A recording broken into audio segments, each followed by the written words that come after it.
It is 9 minutes past the hour. Welcome in. It's the Kickoff Hour, and we're live. Live, all the way live. Let's go. Busy show on tap. Don't forget, Thursday, Read Across America Day. That's right. All classrooms, homeschoolers. It's the annual reading of Green Eggs and Ham here on the Rick and Bubba Show. It's going to happen at 8:20 a.m. Central Time. We kind of made that time years ago. Gives those that are actually in class time to, start school, get settled, and then tune in to the old Rick and Bubba Show. That's 8:20 a.m. Central Time on Thursday. If you want to watch, or you want to listen, we'd love for you to take a picture, post it, and then tag at Rick and Bubba so we can retweet it and let everybody see it and all that kind of good stuff. If you don't have those possibilities, just email us, support@rickandbubba.com. That's Thursday, Read Across America Day, here on the Rick and Bubba Show. Let's bring everybody in. Over to my left, it's Greg Burgess. To my right, it's Michael Hems. What's up, boys? Yo. What up? What's happening? What's going on? Good, buddy. How y'all doing? Good. Everybody good? Good. Good. I'm embarrassed of something. I'm sorry, buddy. Well, no, it's not. It's nothing like. It'll clear up. It's nothing like that. I think I may have said this to you too off air yesterday. But when I get emails when someone's coming to Birmingham, and they want to know what they should do, I don't know what to tell them. I don't either. I don't know what to. When somebody says, "Hey, I got a family member, or I've got some friends that are going to be in Birmingham for this, that, and the other," give me some things on the list they should knock out while they're there. They've never been there, and I don't know what to tell them. I give you that. I totally get that. I do. You know I'm what? the same way. Restaurant. I don't know. I know. And there's millions of restaurants here. Go find one. I hate to go to the same things all the time. I can go see Vulcan, Moon, and Homewood. Yeah, that's fun. Yeah. I am downtown, as y'all know, a lot more. So I have been in I have found some restaurants that I really like. Ooh. And so I do point them to them, but and then I always there's another little area where I point, but I feel like they're missing out by asking me. Yeah. It's like it's a boring list you're giving them. Right. Yeah. There's an app that Birmingham has. And you hate to send them to the app, but there's and it lists all the restaurants, entertainment. I don't like that pressure of having to come up with it. I know. Get in touch with these, like you're talking about this app or whatever. Let them tell you. I live and have this. It's I not work just here every day, but I just drive home the next day. I mean, I don't stay here. And it's not just Birmingham. It's hey, we're coming to the Golden Ticket seats. We're staying close to the studio. What's really good to eat around there? I know. And we have an idea, but really, where should we stay? I don't know. We come here and work and leave and go back. Yeah. And we actually had to come over Sunday after church. Terry and I did, and we were over in this area. Yeah. The Chamber of Commerce. No, and she asked. She said, "Where should we eat over here?" And I went, boy, there's Edgar's. Because that's where we eat all the time. That's good. And can't go wrong. And she's like, "Well, okay, all right, but give me some other choices." There's a Chick-fil-A, but it's closed. How about a McDonald's? Yeah, there's Hamburger Heaven. I don't think it's open. So anyway, but I felt the pressure. But to your point, Helmsy, it is tough because I think Rick and Bubba go out and eat more than we do because they always have about 3 or 4 different restaurants. Yeah. I've realized that we're just a bunch of homebodies. We hang out at the house all the time. Well, and not only that, Birmingham, just in that one listing, when somebody says they're coming to Birmingham, that could mean they're coming to Gardendale or Alabaster. Yeah. Yeah. Because nobody says I'm going to, nothing against those two places, but nobody when coming to Birmingham area that live in North Carolina say, "Hey, I'm headed to Gardendale this weekend they say Birmingham." Well, so I need to know: are you in Trussville? Are you in Hoover? Are you in Vestavia or Homewood? Or where are you at? Mm-hmm. Could be in Inverness. I'll get this too. Chelsea. Sometimes I'll get this too. You ready? Hey, so we're with such and such university.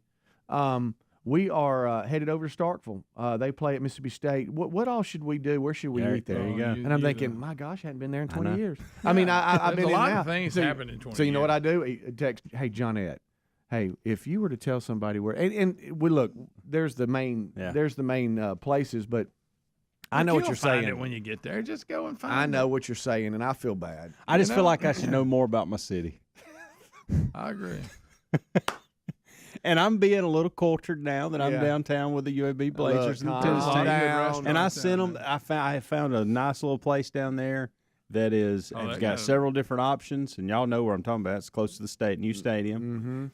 Mm-hmm. And so I sent them there, but that does them no good if they're down the Hoover way. Right. Yeah, you're right. I've got my classic barbecue suggestions. There's a lot of them. Yeah, there's those. A lot of them. But I got a really good Italian place that Terry. It's a little hole in the wall too, which we love. And you love that? I did. I know that about you. I mean, like she said, while we're over here, it's not like we were out of town, but she never comes over to this area. Like to eat somewhere we don't always eat in Helena, if you don't mind. So I stopped naming all the places that we always eat. Yeah. But look at there. That little area by the new stadium. So that was a good hole in the wall. Was a good one that we just don't eat at a lot. So it was fun. Yeah, because that's what you love. It's the little things, Greg. He loves that. Yeah, don't you like to jump into a place? It's just this little tiny place. You're like, well, I want to see what we got here. As long as it's clean. Yeah, well, buddy. That little place by the stadium, by Top Golf, it's got several. Yeah, Uptown. That's what it's called. Yeah, you're right. And that's a little place that's my go-to when I need a quick, hey, y'all go there. Way up there. Yes, because it's clean, it's nice. For some reason, they built pickleball courts down there. Really? Not sure what that's about. Playing a little pickle. I think it was I think they built them not for the World Games, like to participate, but like for people to play pickleball while they were around the World Games around, and they just left them. It's right under the interstate. Really? It's actually pretty neat. Okay. Cool. So you'll go eat at one of those places down there, and there's people down there playing pickleball. I wish y'all seen that story about pickleball in the news that time and the game that was going on behind them when they were talking about it. The most unathletic people I'd ever seen in my life. They picked them to oh, really? Well, they didn't pick them, Greg. That's just, Well, they could have stood in front of somebody else. There were several. I better hush. Yeah. So email Greg on where to eat. Rick and Bubba. We got you a free silver bar. Okay, we asked our friends at Lear Capital to do something special for our listeners. Look, highly respected financial analysts predict gold prices could soar as high as $4,000 an ounce. There's no magic 8-ball that guarantees that, but gold has outperformed the S&P 500 for the past 20 years. For the next 14 days, new Lear customers receive a free 1-ounce silver bar with every ounce of gold you purchase. Your free silver bar offer expires in 14 days, so hurry. Visit LearBubba.com. It's time to think about your tax refund. And Jackson Hewitt wants you to think biggest. As in, we guarantee you'll get your biggest refund or your money back plus $100. Who offers that? Come to think of it, nobody. It's one of the biggest guarantees out there and why you can't just file with anybody. For your guaranteed biggest refund, go to Jackson Hewitt today. Your wallet will thank you. When every dollar matters, it matters who does your taxes. These days, every new potential hire can feel like a high-stakes wager for your small business. You want to be 100% certain that you have access to the best qualified candidates available. That's why you have to check out LinkedIn Jobs.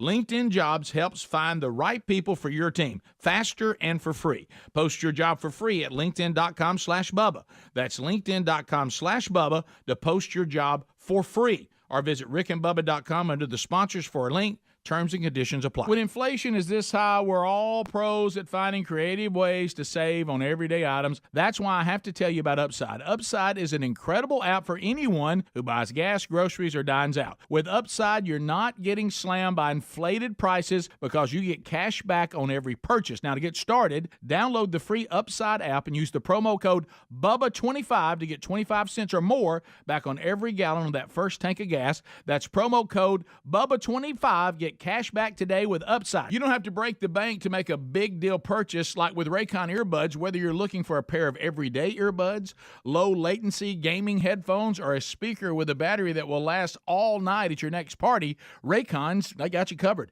with premium audio at the perfect price point. Plus, they offer buy now, pay later options. Right now, you can get 15% off at buyraycon.com/Bubba. Buyraycon.com/Bubba. Or find a link at rickandbubba.com under the sponsors. Our friends at TheraBreath have some good news if you have bad breath. Try TheraBreath Fresh Breath Oral Rinse. TheraBreath is dentist formulated by Dr. Katz himself. TheraBreath doesn't mask bad breath like those burning alcohol mouthwashes that can actually irritate sensitive mouths. It's alcohol-free and free of gluten with no added dyes or colors. Find TheraBreath in all your favorite retail and drug stores. Look for the bright orange cap or online at TheraBreath.com. You can find a direct link at rickandbubba.com under the sponsors. TheraBreath, confidence in every capful. All right, folks, you've heard us talking about what Relief Factor can do for your pain for several years now. If you struggle with occasional aches and pains due to aging, exercise, everyday living, consider this. Relief Factor is 100% drug-free. It's made up of ingredients that simply help your own body deal with its natural inflammatory response. And we kid you not, Relief Factor is for real. And the majority of people who order the 3-week quick start for just $19.95 go on to order more. Try it at relieffactor.com or rickandbubba.com under the sponsors. Helix Sleep does it again with an innovative kids mattress made to flip. Why? Well, the firmer side is great for younger kids when they need more spinal support to aid proper development of their growing bodies. You simply flip it over when they're a little older, around 8 to 12 years old, when they want the softer side for sleep. Handcrafted and assembled right here in the USA, Helix is offering 20% off all mattress orders, including the kids mattress. Go to helixsleep.com/Bubba. helixsleep.com/Bubba. Would you do everything it took to protect your family? Of course you would. That's why we recommend Simply Safe Home Security. They make it easy to protect every inch of your home or even your small business with advanced security tech powered by 24/7 professional monitoring. Customize the perfect system for your home at simplysafebubba.com. Claim a free indoor security camera plus 20% off your order with interactive monitoring. That's simplysafebubba.com or visit rickandbubba.com under the sponsors. There's no safe like Simply Safe. Spring's almost here, and you can make mealtime easy with HelloFresh. Now, not only does HelloFresh deliver great tasting recipes right to the door, new dietitian win options under 700 calories, and protein smart choices featuring 30 grams or more of protein make it easier than ever to stay on top of your wellness goals. Join in and save up today for 60% off plus free shipping with the code BUBBA at HelloFresh.com/Bubba. That's the code BUBBA at HelloFresh.com/Bubba, or find the link at rickandbubba.com under the sponsors.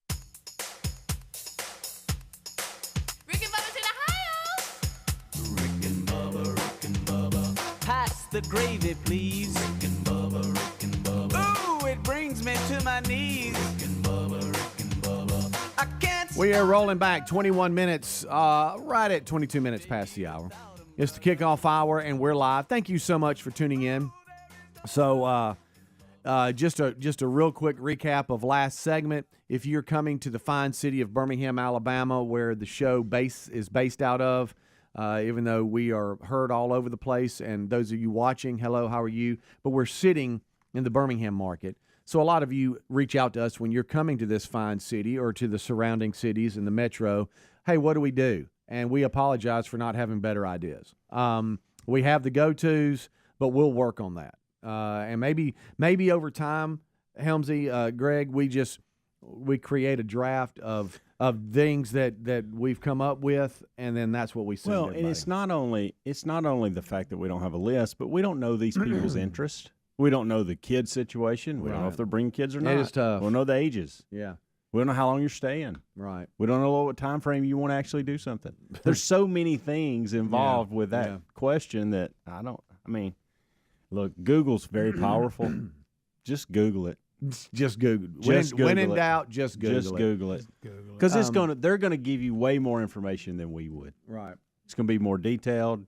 You can get into your specifics. Speaking of just Googling it, so Terry and I, when I told y'all Sunday afternoon after church, we had to come over here. Actually, there was a sporting goods store we had to grab something with, and that was the only one in the market that had it in store. So we had to go over and get something for one of the boys, and so we came over and ate and all this kind of stuff. And then on the way back, November Rain came on by Guns N' Roses. It's a long song. That is. It's too long. It's a good song. It's too long. Well, it can be. And she started joking around. She said, when I was young, she said I wanted to have that wedding dress that's in the video. Yeah, and I don't know if it's like like a skirt on the front, and then it's in the back. Oh, yeah, and she started laughing about it because she was young, and all that. She's like, hey, I wanted that, to be the wedding dress. And so we were listening to it on the radio, and she said, I want to pull up the video version of it. And so we pulled up the video version of it, and she said, see, look, this is what I wanted right here. And so we get to laughing about it and listening to it. And she said, oh, my gosh, this has 2 billion views on YouTube. Good, and I'm like, 2 billion? And she said, yeah. I'm looking at the exact same thing you're looking at, and it does have 2 billion. Yeah, I'm like, views. November Rain has 2 billion views? Really? It just stuck me, by the way. It's a nice dress. And I was like, I can't believe that. So then the discussion was, what has the most views on YouTube? And she said, well, that's a quick Google. And I think the, what's the shark song? Baby Shark. I think that's in the lead. Gracious. If I was seeing 10 billion or something, I can't remember how many views. Wow. But we started laughing on the top 10 views on YouTube. Justin Bieber's up there and others. Baby Shark is out front. We did a quick. I don't doubt we did a quick search. Something just stuck me in the When top I of my said, head. what do you mean stuck I don't know. What happened? I'm bald. I feel things. Something bit you. I don't know. It's weird. What if you got It's like bit I by got a stung by spider something. and you're going to start swelling up? Oh, wow. It is red up there. Oh. I mean, I'm just being I'm being serious. It is What if red. there's like a spider that lives in the top of this? That'd be good. All right. Anyway.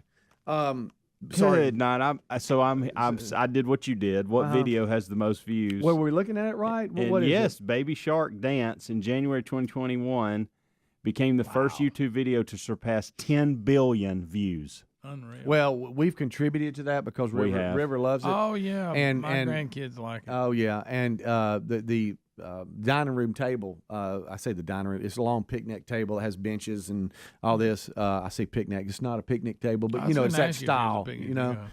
It's the perfect height for him to stand on there, and then we dance, whatever. So we've contributed to this at least 20 at our house. We've done it but I could not believe that was in the lead. So it's got 12.3 billion views. Despacito is number 2. I don't know what that is. It's a song. I think that's where you were talking about with Bieber. I don't know what some of these are. The Shape of You by Ed Sheeran is like 5th. I didn't know the I other. did hear that. That's 6 billion. There was views. there were some that she was reading that I didn't know what they were. I imagine that the was- majority I'm not going to know. Mm-hmm. That's why I didn't read. There were 3 Which I tells didn't you know. I wasn't one of the views. So what I was wanting to know is, did we help Guns N' Roses? Do you think at 2 billion they start getting paid from YouTube on? I would think. I don't know how does all that work? I don't know. So number 3 Wish Adler was is Johnny Johnny Yes Papa, which is a kid's. It's a kid's. Of course song it is. Thing. Well, them are Yeah. gonna And then be another up there. kid's song, a bath song, a nursery rhyme, 6 billion. And then you got Ed Sheeran. See You Again, Khalifa, featuring Charlie Puth. Don't know who that Looks is. like a rap song or something. And then another kid's deal. Another kid's Boy, deal. the kids' jingles. How about I ain't got a Uptown kid's jingle. Uptown Funk coming in at number 9? How was it? Bruno Mars, 4.8 billion. Good night. Probably closer to 5 at this 2 point. billion that is not. horrible Old Town Road thing. Oh, Wasn't I it don't know. huge? at It's one not point? in here, Greg. How about So 2 that- billion's not even in the top 10, and you would think it is. But that she just looked down. She's like, "Oh my gosh, this has got 2 billion views," and that started the discussion of just Google it. Back to when you're coming to Birmingham, just Google it. That's what made me think of it, because she's like, "Let's just Google it." And some of the discussion of what was in the top 10 was bizarre. But y'all, that's a lot of views. Forgot about A lot November of Rain. views. Of course, look, they're back. It's good. I mean, they started their. They said they would never tour again. It's just 3 of the originals. I wish they'd bring the other 2 in, but anyway, who is it? the 3 originals. Yeah. You got Axl, Slash. and then Duff McKagan, the bass player, Got it. and everybody else The is. Slash commercial's funny. Yes. Stop. You're in. That's funny. Okay. But anyway, so they started I think it was 2015. Well, Mm-hmm. this thing's still going. They're starting another tour this summer. Stadiums. Wow. After all these years. So is Axl? Is he okay? Is he? He's not Crazy Train, is he? No, they say that's the thing, because when they were in their heyday, they always had the reputation of, if you went to their concert, they may not come out to midnight. They were late all the time, and it was him. I mean, they may come out 11 o'clock, but they said ever since they've been back that they've been right on time and everything's been good. So How about hey, look, it's a money-making machine. Yeah. That'll motivate you. Yeah. don't know the details of And you're what's older too, a little bit. Yeah. going on now, but the woman that was in the dress in November Rain was actually Axl Rose's girlfriend at the time. Oh, wow. Yeah. Seymour, supermodel.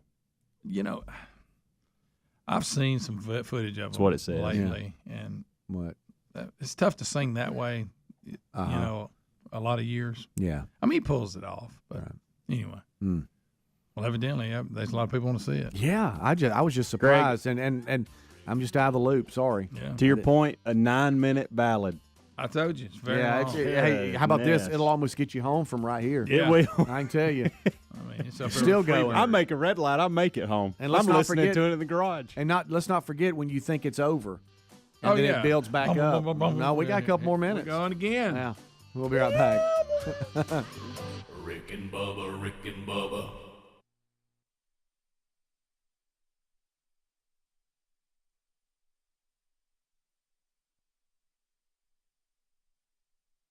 When inflation is high, we're all pros at finding creative ways to save, whether it's driving that extra mile for lower gas prices or grocery shopping on sale days. Saving money has never been so important.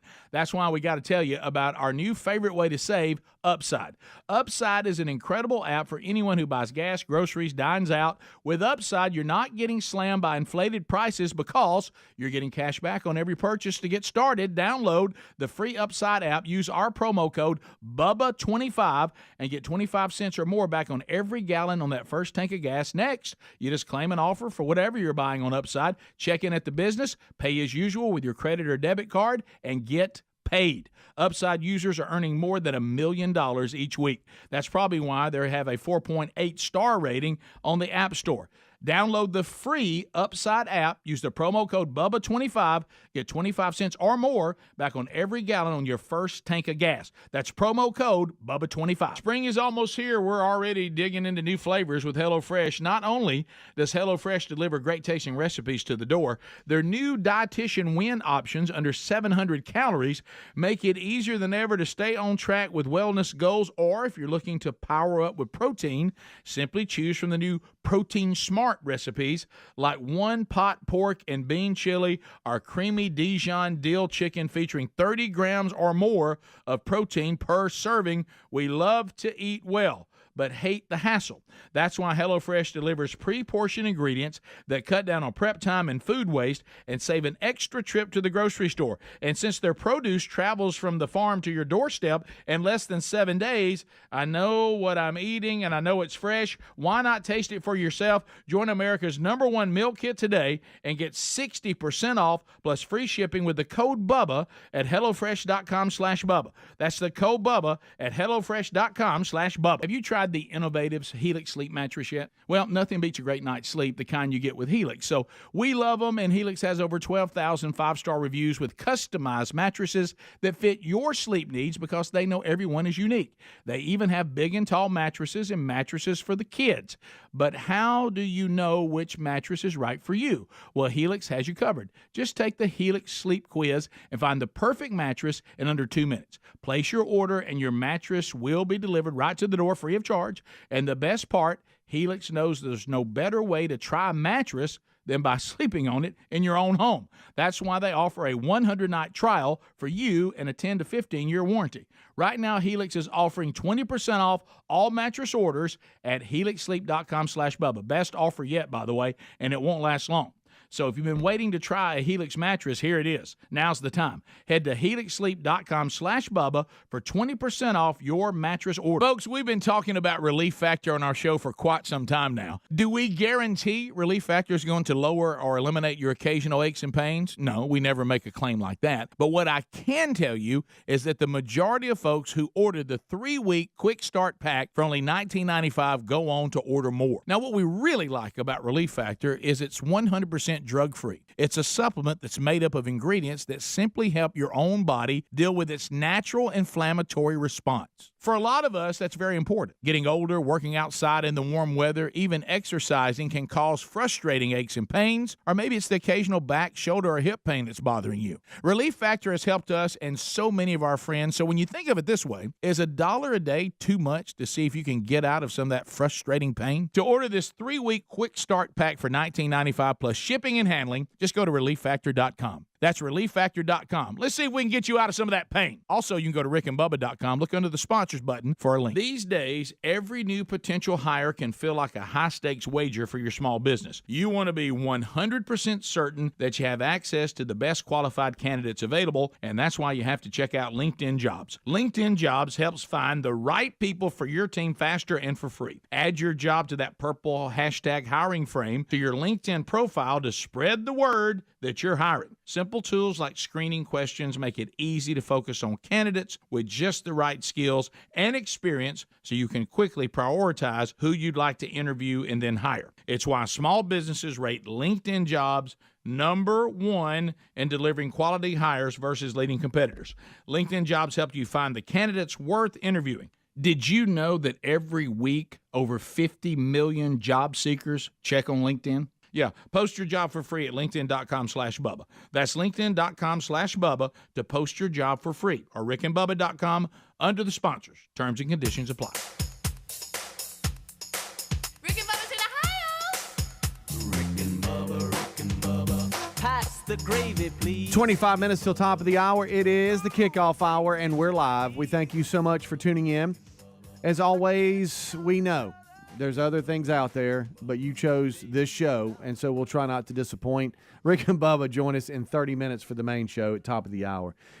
So yesterday, headed on up to Huntsville, Alabama. Love Huntsville. Huntsville. Love it. Rocket City. Rocket City. Hey, Rocket City is a busy one. Oh, yeah. Good night alive. But the way they got the traffic flowing with the parkway and all that, it just doesn't seem to be as bogged down as other cities. But I found myself up there. Dad had 2 appointments yesterday that we had to go up and knock out. And there's some other things that that we just needed to take care of. And excuse me.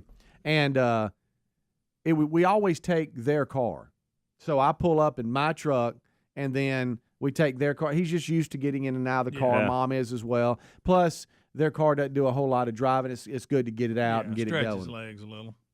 So I come in, and Mom was having an issue with the TV that's upstairs that she loves to watch. And so we're sitting there trying to troubleshoot that or whatever. And Dad said, "Oh, man, we got to go. It's, we had a plan for it all to work out, is stop and knock out one appointment, keep going, knock out the other one and all that." So we, run out, get in the car, and we're gone. And I noticed that their car was, I don't know, it just didn't feel right. I was like, well, this is just kind of weird. Old Buick, it's an old. Now it's got about 10 miles on it, but it's and in mint condition. It has stayed in the garage, and so anyway, we're going, and I'm like, this just doesn't feel right. So we get to the first appointment, but are you saying this out loud to no, just me. Okay, just me. So you keeping this in? I'm like, well, this is kind of weird, but sometimes the tires, and Dad's even mentioned it, sometimes they sit so long in one spot. He said he'll back it out every couple of days, let it run, and then back it back, push it back in. Not push it, but drive it back in. And Mom does that. It's his exercise. He pushes it back in. Right. And so anyway, so I'm just kind of, So we get out the first appointment and run in, and stupid me, I forget to even check what I was worried about.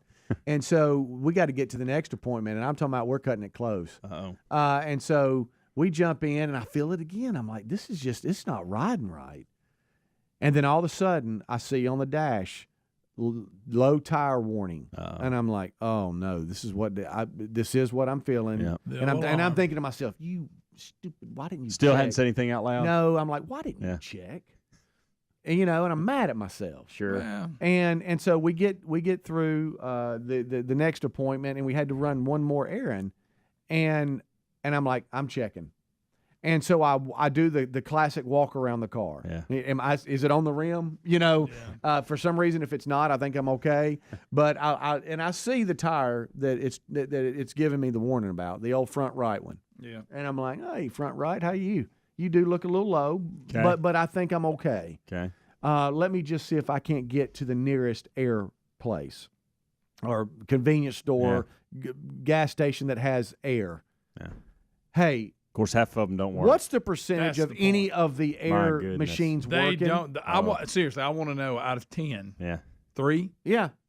because one time I was coming to work. Uh-huh. And mine was, you can get low and go, I'll get it in a minute. Then you go, well, this is low. I need to deal with it. I had to stop at 3 different places before I got any air. Right. They're everywhere, but half of them or more than that don't work. Yeah. They're as unreliable as McDonald's ice cream machines. It's right there with it. Yes. Same It's thing. unbelievable. All over that. It's all over it. So at the They parking may be lot the we same were way. in, I see drives me a very crazy. familiar gas station sign. And I'm like, I'm going right there. And then now I announced to Just Dad. don't have them. If they ain't going to work, I'd just say that's get where I'm rid at. of 'em. Yeah. I announced to Dad, I was like, hey, and I've realized I'm not in my truck. I normally have change in my truck. So now I'm piddling around in their That's car. another thing I wish they'd upgrade. Yeah. And so this one was the old classic one. Where it's not that you punch what PSI you want it to they got stop the card at. reader on This is now. just the old classic one. It's like one side's a vacuum and one side's the air. Oh, yeah. So I And you push the pull wrong up. button, you realize, wait a minute. Right, I pull up. And I was Done like, that. "Hey, Dad, lock your car." Then I had to vacuum my car because I didn't want to Yeah. waste that money. Yeah, it's like Yeah, Dad, lock the car. I'll be Well, I'm right here. back. I'll be right back. I gotta go get 4 quarters. So I go in there. Of course, the guy's walking around like a plant back there. And finally he's like, "Did it help you?" And I'm like, "Yes, I need 4 quarters." And for some reason, I held up 4. I don't know why. Because I wasn't sure. If there was an English barrier thing. I didn't know.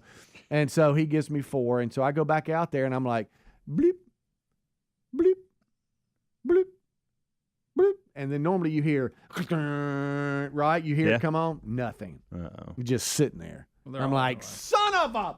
And my dad said, "What, son? Don't cuss." I'm like, "No, I'm good, Dad." Doesn't come on.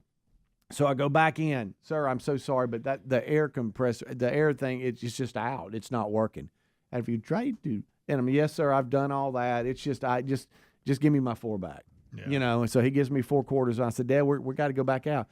We stopped. We finally found one. It's unreal. But I would love to know if somebody could the percentage of air compressor places, the little units there that you see at convenience stores and gas stations, the percentage that work, and the handle it is for the owners to keep working. Yeah, I would just. It must not, because they just leave them alone, let them be out. I guess so. I guess there's so much of a bip to them that they're like, it's not worth. The newer keeping ones going. when you digitally set the Yes. thing. Yeah. Even them, for a while, I would go, if I saw one of them, it tended to work. But now I'm coming across some of them that don't work. So now I'm going down the road and I'm worried. And I've taken 2 of the little tire caps. Yeah. And the wind is blowing so bad in Huntsville. It was. That it was here too. It's crazy. I'm not a rookie, so I took all of them off and set them right by the tire because you're racing against the clock when you put your quarters in. So I come back after it's not working, and the wind's blown them across the parking lot. So now I'm walking across the parking lot trying to find the caps because they're rolling across the parking lot. That's how straight up the wind was gusting yesterday. So I finally find Couldn't a place. get it to blowing your tire, but yeah. I finally find a place. I get all that together that you can punch what PSI you want. Yeah, and when it gets there, it'll yeah. And then some of them have a card swapper. Right. Really wish I'm it a would. little nervous about it. Really wish it would have beeped. So there was a place because he had to make a deposit too. So we go to the bank. Really wish they had hurried up. I don't know what took so long. And so then we go next door. That's what them do. We go next door and I find one. I'm like, "Dad, this is it. We're knocking it out." And it has the card thing. And I'm thinking the whole time, somebody's going to steal my identity. Yeah. That would be, they clearly have a prime card reader example. here. Yes. And so here I go. I got 2 minutes and I'm racing against the clock. All right. So then I go, all right, I'm going right tire, I'm going left, and I've got me a little map. I'm going, all right, here we go, let's knock it out. So I push it into the first tire, and it gives you a reading, and I see 19. Oh, and they're not fast. You're trying to get to what, 30, 32? Yeah, and I for some reason put it set 35. Yeah. Because they don't drive it a lot. And they don't. It's not that good can't at be all, good. by the way. They don't drive it a lot. We just had a flash in here. Yeah. Not good at all. Probably off the air. Probably so. And so it takes forever for it to get there. Forever. And it doesn't beep, Greg. When it got to 35, it didn't go. No, so now you're trying to look at the goes, number, but what it did is it started flashing. Of course it didn't It act started right. flashing, 35. None of them are going to be perfect, ever. I've never got one go, that thing was just awesome. So then I pull it around the other, because then you're trying to pull it around. I get to the front left, punch it in, 21. I'm like, good night. They're all so low. So now you're pushing it in, and you got to hold it right because if not, it's like it's going to start going blowing air out, and it's going backwards. The wind's blowing. There's like empty cups, blowing underneath the car. Error code. Yeah, I use them in sauce and it says error. Right. And I'm like, what? And bless my heart's dad, my dad's heart. He can't see, so he's like, "What's going on? Why? Are you okay?" I'm on tire 2. Yeah, I know. I was like, Dad, I know I sound like I'm not, but I am. It's just they were really low, Dad. Really low. And some of them you can't park where you can get all 4 tires without moving. No. So how'd you know what happened to me? Oh, did it? Because that's happened to me. Yes, and I tried to park in the middle, and so I get the first 2, and I get to the third one. Those don't have as long a hose. No, and it goes, and I run out. I'm like, how did it stop again? And I'm like, gosh almighty. So I have to jump in the car, and Dad's like, all right, so we're done. I'm like, no, I just got to move up a little bit because I can't see the readout. Yeah. Because it wouldn't beep. And can I so please finally I move up and get done, but I had to, it was a mess, man. And I hate when I look and that light comes on, I'm like, golly, because I know I'm going to have to deal with them. Our audience is kind, but they're just coming into the store and they're trying to say that you need one of those pumps. He doesn't. This is not part of that story. He's in his parents' car. Yeah. He's never in. His parents can't do that. Right. So the pump at this point, he's found himself out and about, and this has happened. Yeah. I didn't. Yeah, exactly. And I know that most of these gas stations and convenience stores, I see the logo on these air compressor thing. It's that company that has to service it. And I know it's a bip to the owners of these places because they're probably like, I really don't run that out there.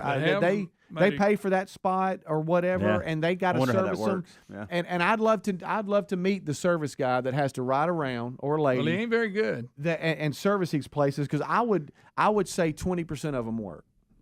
Maybe that's the low. is all over it. It's just like the milkshake machine at McDonald's or ice cream machine. Right. You're right because I say you order 3 out of 5, it doesn't work. Yeah.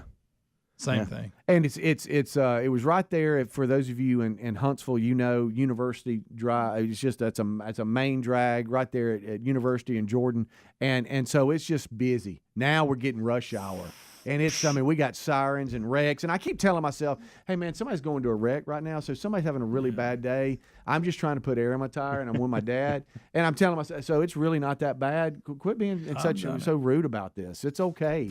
Finally got it. I was so flustered I forgot to get gas at where we were and had to stop again because I was so proud that we finally got air in the tire. It's hard when you see such and such air. A tire needs air. What are you feeling like? Are you like, oh my gosh, here we go? It better be real low or I'm gonna ride on it. Golly.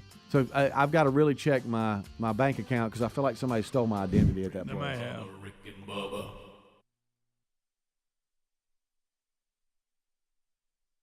Paid for by Christian Care Ministry. Let's be real, retirement is expensive, and inflation is making it even harder with the cost of everything going up from pet food to a dozen eggs.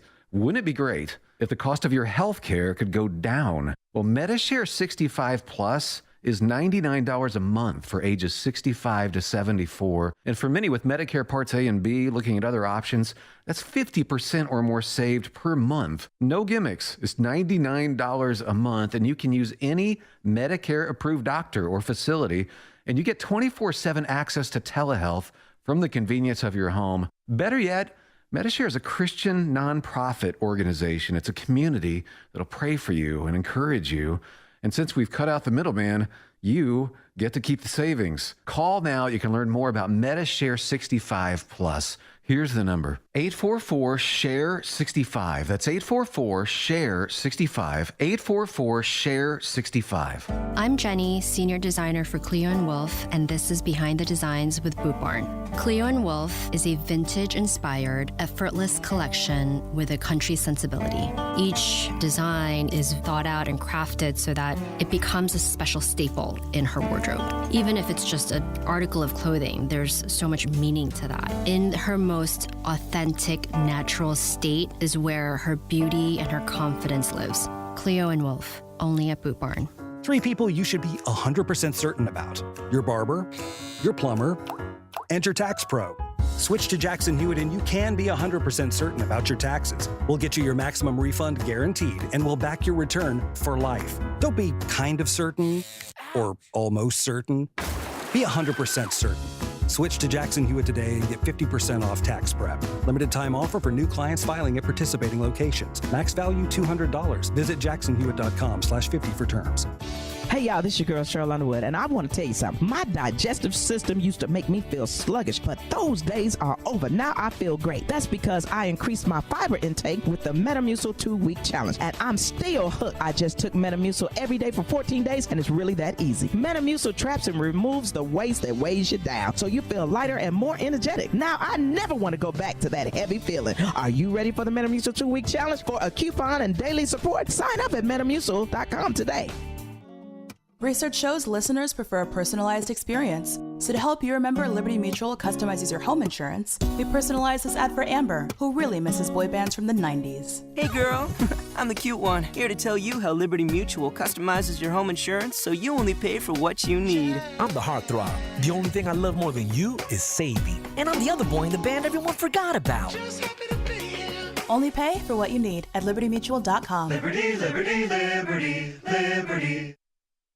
These days, every new potential hire can feel like a high-stakes wager for your small business. You want to be 100% certain that you have access to the best qualified candidates available, and that's why you have to check out LinkedIn Jobs. LinkedIn Jobs helps find the right people for your team faster and for free. Add your job to that purple hashtag hiring frame to your LinkedIn profile to spread the word that you're hiring. Simple tools like screening questions make it easy to focus on candidates with just the right skills and experience so you can quickly prioritize who you'd like to interview and then hire. It's why small businesses rate LinkedIn Jobs #1 in delivering quality hires versus leading competitors.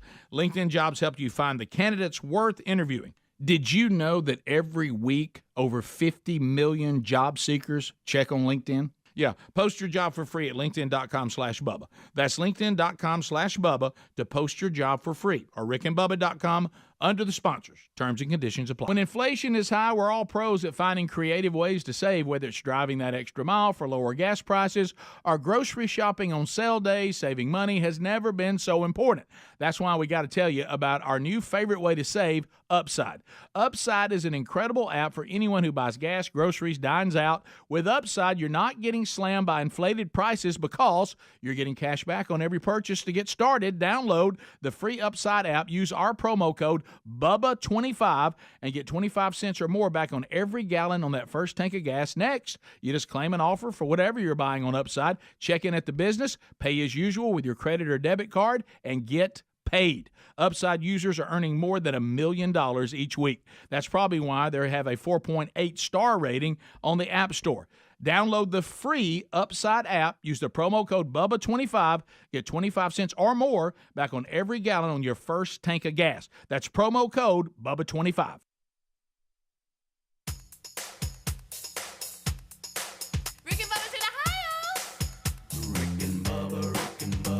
Pass the gravy, please. Rick and Bubba, Rick and Bubba. Ooh, it brings me to my knees. Rick and Bubba, Rick and Bubba. I can't start another Rick and Bubba, Rick and Bubba. day without 'em, brother. All right, we are rolling back. 866 We Be Big is our number. This portion of the show is brought to you by carshield.com/Bubba. Listen up, fans. The facts are it's only a matter of time. It just is, because you can't have nothing. Before your out-of-warranty vehicle light comes on in the car, and you're like, oh, no, what's up with this? Anybody like that little yellow warning light that comes on? Nope, don't like it. I saw one yesterday, but it was for a tire. Luckily, it wasn't a part. It was just letting me know we had a low tire. You talking about check engine light? Yeah.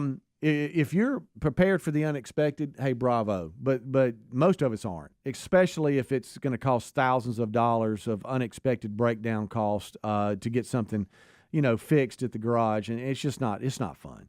So let carshield.com/Bubba take the worry away, and the repair bills they'll handle. Their administrators will have your back as they understand your car is more than just getting from point A to point B. It's a way of life. You get around, you got to have it.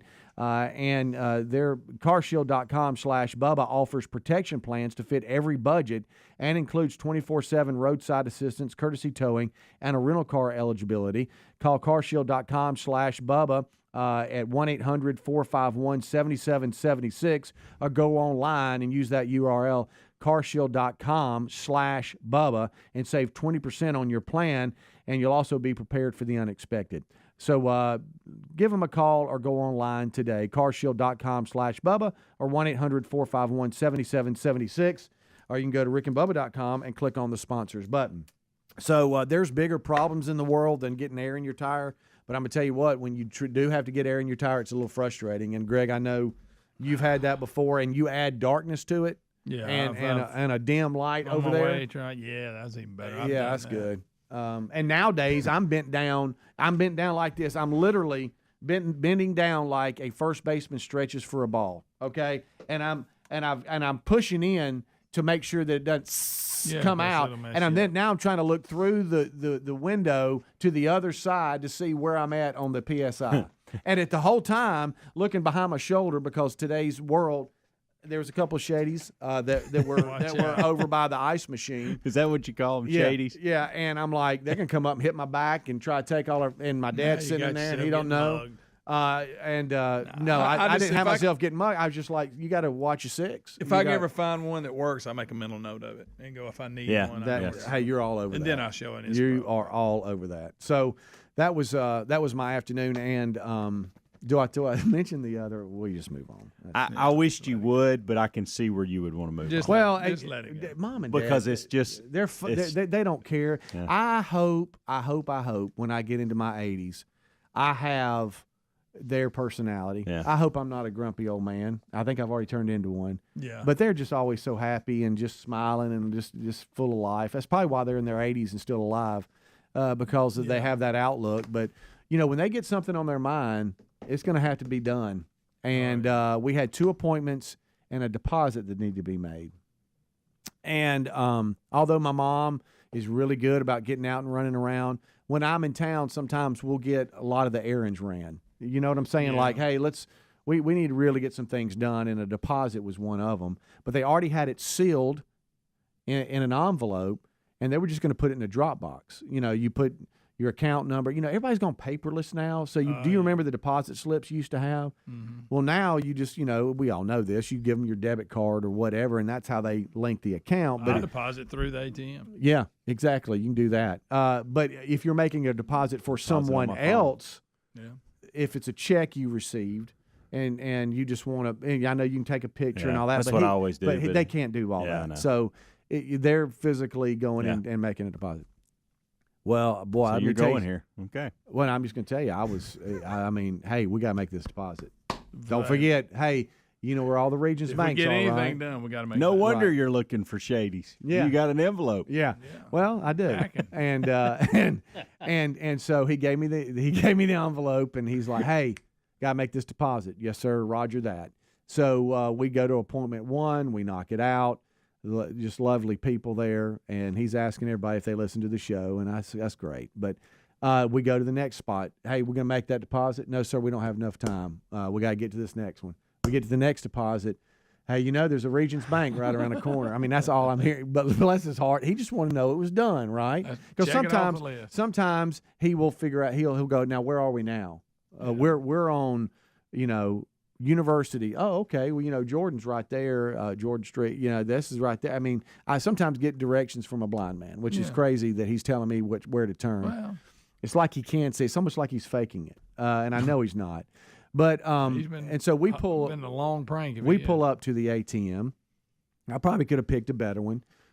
This one, it looks like it hadn't been upgraded. So it's still some of the old school technology at this one. It doesn't have all the video tellers and all these kind of frou-frou-y things. This is an old classic one here. I'm talking about, the tube that comes down and sucks it up. And that goes back.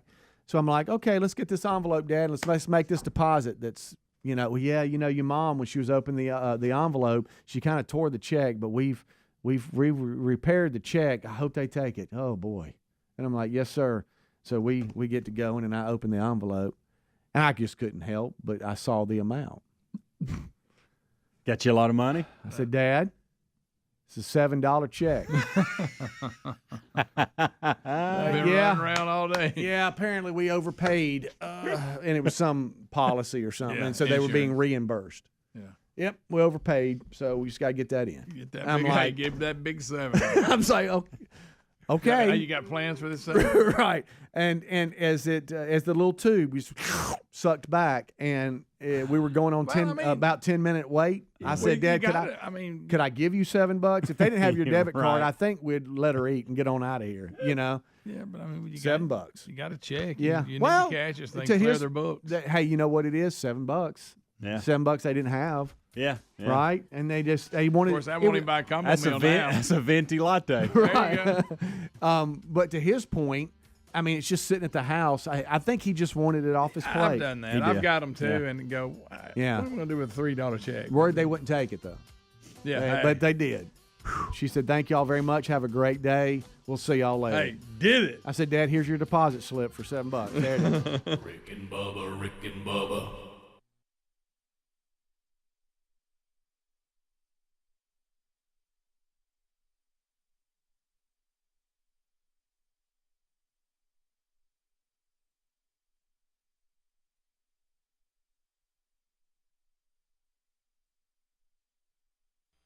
Now, Stan, how you doing, buddy? Much better than I did Friday night. All right, Stan. You poor guy. If I recall, did you even pull over on the side of the road, or did you not just stop in our lane and get out? Well, as you said, it was 2 lanes, and there wasn't a whole lot of room on the shoulder. Yeah. And our conversation was actually going pretty serious. It really was. About 5 minutes before that, I won't throw Rick under the bus a little bit. He let one go in the truck and was trying to roll down the windows, and my windows don't work. Forgot about that. And he goes, "Hey, man, I'm sorry." I said, "That's okay." You had to live with it. Because I'd already felt flush before, and I'm just sitting there praying, "Oh God, please don't let me get sick." You also like that, and then you also had told me about your heart situation, which had me a little bit on edge. See, was I not the person who said, stand straight up, why are we going to a Mexican restaurant right before a long ride? Was I not the person who said that? Well, I was thinking, yes, you were, and it was me who decided that because it was just right across the steps from where you're going to be speaking in Dawson. And Convenience couldn't have been It more. was at the end. I figured, hey, it's at the end. Everybody go back to their hotel. And then I got it, hey, can somebody take Rick back? Well, I'm the only one in Athens. Yeah, I'll take him back. And so, yeah, we were talking, having a good conversation, and, man, all of a sudden I just got that flesh feeling, in my face. It's a bad going, feeling. this ain't good. Well, but wait a minute. And you are correct. Did Rick throw you into this fit? I mean, we got to go back to that. No, I don't think the wind that I dropped really ever became an issue. But because it was, when I first let it go, because I had to, I thought this is going to be bad, and really it never. It was loud but lenient. And so Just a whole lot of racket. and so he and we couldn't get the windows down. I didn't know your truck's windows didn't work. And yeah. How about the pen? Okay, they won't work. I was hitting that thing over and over, and I'm like, buddy, I wouldn't have done that if I'd have known this. But anyway, so all of a sudden, I mean, y'all, I'm not trying to make light of it. We were in a very deep conversation, a very deep spiritual conversation, which I was digging. And so when you said, I got to stop, I think I'm going to be sick. And then when you got out, it came out of nowhere. There was no warning like, hey, I'm not feeling well. Hey, I'm struggling. Dang. It was literally, we're talking, having really the time of our lives. And all of a sudden, I think I'm going to be sick. And he just stops and get out. And I thought, well, that came out of nowhere. And that's when I thought Dawson was pranking me back. I did think that for a little while, which would have been huge. I wish I would have known that, or I would have said this would have been a good prank. But no, I went and, man, I apologize. No, I got sick, and here, I kid you not, I hear, Rick's in the truck. He goes, hey, man, you okay? And then 2 seconds later, he goes, how's that chicken quesadilla taste the second time? You're right. Well, he also made a choice. It's got me burping. I asked the waitress, what should I order? And she told me, and then he started almost getting on me that I wasn't getting what he was getting. Oh, this is great. This is great. I said, how's it right now? I told you don't mix Hawaiian and Mexican. I told you that. Yes, you did. Hawaiian chicken quesadilla? You don't want any part of that? No. Not anymore. But to credit to Stan, he sucks it up, gets me to Haleyville. I mean, never complains about it again. Thank the Lord he had TheraBreath. And he drops me out, and I think, well, I guess he just had one of those moments where you needed to hack, and he's okay. Yeah. Did you ask him if he was? You look at that truck. All I could think about was that hour and a half grind back to Ham. Yeah, right. Sorry, Good Stan. luck. Good luck, buddy. Good luck to you, Stan. See if Craig Morgan's still playing. You did say, hey, you said, hey, give me a call if you need anything, but don't call me. So, okay. Right. Well, and we did exchange numbers on that. We did, and I was concerned about you, probably not to the level I should have been, but I had no idea what your ride back to Haleyville was going to be like. And when Dawson started telling me what happened to you on the ride back, God love you, Stan. I mean, put it this way, you ever heard the term "the worst was yet to come"? So this was just a pregame. Yeah. Because really, the reason why I was surprised by that, and the reason why I'm saying this, we're going to have to break and come back. The reason why I was surprised by that is because we still had how much left in the ride after you had to pull off the road? Maybe 40 minutes? Oh, gosh. 25 minutes? Okay. 30 minutes? About a half hour. So I thought, well, if nothing happened to him in the half hour, maybe he's past it. You know? Well, let me ask you this, because I was wrong. I have a feeling we have something in common here, Stan. But oh boy, let me ask you a question. When you got back in the truck, and you had, you were nauseated or whatever, and you took care of that on the side of the road. Inside, just between us, were you still battling, not feeling well? I mean, or did you go, okay, I'm fine, and it hit again? Or were you just going, hey, Rick's with me, I got to hold it together, and when he got out of the truck, you were like, okay, I'm hurting? I was good for about 5 minutes. Then I realized it ain't over. Okay. All right, Stan, so we'll come back. All right, so I've been successfully. Thank you, Stan. I've been successfully taken back to the truck. I've thrown rump, and I'm headed to Birmingham. And poor Stan trying to get back to Athens. We'll be back. Rick and Bubba, Rick and Bubba.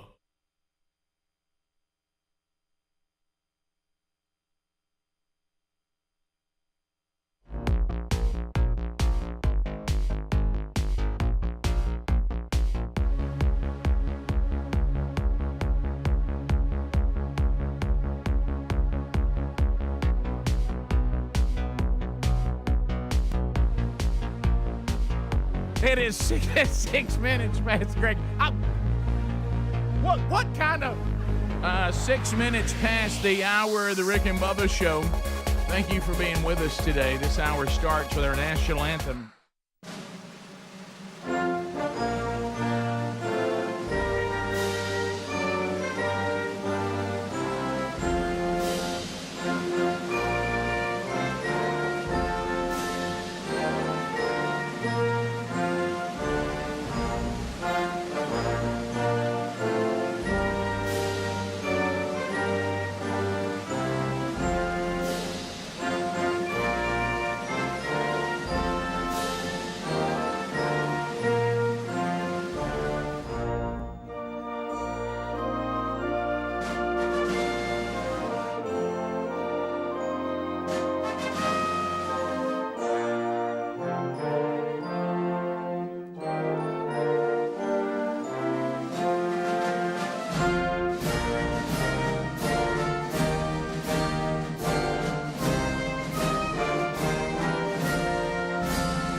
It is 7.5 minutes past the hour, a brand new hour of the Rick and Bubba Show. Thank you for being with us. Somebody say, hey!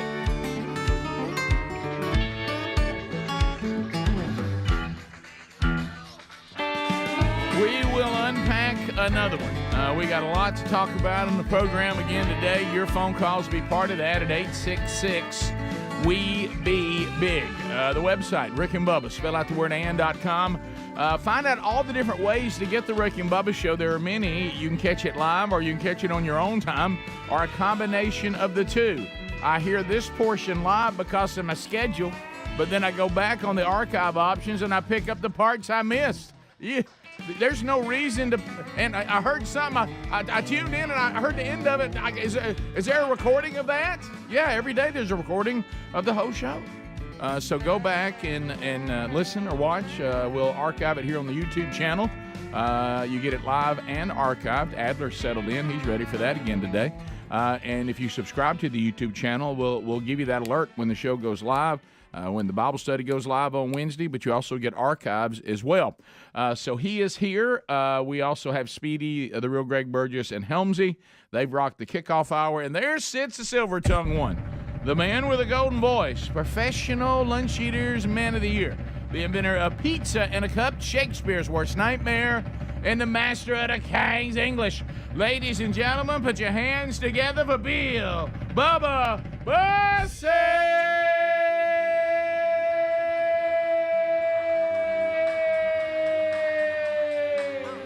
Howdy, Bubba. How about it, Rick Burgess? Friends, neighbors, associates everywhere, welcome to the back porch with Rick and Bubba.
There it is. Yeah, buddy. So, Bubba, you are settling in for another one, my friend. Yes, sir. I'm kind of making some adjustments. You forget so much in the different stages of life. So I'm absolutely loving. I don't apologize for loving it. I'm loving Empty Nest World. I love it. I love me and my best buddy in the whole wide world, and you have the house to yourself, and you kind of come and go as you please. You eat when you want to. You watch what you want to or don't, and whatever. But I will tell you, when you've been an empty nester so long, when you actually have guests, it's amazing how it throws you completely off kilter. You don't realize the things you take for granted. And so you'll meet these guys later in the program. We have two pastors from London that are visiting with us and staying at our house. I had to go pick them up at the airport last night, and we had to discuss the different Birmingham. And England. So they actually are pastors and church planters in London. And so they're going to pop by. But you don't think about this. So Sherry takes them, and I learned this, back when the kids were home. Young Broderick, there's a bedroom in our house that's in the basement, and this bedroom has been Boomer's bedroom at one time, Brooke's bedroom at one time, and then young Broderick's. It's like as the boys got older, because our daughter always had her own thing. If you got a daughter in the house and not the rest of it's all boys, they get their own thing. But the boys end up having to share a lot of stuff. I don't know why that is, but that's just the way it is. But so everybody would literally move when you got the oldest, you got that area, and then once you aged out of the house, the next oldest got it. And everybody would just kind of move down from upstairs to hey, I'm down here. I'm down here and got my own little apartment or something. Well, the only problem with that bedroom is it is positioned, air conditioned and heating vent. The position is right under the bathroom of the master bedroom. And I remember the first time it was young Broderick going, "Wow, Dad, you get up and go to the bathroom a lot."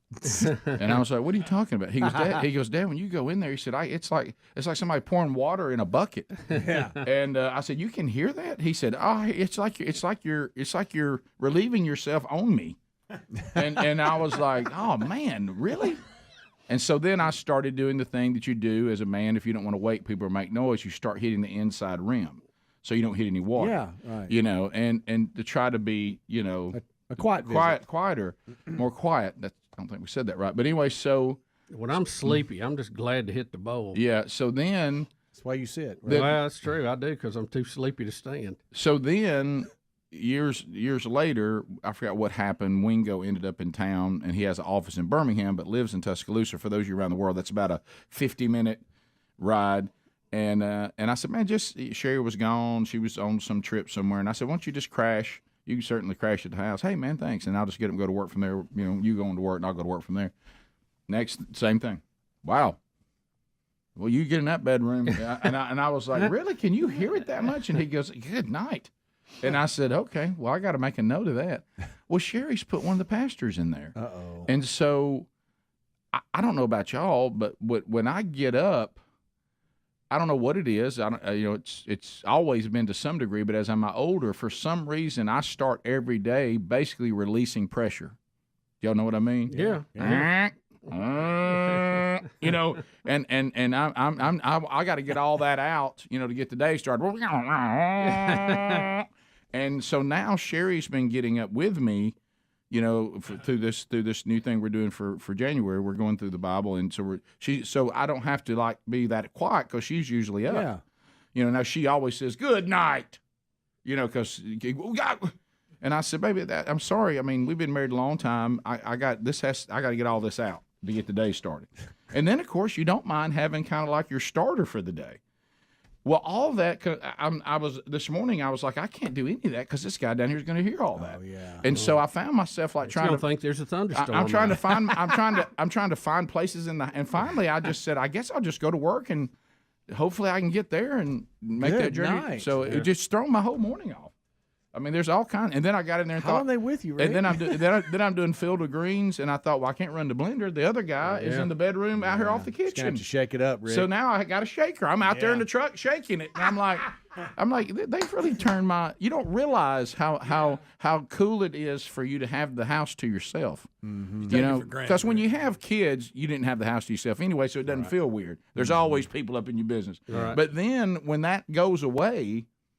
And then you have those moments it comes back. You don't really know how, especially when they're not family, right? Because Rick, they're missionaries, Rick. Right. You're right. They've probably faced bigger challenges. They have, but I mean, nobody wants to go to the church today and go, I tell you, the people we're staying with, wow, they come alive. Yeah.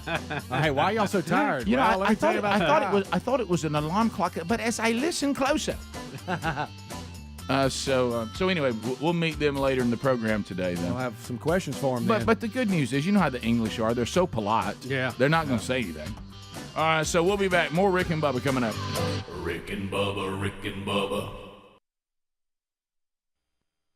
I feel good. I love the headline where they put the term beloved. Beloved science teacher faces jail after being charged with animal cruelty. Why? Beloved science teacher. Undoubtedly, they had this snapping turtle that was in a big old tank that everybody loved. Yep. And the students loved to see the turtle being fed, right up to the point that the beloved science teacher fed the snapping turtle in front of his class a live puppy. Wow. Now, this is, you thought don't. that was a good idea? Well, the puppy was sick, in all fairness.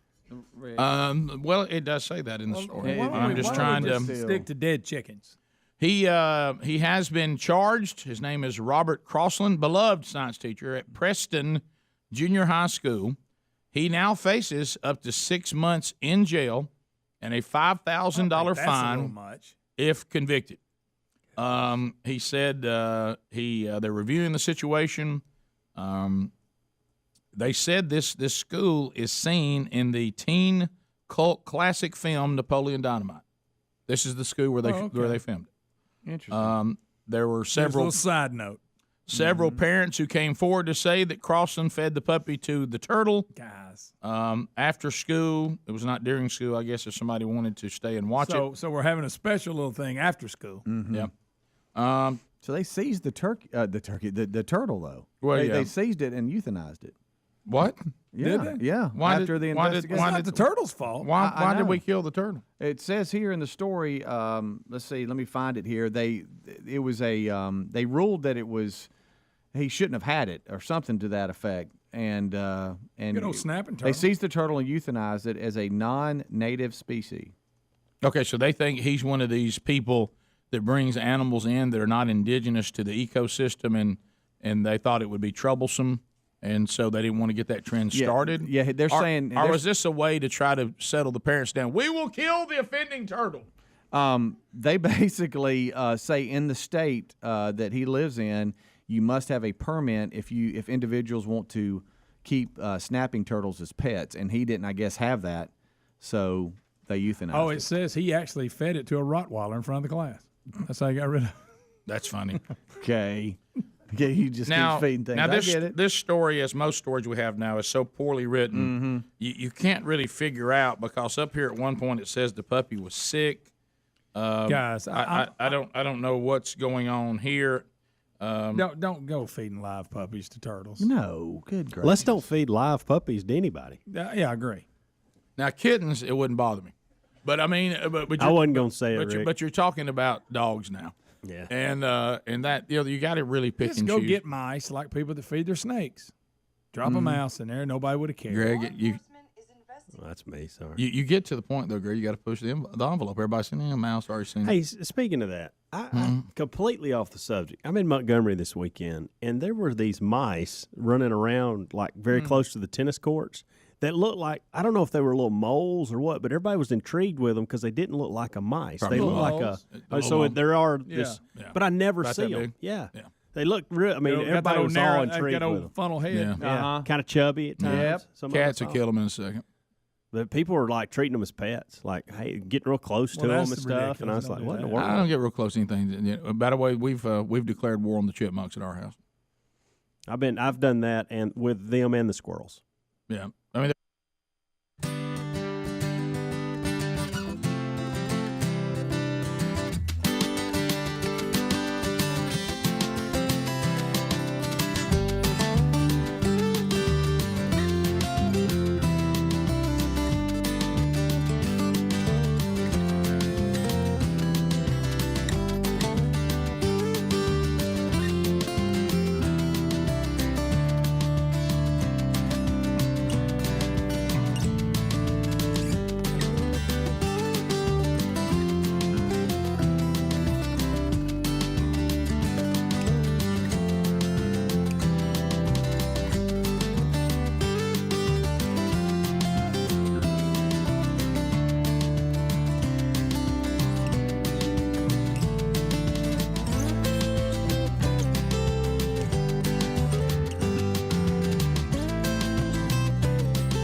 22 minutes now past the hour.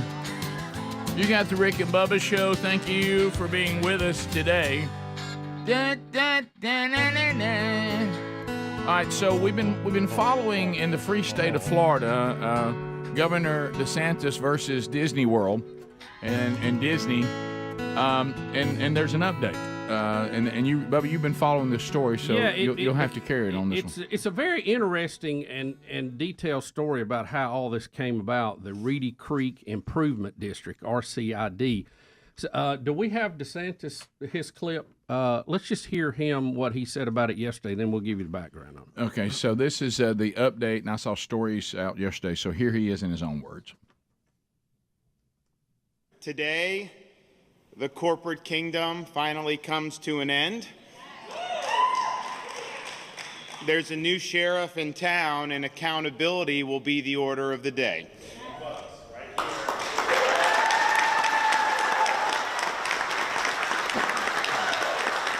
All right, so what is this related to? So the Reedy Creek Improvement District is the governing body that where Disney World resides in Florida.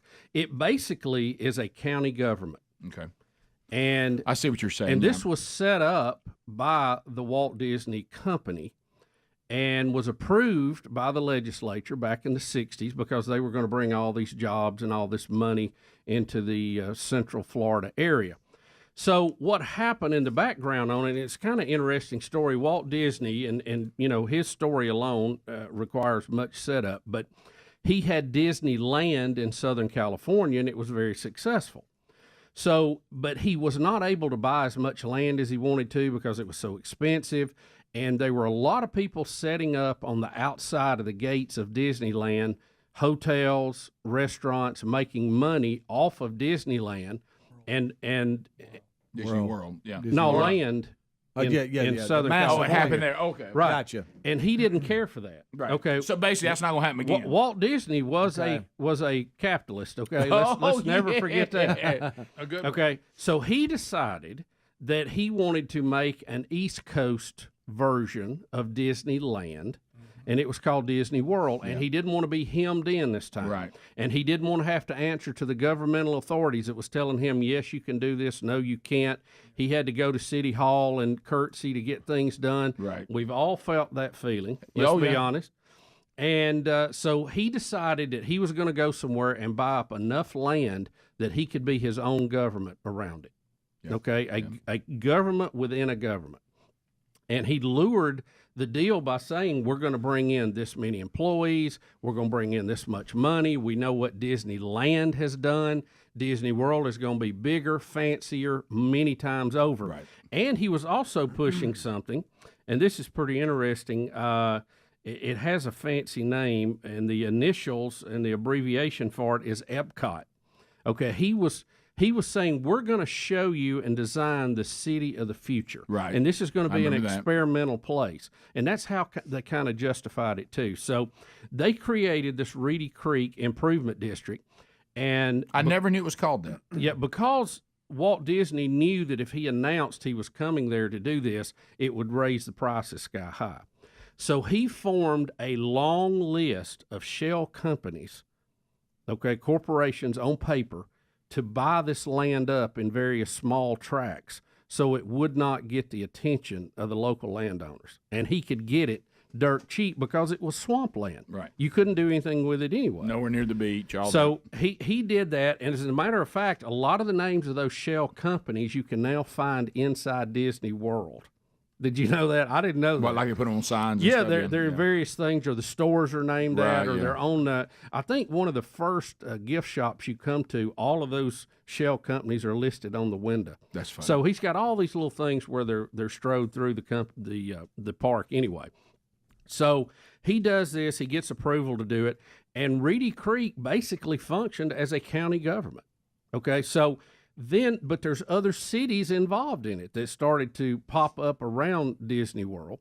And then there was criticism that they were not taking care of citizens in these towns. They were always ruling in favor of Disney anytime there was a conflict, which you would expect since Disney stacked the deck on who was in there. Well, if you live in Rick and Bubba County, we're going to do pretty well there. Yeah, that's funny.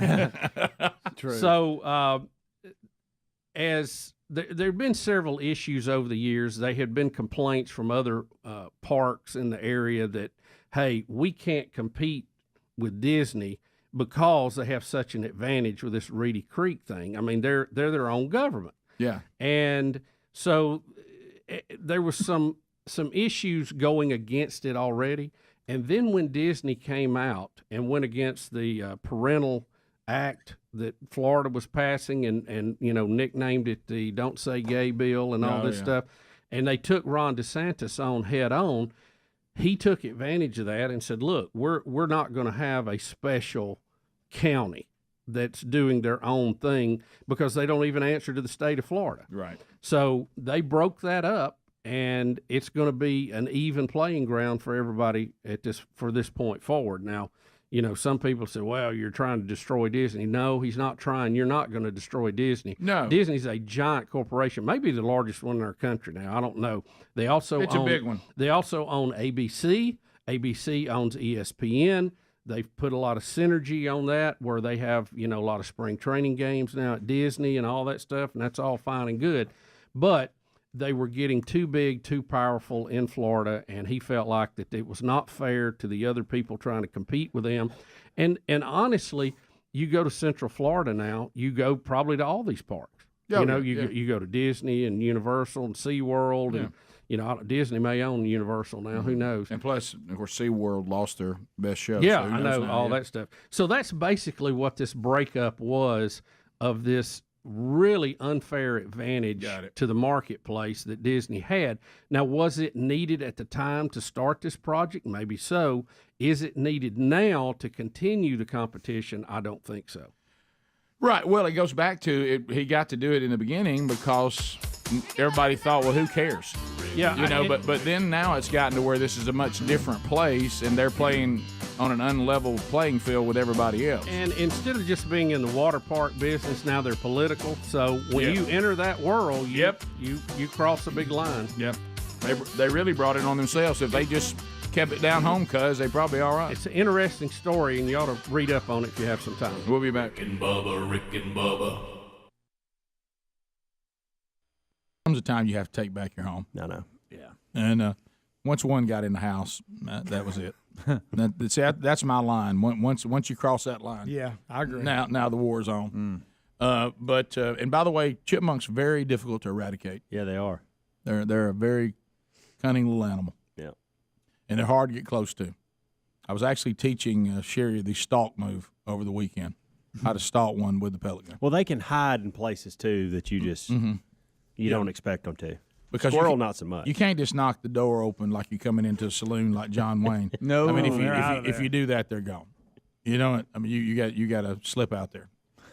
What are the pellet gun rules, by the way, in our communities? Are there any? I say fire away. I don't think there's any pellet gun rules. Okay. Now, if you get to one of these now, they have where it has the the tank tied to it, and you can get it up to the level of 22. Now that may be a different game, but your standard. Tell me the one I've got. I think mine's got a silencer on it. Easy. So that ought to tell you. Wait a minute, how loud's a pellet That's gun? what I'm saying. The fact that it has a silencer on it ought to tell you. If it did, you'd be. I mean, you're joking. Yeah, right if it now. had a silencer, you got to get out of that mic. So if I had one that had a silencer, hit and roll. Yeah, do something. You're talking about your Daisy BB gun. Those are fine. Right. If you want to learn how to be a good shot, get one of those Daisy BB guns because you have to allow for the arc. Oh yeah, because they Red Rider. I mean, I remember Greg's learning got one in his office. I do. I Let's remember get it out and shoot everybody with it. I remember having to learn that as a kid. You had to allow for the arc to come in. Oh, yeah, when we were shooting at each other with them. Yeah. Which is not recommended. No, you don't do that. But don't play hide and go seek. Dad didn't find it funny. You know when you're it, though. Mine doesn't have that gas stuff. It's got a crank thing and a brake. Where you still is talking. that the way? Same still? thing. Same thing. Dang it. If I had one that broke and had a silencer on it, if I had a scope on it, it doesn't. If I had one that broke, they will get the job done. Mm-hmm. Okay. And I would call each city varies. I would contact your city and There's find no out. law against a pellet gun. Well, you don't know. I just I ask know. it. Nowadays, According you don't know. what level? I mean, how many cities listening right now? Some of them never know it. But all we got to worry about is where Hounds especially is. if I got my silencer. All we got to worry about is where he is. Well, even if you didn't, it's just going to go. Poof. I know. That's three times you said that. But I know somebody that used one of those type guns you're talking about that at the highest level brought down a trophy deer with it. Oh, Rick. I know. Straight up. I've heard people say. Straight up. I've heard people say that they have killed coyotes shooting me on the head with this particular one. That's why I bought it. Is it a European pellet gun? Yeah. Easy. There's a lot of talk. I'm just asking. Hey, it's fun. All right, back to this guy, Greg. I'm with you. You're in trouble. How does this beloved science teacher ever sit down and say, "Let me tell you what I think I'm going to do tomorrow. If anybody wants to stick around after class, I'm going to feed a live puppy to the snapping turtle." Yeah, look, hey, little puppy, how you doing? Feeding puppies to things publicly is pretty much frowned upon by all of society. In Korea, maybe not, but here, Right. yes. Well, even in Korea, they call it wasting food. That's true. They wouldn't want to share it with the turtle. Right. They say, hey, you don't care about starving people? Right. True. That's like feeding a dog on the table. So it's one of them big old loggerhead snapping turtles like we have everywhere. You seen the picture of him? Yeah, it's a big one. Oh, yeah, we used to catch here. those. I told you I saw one. It was either one of these or a bass eat a baby duckling down at the pond. Oh, I'm going to tell you. You're just hey, they coming don't up with all play. kinds of stuff. Now, he's feeding a rat there, I guess. So we're good with that. I don't know what that is. But, yeah, no, I told you that story about a week or so ago. They can snap. That poor little duckling, I felt so bad for it. I truly did. spooked off the bank and started just doing his little feet across the top of the water like you would do a top water lure. And I just went 3, 2, go. I don't know if it was one of the big bass that got him or it was one of these big snapping turtles, but he's making a lot of racket across that water. And I was trying to say, you gotta be smoother than that. That's trouble. Did not know this, but looked online. People started emailing me. They actually have little duckling lures you can use. Oh, really? Did you know that? No. You pull a little duckling across the top of the water? Yeah. I had no idea. I knew they had frogs. I didn't know about that. Did you know that? I didn't know they would hammer a duckling. Yeah. Well, if you think about it, when I you see the know. little activity they got going across the top, I mean, it's, How they do it? I was like, boy, you got to get them wings to work. You got to get We up off used to that catch- water. You know it. I had one of the big snapping turtles in the ditch in front of my house when the kids were little, and I picked it up by the tail and it was snapping. They thought that was the greatest Oh, thing. great. they If your had dad ever can pick a seen. big snapping turtle. Now They you thought it was like a dinosaur. Now, if you'd have fed the puppy to it, it'd have been No, I wouldn't have done that. I just let it held it up and let it snap at everybody. Have y'all seen a lot of turtles on the road lately? It's that After time of year rains. for 'em. Abnormal? It's that time of year I've seen for 'em. 3 turtles in the last month or so. Have a on the good road. little rain shower. Yeah, You're they're good. moving now. trying to cross the road. The car in front of us yesterday about wrecked, trying to avoid one. Just straddle it. Huh? Just straddle it. straddle it. Oh, I don't know. He got locked up a little bit and kind of came on over. Game.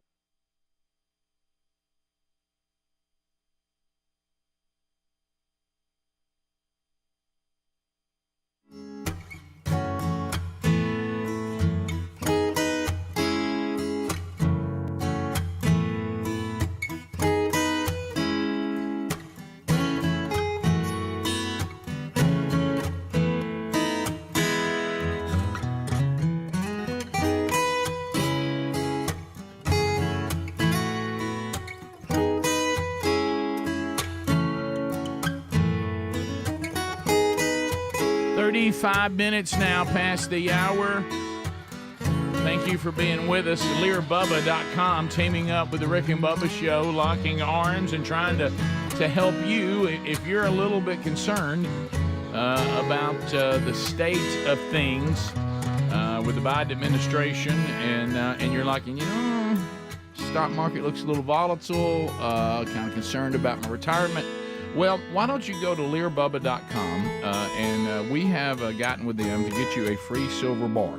It's free, so today, if you like something free, you can go to LearBubba.com, get a free silver bar with every ounce of gold that you purchase. Now, very highly respected financial analysts predict that gold prices could soar as high as $4,000 an ounce, and there's no magic 8-ball guarantee on that one.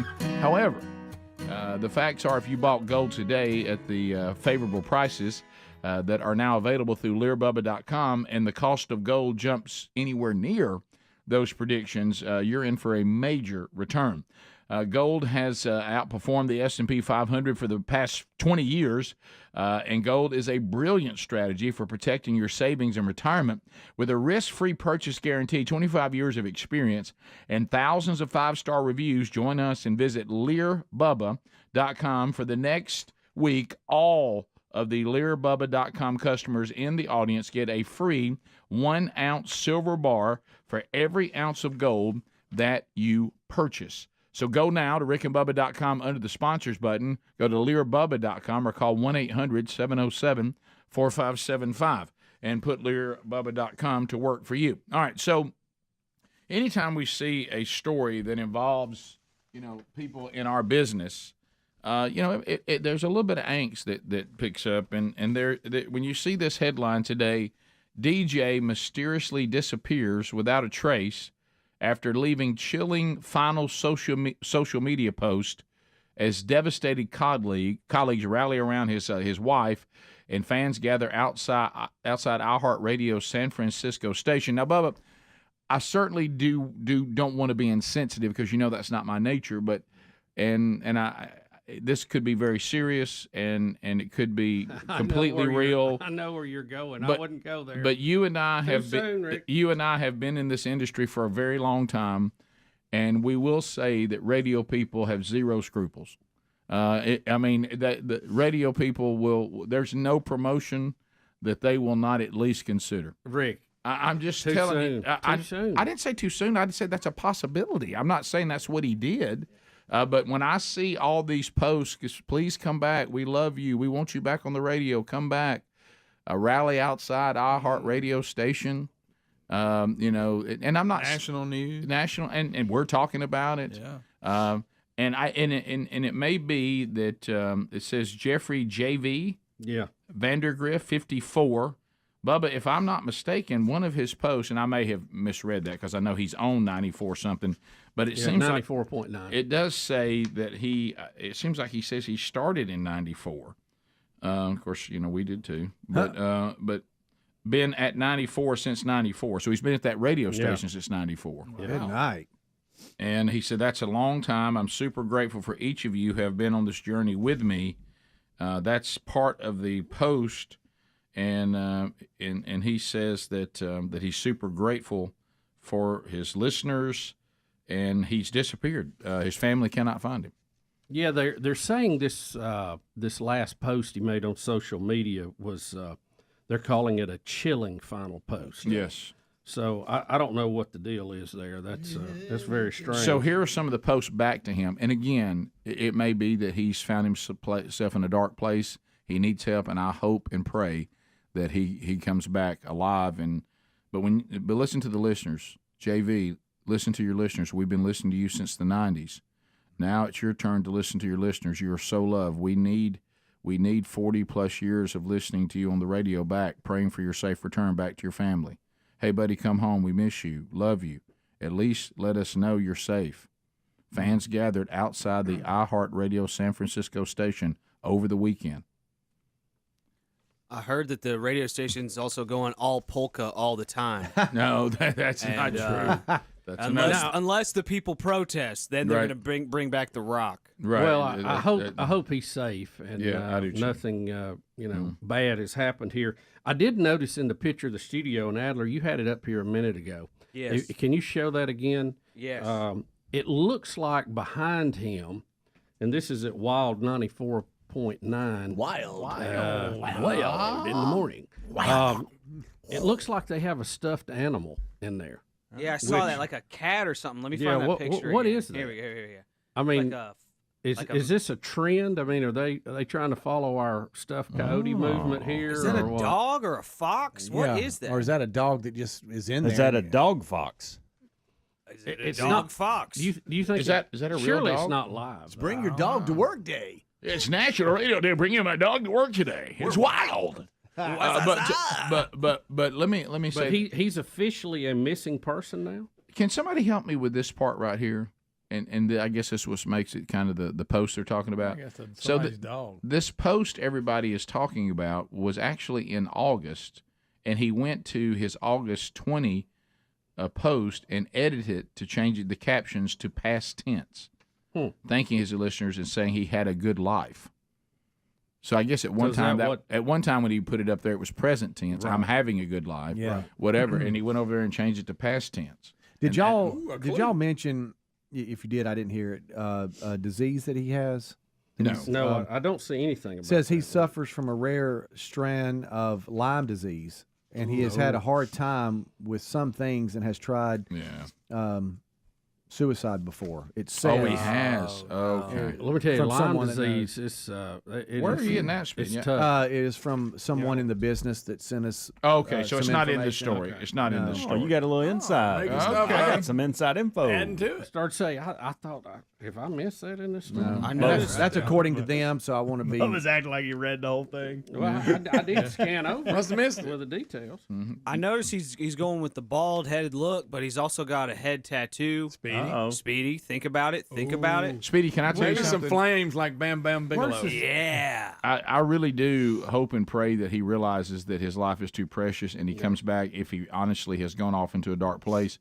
But I will say this, it did give us an opportunity to see what your head would look like with a lightning bolt, and it looks pretty cool. Yeah. And I like that he kept it small. It didn't over, and it looks almost like the Chargers logo on the side of his head. Okay. Yeah. But not big, but just kind of small, kind of subtle. What about the oval Rick and Bubba logo on the side? Not the round one. I agree with Greg on that. Kind of like Speedy's head was a football head. Exactly. Bam Bam. Yeah. Perfect.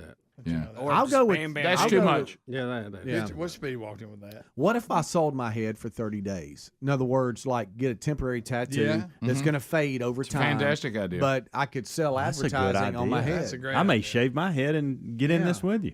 Almost Look like a a billboard. good way that to make changes. some Stop money. there. Look at shave Rick your so I back. can have a good side shot, Speedy. Look at Rick. There, wait, here we go. Huh?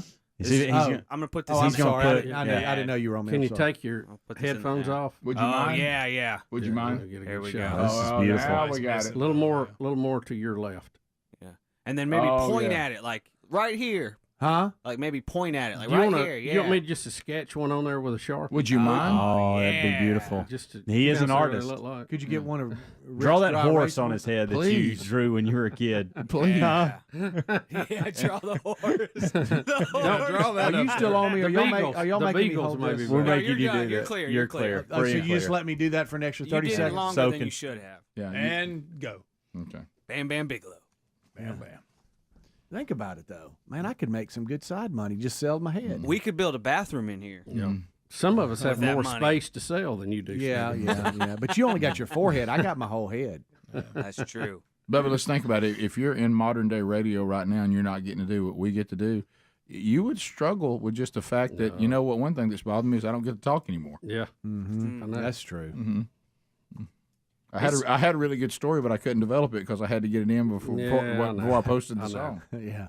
It's pretty cool. Pretty cool looking little studio they got there. And he's got fantastic skin. Yeah. Oh wow. Frankly. He's really, he has. He's taking Well, care I of hope him. he's Hey, all I right. hope he is okay. Yeah. Well, we'll see. And but anytime you see, a guy that's been at this station since 1994, sounds very familiar. We've been doing this since '94. Can't nobody find him. This business will drive you crazy. No, I was trying to say that without being too insensitive because that's not my nature. But, Right. But all right, 15 minutes to the top of the hour. We'll be back. More Rick and Bubba coming up right after this. Rick and Bubba, Rick and Bubba. The NBA Finals last night. Y'all are not giving the NBA anything. I tried to give it a little bit last night, and I hung with it for about, I don't know, I think I'd 8 minutes. rather see the turtle. Yeah, Yeah, I hung with that it about turtle. 8 minutes. This story's been told over and over, and we're done with it, I think.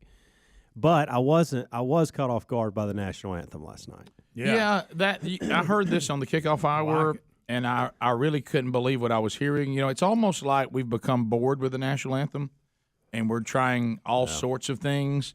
Certainly respect the talent of Carlos Santana, and apparently his wife is quite a good drummer. Don't think she just barely hits on the drums. But We're going to give you the full effect because it's only about 2 minutes. absolutely. It's quick. 'cause And so we're going to let the. You're not ready for this, Rick. You're really not. tempo. It's one thing for me to say it. And first of all, Carlos Santana still got his long hair. He's bald now, so I don't know what he's got going on with that look. The Ben Franklin. Well, it's they like the But hair. what's starting wrong to with go the to hat? his ears. But when they do the introduction, and then you see her sitting over there, full drum kit, full set, just like Adler's got in here, and I'm telling you, she wails on them. with the I dress mean- on and aerobic pants. for How do some you reason. play And the drums during tempo- the national the anthem? tempo Well, of you're it, about to find out. it's not like the Please, marching band, please, I believe me. need you to do this. Watch the players' reactions. She's playing a drum kit? Yes, Oh, Rick, the the whole players don't know set. what to do. Yeah, watch the coaches, their reaction. Yeah, everything. All right. Gentlemen, at this time, we ask those who are able to please rise for our Those are national able. anthem. Some people can't Displaying rise. the yeah. American Tell me- flag oh, I are see. members of the United States Armed Services. Oh, sweet. Here to perform the Star Spangled Banner. Joined by his wife, Cindy Blackman Santana on drums, please welcome back Rock and Roll Hall of Famer and Bay Area native, Carlos Santana! Wait a minute.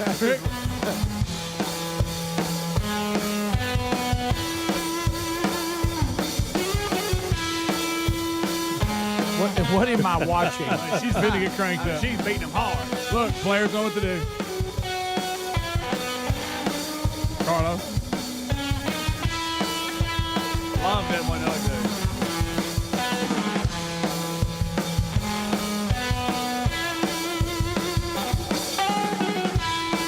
What in the world? And she's not going to let up either.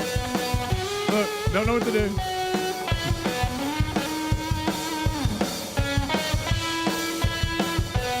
I know our wives can talk us into anything. Is that what happened here? We got fire? We got pyro? Yeah. Look at her. What in the world?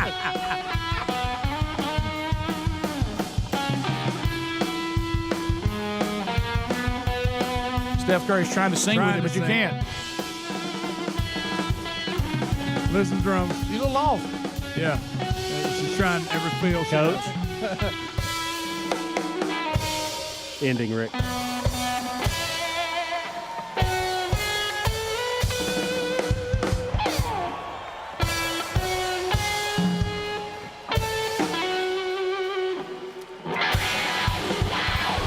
Wah-wah pedal.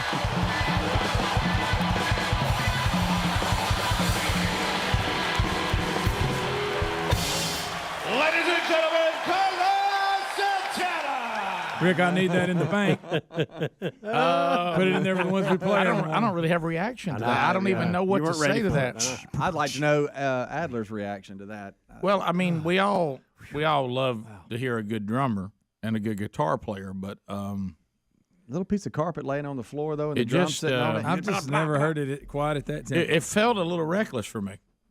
I kind of like it though. I'm good with it. I mean, it was. I sensed that this is another thing that a wife has talked the husband into. Are you doing the Let national me play anthem? with you. Have you doing the national? Yeah. What do you think about me playing with you? It's the national anthem. So you don't want me to play? You don't want me to play? Do you not think I'm any good on the drums? No, honey, you can do it. Let's go. Because she's wearing a dress. Yeah. Have you ever played drums in a dress? I have, but that was in college. Oh, right. That was Halloween. There's a long Toga party. story. Long story, guys. Yeah, toga doesn't count. But guys, you okay with that? You know when Rick, you've been here. When your adrenaline is too much and it's too there, and you just go crazy. That's what she's doing. I feel like she's like, I never intended to be quite that fast. I'm gonna show you all my fills I can do. Yes. Doing offbeat fills and like flams and all kinds of. I don't know if that's the place for that, y'all. It didn't feel right, did it? Didn't She tried feel to right fit at all. every move she knew. in one song. It's like everybody's about to watch. Everybody. We're back. It's 10 minutes to the top of the hour. Rick and Bubba's show. If you missed this yesterday, we did announce that we just released a brand new resource, a 31-day devotional called Transformed, Embracing the Death of Self and the Power of God, and some commentary that I put together about some of the most convicting verses in the Bible. It's a 31-day devotional. It is designed, really honestly, when you look at this, there's going to be some references in there to us as men, but this is a devotional really for anybody who would like to take on what Scripture has to say about Christ's ability to transform all that he redeems, and it's available now at themanchurch.com. Just go to the store, and coming soon to the Rick and Bubba store. They're actually got a box of it yesterday, and once it's up in the Rick and Bubba store, I'll tell you about that too. So thanks to the great response yesterday and encouragement and all that. All right, so as we come back, Bubba, it looks like that this is either our future, or this is just two guys that are doing. You remember when you've heard me say before, without advertisers, that Bubba and I would continue to do this, just no one would hear it, and unless you wanted to come hang out with us down at the fruit stand. Are we going to do a produce stand? Or are we just going to hang out like these guys? Produce stand. As long as you got good cantaloupes. I don't know why we've always think our fallback position is a produce stand, but anyway, I like it under a shade tree. Yeah. Produce stand. Yeah, it's after we ruled out oil change. Right, and Bubba, let me tell you this, and we talked about that. We talked about this morning, and I was late on this as well. If we end up like these two guys and what we're about to read, and it probably is our future, and they're basically doing our show without being on the radio, okay, when you hear what they say, you're going to have to start drinking coffee. We can't sit around the produce stand or down there at the local store out there in rocking chairs and you not have a cup of coffee with me. Well, I mean, you'll lose credibility. If you're over drinking Spark, that ain't going to be the same, or Mellow Yellow. If I drink it out of a mug, maybe nobody will know the difference. Put it in a mug so we can sit there and sip it like old men. Rick, this is the headline for the whole story, and this kind of sets it up. Two old farts set up at park to give out free advice. Yep. That's us. And it almost tells you For the whole free. story. Say it's free. Now- Kind of like free metal. We found a package because they were last year at this park, and the big thing is they're coming back for 3 weekends or whatever. Like a tour? And we found like a little video package 2023 tour. that might shed some light to this, Oh, look at courtesy that of tree. WTOC. All right, here we go. And this is from last year, I believe. Oh, look, I love those live oaks. Love a live oak with some Spanish moss. Yeah, baby. The Forsyth Farmers Market always seems to draw quite a crowd, offering anything from fresh produce to art, and now, old farts. What advice do you need? Handing out advice at a reasonable price. Our advice is free, right? You get what you pay for. So, you get absolutely nothing. We don't know squat. These old farts, better known as Kevin and Raz, have spent the past couple weekends right here. Gracing Savannah with our wisdom. And it would appear they That's have good. plenty of wisdom to go around. Always go to class and sit up front. Words of wisdom are do what you love and love what you do. If you can avoid it, don't step in it. Then you can say, I told you so. So what inspired them to take their advice public? Well, I ran out of golf balls. So I got nothing else. Well, that, and perhaps to remind us. That it's okay to make fun of yourself, and it's okay to connect with people. Well, we love you guys. You're awesome. All right. Thank you. So while their advice may vary in success, If they're out shopping by themselves, they're either one, hungry, or two, they have some money. they are honest. And if you have a question that we don't know an answer to, we'll just make stuff up. And honestly, right now, we could all use a laugh. That's true.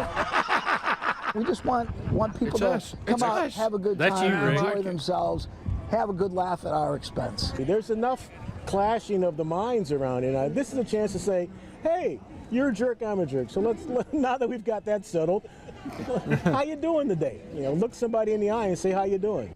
So maybe these old farts have got it all figured out, after all. Come on, you want to be me. Face it, you want to be. You can get some of this. Come on. That was from last year, and the story that's updated is now they're returning back to the park this year for I bet 3 they'll have years. people standing in line. Oh, yeah. Can I say one thing just to them from a marketing standpoint? And Bubba adjusts me on this all the time. They need the actual black guy to sit behind his cartoon and the white guy to sit behind his. Oh, look. They're backwards. They're positioned backwards. I don't know about the white that. guy needs to be over here behind his cartoon, and the other guy the black guy needs to be on the other side. Yeah, that's all. That's the only adjustment I'd make. Right. Okay. It looks like they're having fun. They're having you know what he said? Let's face it, you want to be me. I'm sitting here smoking a cigar, hanging out in a park, just talking to people because I've apparently set myself up to be able to retire. You know, Rick, I think the best advice they could give is get out of Savannah because there's a lost nuclear weapon. Here we Bubba, go. Bubba. Here Who do I pay? Who go. had the bet? It's You know a what Mark, Bubba would it's say? a Mark 15, by the way. Biggin. But how about this? Biggin. If I were to put together this tour, the first thing Bubba would say, "Well, I don't know about that Savannah stuff." Ooh, let's stay out of Savannah. I won't. Bubba, you're not going to be stay blown up. You know who you are? You are Jay Leno, who wouldn't spend his Tonight Show money. That you're going to be I fine. just don't think you ought odds to of camp on top of a nuclear weapon. the odds of this thing blowing up while you're in Savannah are not very high. Yeah, but when it does, I know. Yeah, it's going to be bad. that's a nice baby, one. she's Huh? dead. Yeah. There won't Bubba, be no park left. Back to See the- that moss on that tree? Disintegrated. Oh yeah. Do y'all love a good old Spanish moss hanging out of a live oak? Oh, yeah. Come on. My wife would go stand under those trees and stay there for days. She loves it. She loves a live oak. I mean, if we get anywhere near one, here we go. So and she really liked the one we had, not live oak, but the one we had in the back of our house that Gary cut a limb off of. Yeah. Yeah, and I can get his lawnmower under it now. yeah, and Greg, I mean, do we need to tell? Speaking of old farts sitting around, the report you got from Gary in the Turkey Expo. Have you heard this? I had a source who was at the Turkey Expo, probably Little Lee Hubbard. But anyway. Yeah, Little Lee Hubbard. And he said some people came up to him and want to know where Gary was, and Lee was doing something. He said he pointed him in the direction, and they said, well, we really love to meet him. You know, we love hearing him on the show and all this. So Lee said, he said, I ran into him later, and I said, would y'all get to meet Gary? And they said, well, no. And they said, why? They said, well, he had this look on his face like he's mad, so we were afraid to go up and talk to him. But that's just how he looks. Right. Y'all know how he looked? They went over to Gary's booth from the show wanting to meet Gary. Yes. And when they saw the way he looked and the look on his face, they were afraid of serious. it. They were afraid of him, and they wouldn't go over and say hello. and Lee told him the same thing. He said, "That's just the way he looks. If you spoke to him, he would have been very nice." But he said, scared "Hey." him. And then, Scared them all. and then, Bubba, somebody says a picture of Gary standing in the Cinnabon line. Yeah, I got a.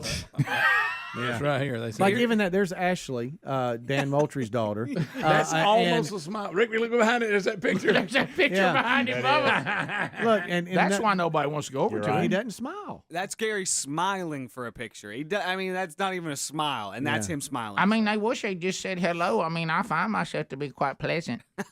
Does Ashley look like she's been held hostage? Yes. At all? Yeah. It's almost like she's going, somebody help No, me. Adler, I just sent you a picture if you get it in a minute. Ashley Moultrie has probably gone to whoever has connected them in some indirect or direct way to Gary's call and said, "Who did this to me?" Yeah. Don't you agree? Yeah. I mean, and I know the look they were talking about that he has on. So Gary's regular look was so scary they wouldn't even say hello. They were afraid to go up and they were introduce afraid to go themselves. speak to him. Just because the way he looked on the look on his face. I said, and I even brought up that picture. I said, well, if he's got that picture, I mean, he's looking sharp in it too, with his serious hunter look. Well, Hey, I'm a hunter look. His face is probably tired from making that face when he goes. Yeah, that's true, Bubba. I bet his face was. But guys, let's be honest. Let's probably it. But let's be honest. Rick, look. Here he is at Cinnabon. Look at him. But let's be honest. Gary's not all that pleasant. No, he's really not. But I think he really. I mean, surely if he's not warm. No, he's not. He's not warm. Once you chisel away, he's very, very he's kind. very approachable. Oh no, I'm talking about if you just. But in that setting, you're scared. You ever of been it. to a restaurant with him? Oh, he's rude. He's very rude. Yeah. He is. He can be short with the help. Top of the hour. Rick and Bubba, Rick and Bubba.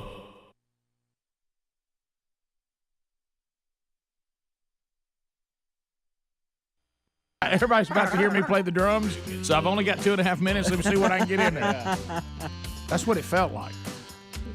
Do you think Carlos got talked into that? I think so. Yeah. If not- you're, go ahead. Go ahead, no. No, I was just gonna say if you're wondering, Warriors up 2-0. Yeah. Not gonna look yeah. back. Yeah. It was ugly last night. Greg? So, do you want to play national anthem for us on the drums? Rick and Bubba, Rick and Bubba. Some of you are weighing in on bare knuckle boxing, but I was told that I needed to see this piece of video. You know, I guess the last time, Speedy, can you help? When was the last year that the Rick and Bubba celebrity charity softball team shut her down? You know, because we got to the point as we begin to age that the kids didn't want to see Rick and Bubba fall for no reason. We had a glorious run. You know, posting a record of 63-0. Yeah. But because nobody comes to see the Rick and Bubba team lose. That's right. I don't know, but anyway, it's been Has several. it been maybe it's been 14? several. No, we didn't go that far. No, I mean 14 years since we played. 14 years probably. Yeah. Yeah, at probably least. So. I thought you were. So that means it would be. Did we maybe even get into the new millennium with it? I don't know. I thought maybe not. I don't remember, but we played for a glorious run. I would say we played probably for about 6 years, maybe. Yeah, and everybody knows that, you know, it's slow pitch softball where people get hurt a lot because you've got a lot of. But you would think, you know, when NFL players are playing in charity softball games, and they can be a lot of fun. But one thing that you don't count on is them getting hurt. No. And there is a Clay Matthews piece of footage. If you're going to be in a celebrity slow pitch softball game, don't pitch. No, note to self, which, by the way, you're going to laugh, I'm in one. The Miracle League of Helena is having a charity softball game at the end of the month, and I've told them I'd be in it. And note to self, I'm not going to be the pitcher. No, I can tell you that. no. But Clay Matthews, it just says a charity softball game. It doesn't say what it's for, but there's some former players and stuff, kind of like the Jeff Fisher charity game we were in so many years, where they would have players come out in a mixture of everything. And Clay is the pitcher, and he takes a line drive back to the face and breaks his nose. Oh, no. And here's the audio. All right. Oh, no. Oh, no. Oh, he just takes it. It looks like it's a bunch of Green Bay players playing each other. Oh, sorry, let me go back, Ad. Oh. Crowd. He's already dripping. You see him? Oh, man. One of his teammates about to talk here. That's awful. Yeah, look at that. He got hit in the nose. I don't really know exactly what the deal is right now. I know he was in a lot of pain and he was leaking a little bit, but tough guy because I would have still been on that ground right now. But we just gonna pray for him and hope that he feels better soon. That was awful. I mean, right back too. Oh my gosh. How about when you don't even ask somebody to come out? You just go, "I'm done." Well, no, when you hit the softball hits you right in the nose, you got to get up and get the sideline. I've never heard of. He's dripping a little bit. Yeah, well, yeah, sure he was immediately. Look, I remember this when we were playing, and we were like the Harlem Globetrotters of softball, and so I was Meadowlark Lemon on first base, so I trash talked the entire game. Oh, the entire game. The entire game, and that was part of the show and everything. So, but you never knew who was going to be on the opposing team and what their level of play was. Sometimes it was very poor. Other times it would be very good. So there was a guy that came up to bat for some team we were playing. I don't even remember who it was, and he was left-handed, and I was playing first base. That's where I played. And I started trash talking, and he started pointing the bat at me, to which I replied, as trash talkers should do, if you hit it at me, all you're going to do is make me a hero, and the kids are going to love it. If you hit it down here, that's all you're going to make me as a hero. You better hit that somewhere else. Hoping he would. Okay, and he got so mad at me, and he'd played college baseball, and he turned on that thing, and before I was almost Clay Matthews, but and I still had pretty good reflexes, I guess then, and I didn't get my glove open. It was just the back of my glove, and I just went and I did like that. I mean, he nearly hit me right in the face, and it hit the back of my glove and fell in front of me. Now my heart was racing to the point that I nearly had a heart attack, and I bent down. I said, "See, that's just what I'm talking about." And I tagged first base, and I was just shaking, and like that, like I said, "Oh my gosh, nearly got killed. That's right. That's exactly what I'm talking about." Throwing it around. You better sit down. That's one. But I thought, boy, the next time he came up, I didn't say anything. Because I was close. Do you remember that? Yes, I do remember that. It was really bad. Yeah. But we had a lot of fun with it Yeah. until it started being, where we were just physically didn't need to be out. Well, when you have, when you have a brace on every knee and every elbow or whatever, there's just braces everywhere. You're like, all right, at one point, and it turned into almost like a city fest every time. It just started out. It was really a lot of fun. Yeah. We would go and just play, and then it turned into an big all production. day, game day type atmosphere. We had people grilling on the first base or third base line, and we'd stop by and eat. Naked cowboy singing the national anthem. Yeah, brought naked cowgirl one time. That was the scene. Didn't know that was going to happen. Wish I'd have known. Yeah, we actually were drawing crowds to softball games that were in the thousands. Yeah. It was a lot of fun. And we turned it into a huge production. Yeah. And it was fun. It was. It was a blast. It was a lot of fun till injuries and all that. And, stuff like that. That was close call. Yeah. Really close call. But, back on Clay, I know he's laid back because he's just having fun. I get that. But his delay on bringing that glove up, I don't know his reaction.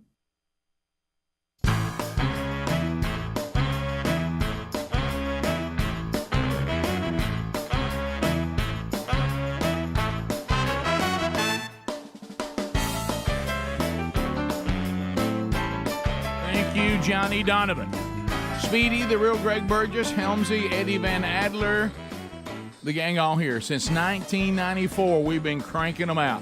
One show after another. Still here. Bam, bam, bam. And we're in the middle of another one. A couple of things to make you aware of. Hello, Pottsville, Arkansas, up around Russellville. What's up? This Friday night, Man Church. Andy Blanks and I will be there talking to the fellas, and we look forward to seeing all of you guys. They need to know if you're coming. It is free, but go register there at First Baptist Church, Pottsville, Arkansas. See you guys on Friday night. Same night down in Opp, Alabama, where you hear us on I-92 WLWI, or you may catch us on 107.7 out of Andalusia. Down that way, Westview Baptist Church, Opp, Alabama. Brian Gunn at their next Man Church from Team Man Church. He'll be there as they roll through the strategy. And some of the ladies were asking me about Sherry speaking in Winfield, Alabama on Sunday. So I did some investigating, and it is just the dinner that is sold out. all the meal tickets to have dinner with Sherry, that is sold out. But if you want to go hear her speak in the main sanctuary, there is still room for you there. So you can still go see Sherry Sunday night there at First Baptist Church, Winfield, Alabama. So she'll be there, and looking forward to being with the ladies as well. Welcome back, Bill Bubba Bussey. What's up, buddy? And Rick, glad to be here, and thank all of you for joining us. It's a little back porch discussion called Rick and Bubba. Yeah, all right, here we go again. Spit it out, would you? A couple of things to get it started. I just beat y'all to saying that. How have we been here for? Well, how are we in our 30th year? How are we in our 30th year? How's that even possible? Well, we just keep showing up. Yeah, God's grace and his sense of humor. All right, so here goes Biden again. This is that thing. Where'd it go? Kamala's already tried it. Where'd it go, Grass?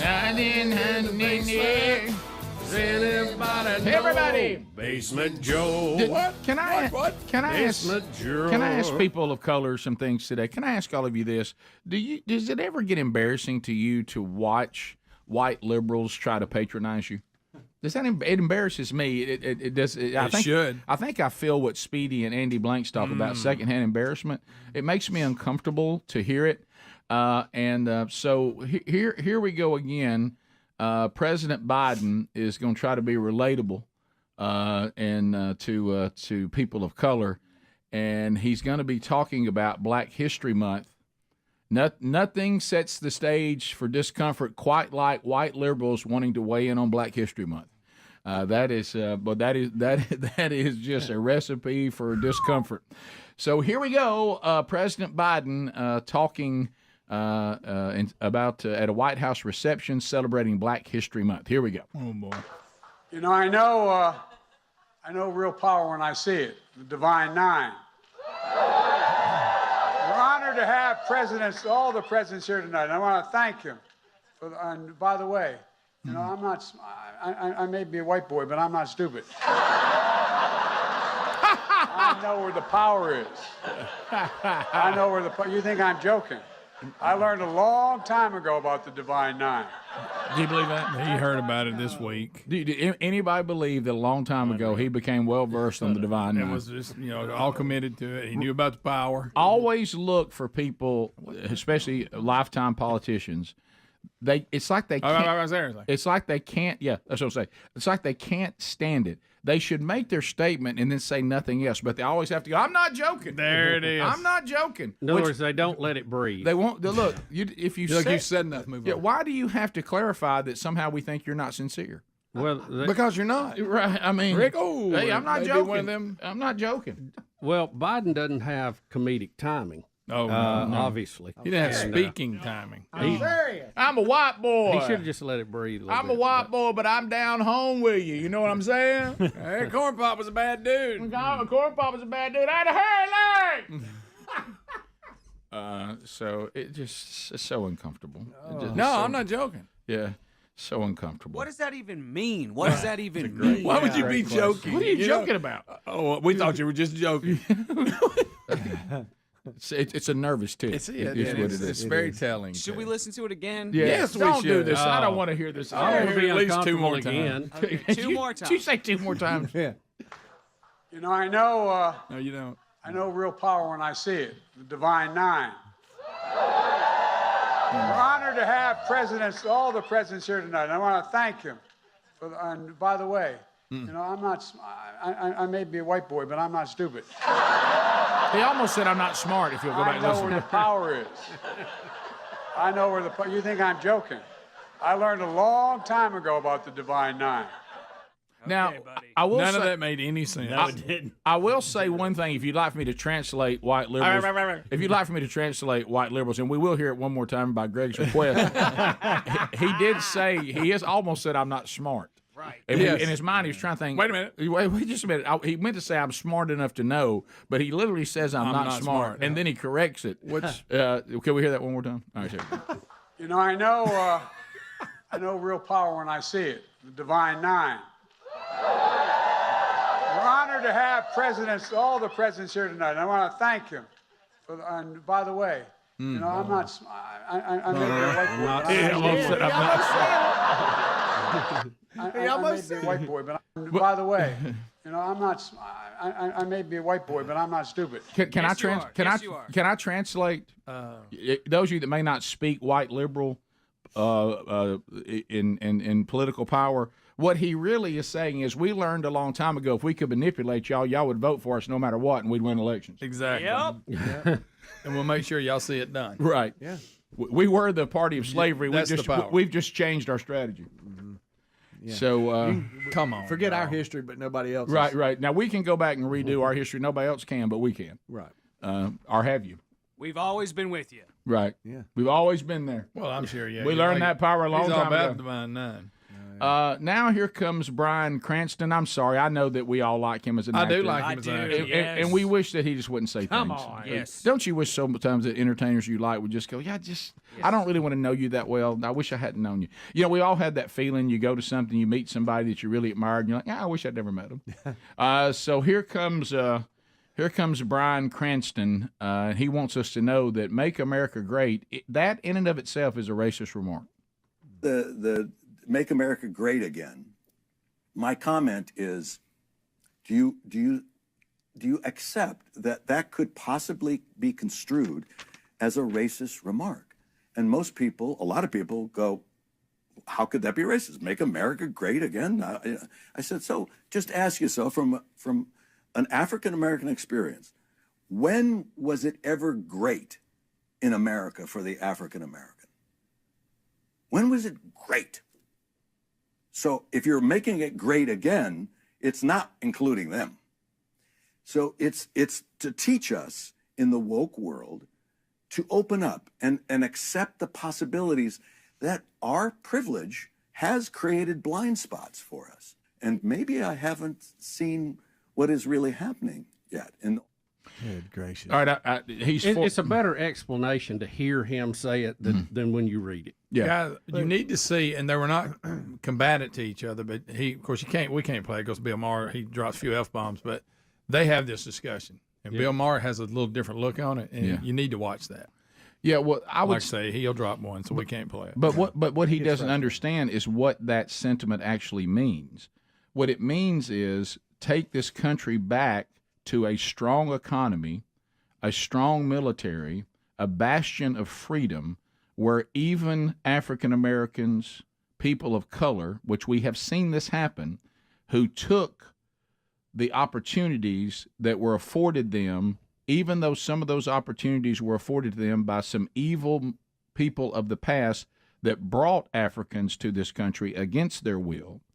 But it is also true that black people in this country and their standard of living, that because of when America is strong, they have been able, because of their incredible talents, their business minds, educating themselves, they actually have done quite well.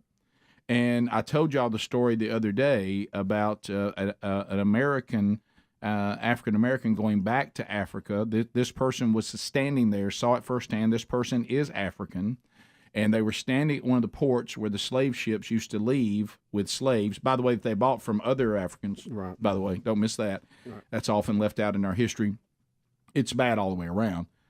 And this African-American who was dressed in very expensive clothing, had shoes that cost more than these men and women made in a year, had beautiful makeup, beautiful earrings, beautiful jewelry, very expensive designer glasses, and was crying at this port thinking about the plight of her people. And the African people begin to get on her and says, you ought to be thankful you're in America. You ought to be thankful. Look at how you're dressed. Look at how you live your life. And you're going to stand here and weep about that. These were Africans at the exact same port. They say the life you live and the access to the standard of living you have is so superior to what we have. And they were so upset about her tears, she got in her car and left. So when you say make America great, if America's great, no matter how you got here, if our economy is strong, our military is strong, we're not in debt, the standard of living is through the roof, then you can buy a house, you can buy a car. That is good for everybody. Everybody. So it's not a racist statement. You know, when I hear it, Rick, what it says to me is, I wish it was 1980 all over again. Right. Yeah. There we go. The greatest decade mankind's ever seen. Look, it has been hard, and some things have happened in the past, but to say that if the country is strong, that doesn't benefit people of color, that's just not true. No, it's not. We'll be back. Rick and Bubba, Rick and Bubba. Yeah, what are we doing here? Oh, I think he had time to do like I did and get the glove up. And everybody knows just to knock it you're down. supposed to take a couple steps Yeah, back yeah, anyway. yeah. Almost like receive. You know what I mean? He's way too close, by the way. Oh, my goodness. And notice that number of the guy batting is 62. That's a lineman hitting it back in. You know what? Good night. We'll come back and we'll take your. We continue. You're out. 866 We Be Big. Russ in Sylacauga. Russ, welcome to the program. How are you? Hey, good. How are y'all guys? Fantastic. Yeah, I was weighing in on. I guess it was Rick who grew to be his height when he was 12 years old. Yeah, I was nearly 6 foot when I was 12. Okay, I was almost 6 foot when I was 13. Right. And so Name that tune. I know. I was just thinking of that. I came across the same issue. Yeah. And the interesting thing was that It doesn't sound big. as I went through, I started playing football, and we used to have a thing called Bull in the Ring. Oh, I remember Bull in the yeah. Ring. Absolutely. Bull in the Ring. So, I was a running back. So they would put you in the middle of the ring, and they would call out a guy to run at you, and then you would block or tackle, depending on what you were doing. And Understood. you would get pummeled. Oh, yeah, we know Bull in the Ring. We lived in the Bull of the Ring era. Isn't it funny how football's changed? You have to talk about it. It's like history of the game. Yeah, you have to explain Y'all remember it. we did Bull in the Ring? Yeah, you have to explain it because Bull in the Ring has been eradicated Bull in the Ring was tough. from football unless you're playing in a small town somewhere. Well, yeah. Well, I grew up in Sylacauga, so we won the state championship my junior and senior year. So, any rate, but that beside the point. Basically, what you would do is you would have a bunch of linemen in a ring around a running back, and then they would call out. Hey, Russ, I'm going to tell you again. We know what Bull in the Ring is. Yeah. Okay, Everybody in here did it. Yeah, tell us what happened in the Bull in the Ring.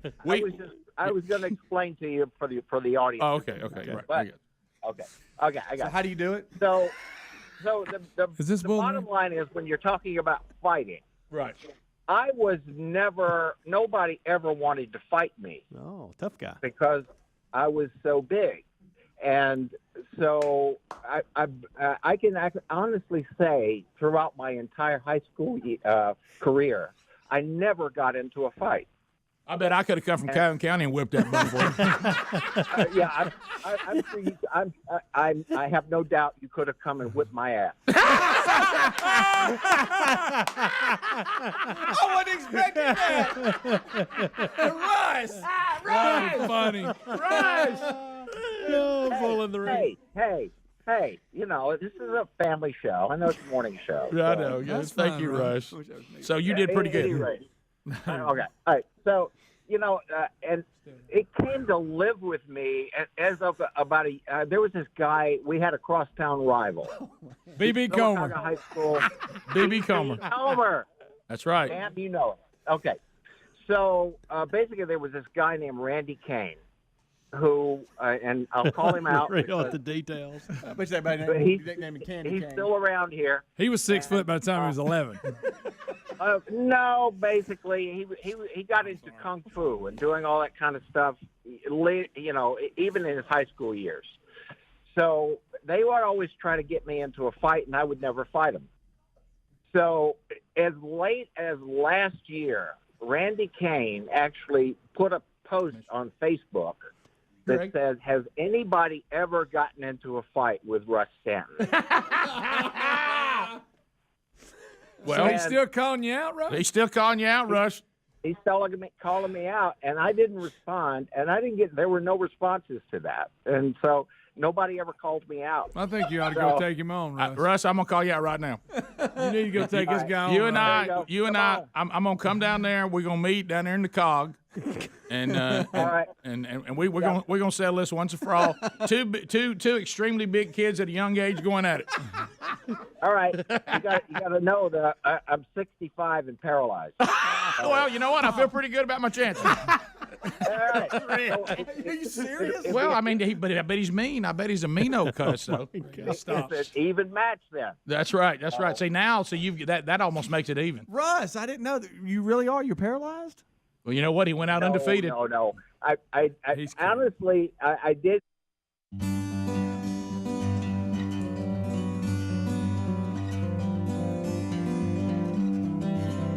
23 minutes past the hour. The Rick and Bubba Show. Thanks for being with us.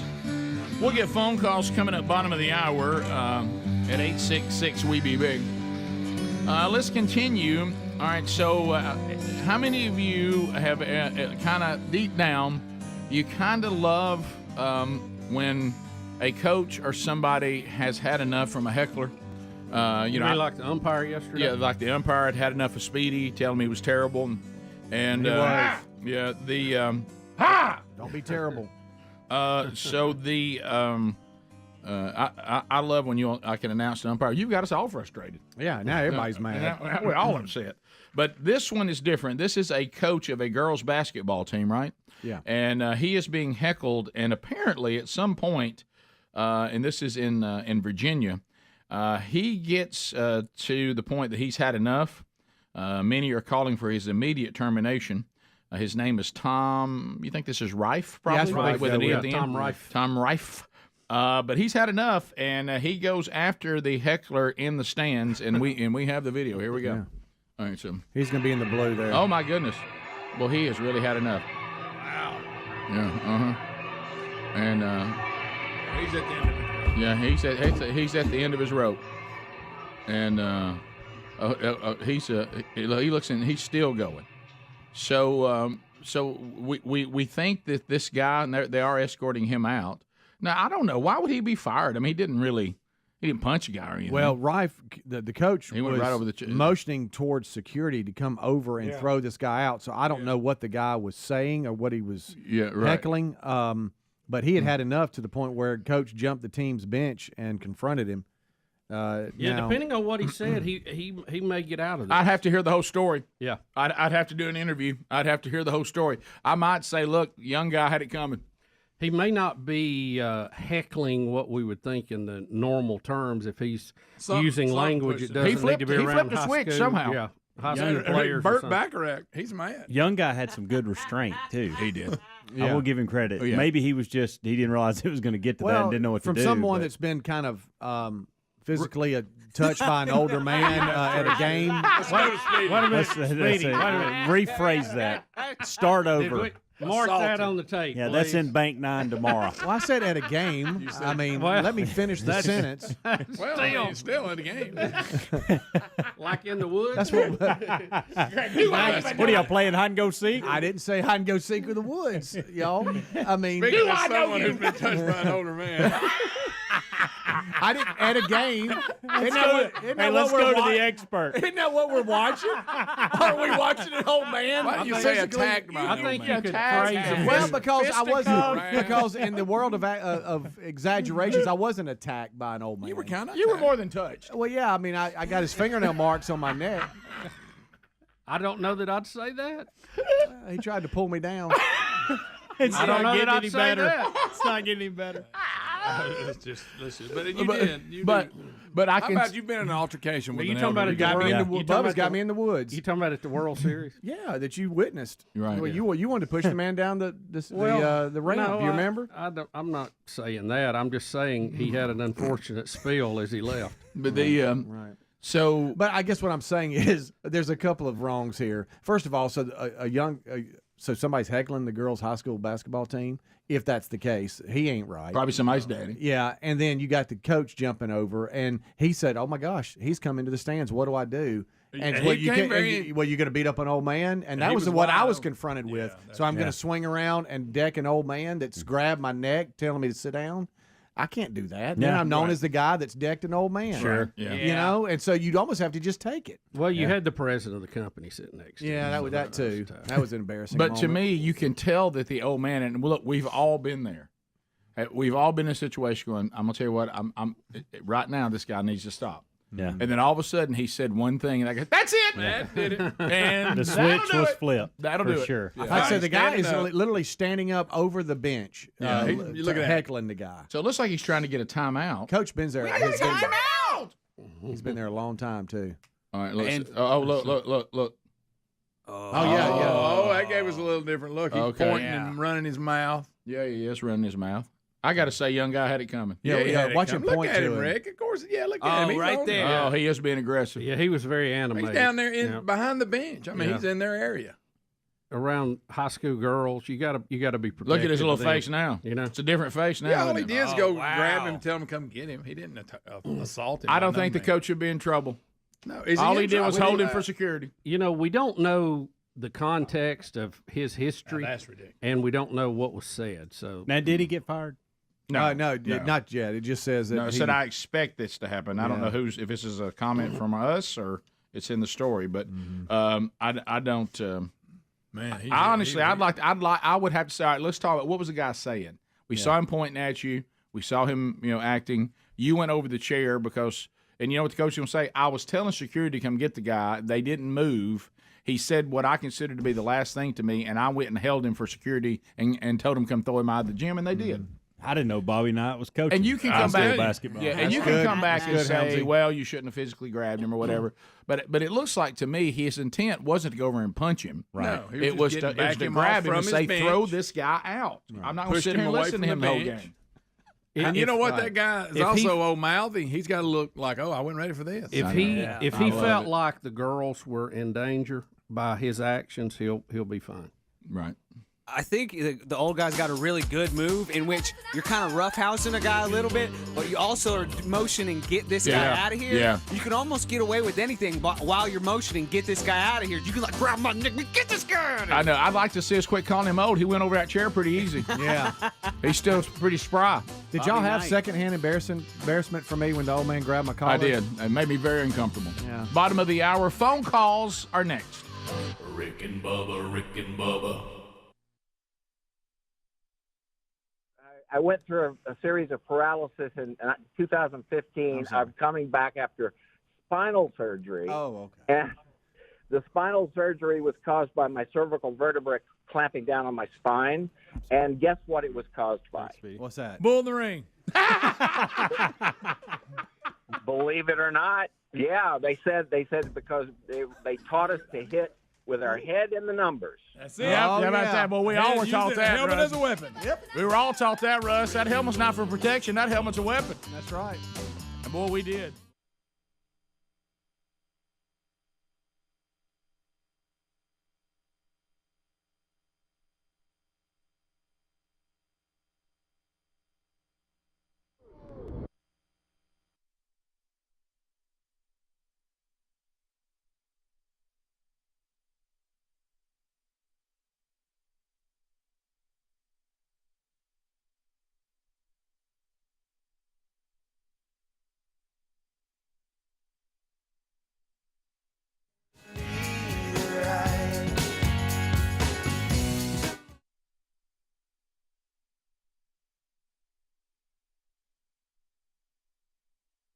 There it is.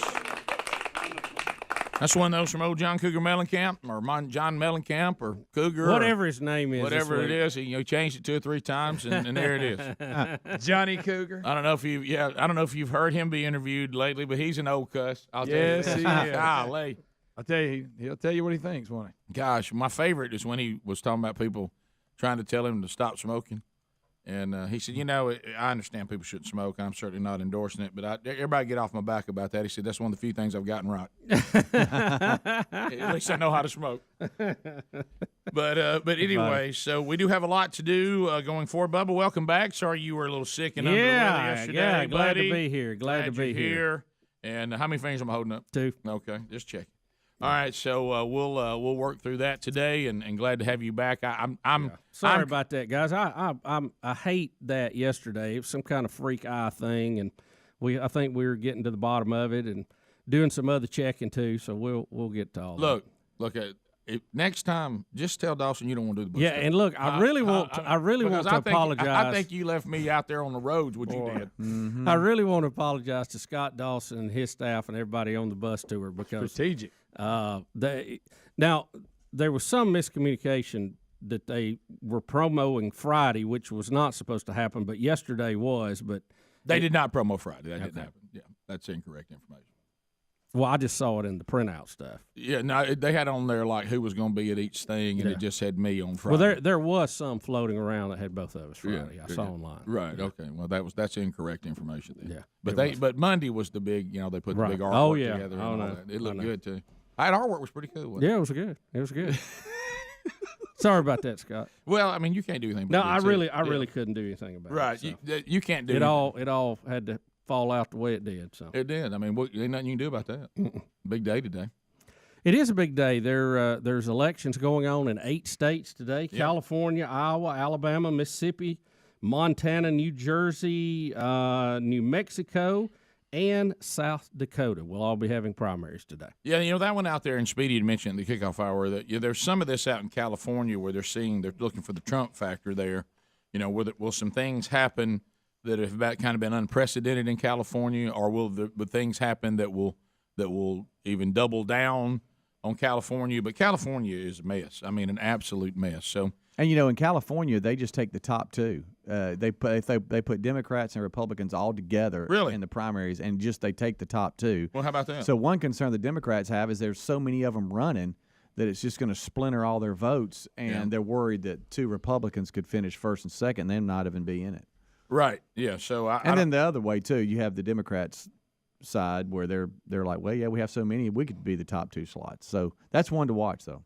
We'll see. They're all out there, and of course, here inside the show, we have our eyes on the gubernatorial race, which I'm with a lot of you. I don't know why they didn't call that something different than that. You think we're going to come up with a better name? I don't know why are we putting a B in there when governor doesn't have a B in it. I don't know what we're doing.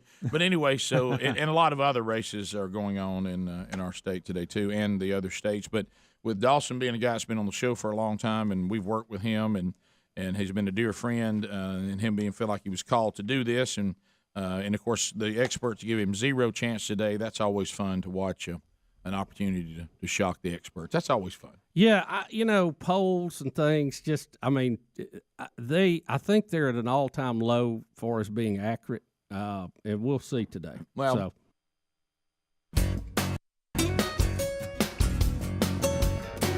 35 minutes past the hour of the Rick and Bubba Show. 866-WE-BE-BIG is the number, and we take your phone calls now. We'd love to chat with you. Lines are available, and you can make a comment, ask a question, bring information to the table. BuyRaycon.com/Bubba. What a success story this has been. All of you, I got emails in the last couple of weeks. More emails. Love the Raycons. Got them. I'm in. I love how they fit. I love how they sound. I love the price, about half of the other premium audio brands, and then we get you another 15% off the order by going to buyraycon.com/Bubba. The different sound profiles and noise isolation to awareness mode, so user-friendly. So get yours now by going to buyraycon.com/Bubba. That's buyraycon.com/Bubba. Or go to rickandbubba.com and look right there under the sponsors button. To the phones we go. Let's get started with Nick out of Sweet Home, Alabama. Nick. Trolling. Keep them phones a-trolling. Here we come, phone trolling, phone troll. Nick, welcome to Rick and Bubba. Go ahead. Nick? What a build-up. Yeah. All right, looking down. Disappointing. Okay. Hear me? I got you now. Nick, go ahead. Yeah. Oh, but I was just saying, out here at Maxwell and Gunner Air Force Base, we listen to y'all every day. Thank you. I call up here every morning, and I finally got through. Good. Thank you for your service. Yeah, hey, it ain't no problem now. I'm not in the military. I work for the military, but, they won't let me in. Gotcha. What's on your mind today? My I was just listening to y'all this morning, and y'all was talking about a coach yanking somebody up at a gym. And I just don't understand why in the world everybody's got to be so sensitive. Well, if you see this video, this guy is leaning over his chair, right, very animated as he gets up to do a timeout. And again, context of what's going on. The fan looked very aggressive. The coach's response was aggressive. We don't know the history there. But he clearly was trying to get the guy thrown out for something he said. So we don't know if it was something that was just shouldn't have been said around young ladies, or some kind of slur, or whatever. Or just he just had enough. Yeah, or he just had enough. And it used to be one of those days where an older man teaching a young man better behavior was accepted. I mean, there's no need to hurt anybody or anything like that. But I'm talking about just kind of letting the guy know that he needed to change his behavior. It was an accepted thing and really healthy for society. Let's go to Jay in Alabama. Jay, 30 seconds. Go ahead. Hey, Jay, go ahead. Lord help me. Please help me to be patient with people. All right, Jay, go ahead. That's name Jay? That's it. Let's go to Jonathan in the free state of Florida. Jonathan, go ahead. Good morning, boys. Hey, buddy. Hey, I've got a job interview today, and a big consideration was how much Rick and Bubba time I was going to miss if I get this job. But I was wondering if y'all would wish me luck. Well, Jonathan, thank you for your devotion to the show. But, yes. But when it comes down to the paycheck, there's always the podcast. Let me say this, Jonathan, don't include that in the interview. Okay, if I ask you about that, Right. But man, we wish you the best of luck, and hopefully it'll all work out and the balance will be great. But there's always archives. And I do like listening to things live or watching things live. I do. I too. do. I do. We all do. But with technology, there are some other methods to, Yeah. a little bit later in the day, Yeah. catching up. Andrew in Alabama. Andrew, go ahead. 30 seconds.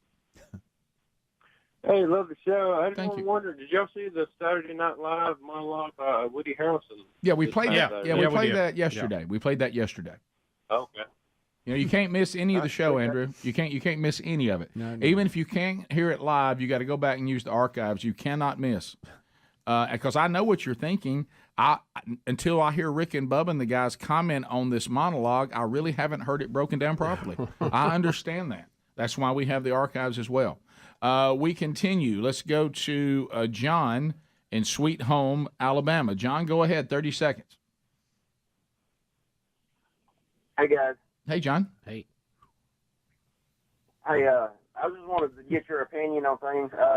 I know Russia is called Mother Russia, or referred to as Mother Russia. America sometimes referred to as Big Brother.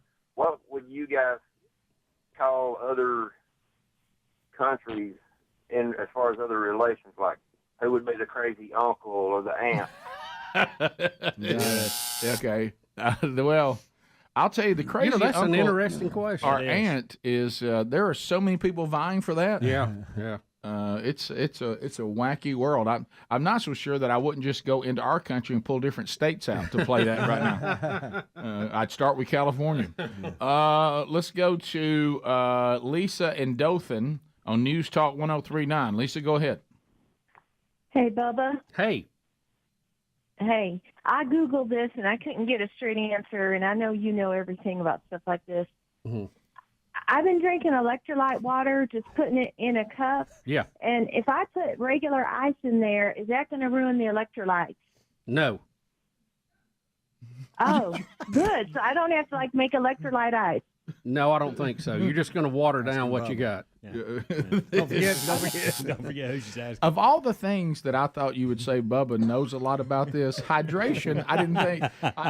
You remember I was big on electrolyte water You way were, back. but- Even yeah. folks making their own with right, electrolysis. right, Yep. But of all the topics, I thought it'd be something Right, about engineering or right, something like that. Let's go. Yeah, you're only going to water it down, ma'am. You're good. You don't have to make ice. Let's go to Johnny in Birmingham. Johnny, 30 seconds. Go ahead. Hola, Senor Rick from Managua. Hey, what's up, Hola. man? Yes, spent a lot of time in Managua. Yes. So I just got back from a medical mission trip down there, and Alex Rigoberto wanted to let you and Senor Bubba know that he really appreciated when y'all came. Yeah, And that's great. we took 5 doctors and saw 353 patients over the course of 2.5 days. Yeah, those are great men. That's awesome. Great men using their talents to serve their people, and wonderful guys. Let's go to Jonathan. Jonathan, welcome to Rick and Bubba. 30 seconds. Go ahead. What's up, Rick? What's up, Bubba? Buddy. Hey, man. How y'all doing? Good. Good. Hey, I had a question. You remember a couple weeks back, or this may have been a couple months back, when y'all called the Bulls? Yes. Y'all thought y'all wouldn't be able to get in about Joakim Noah's foot? About Topaz, yes. 10 years ago. A little something called Topaz. Was it 10 years ago?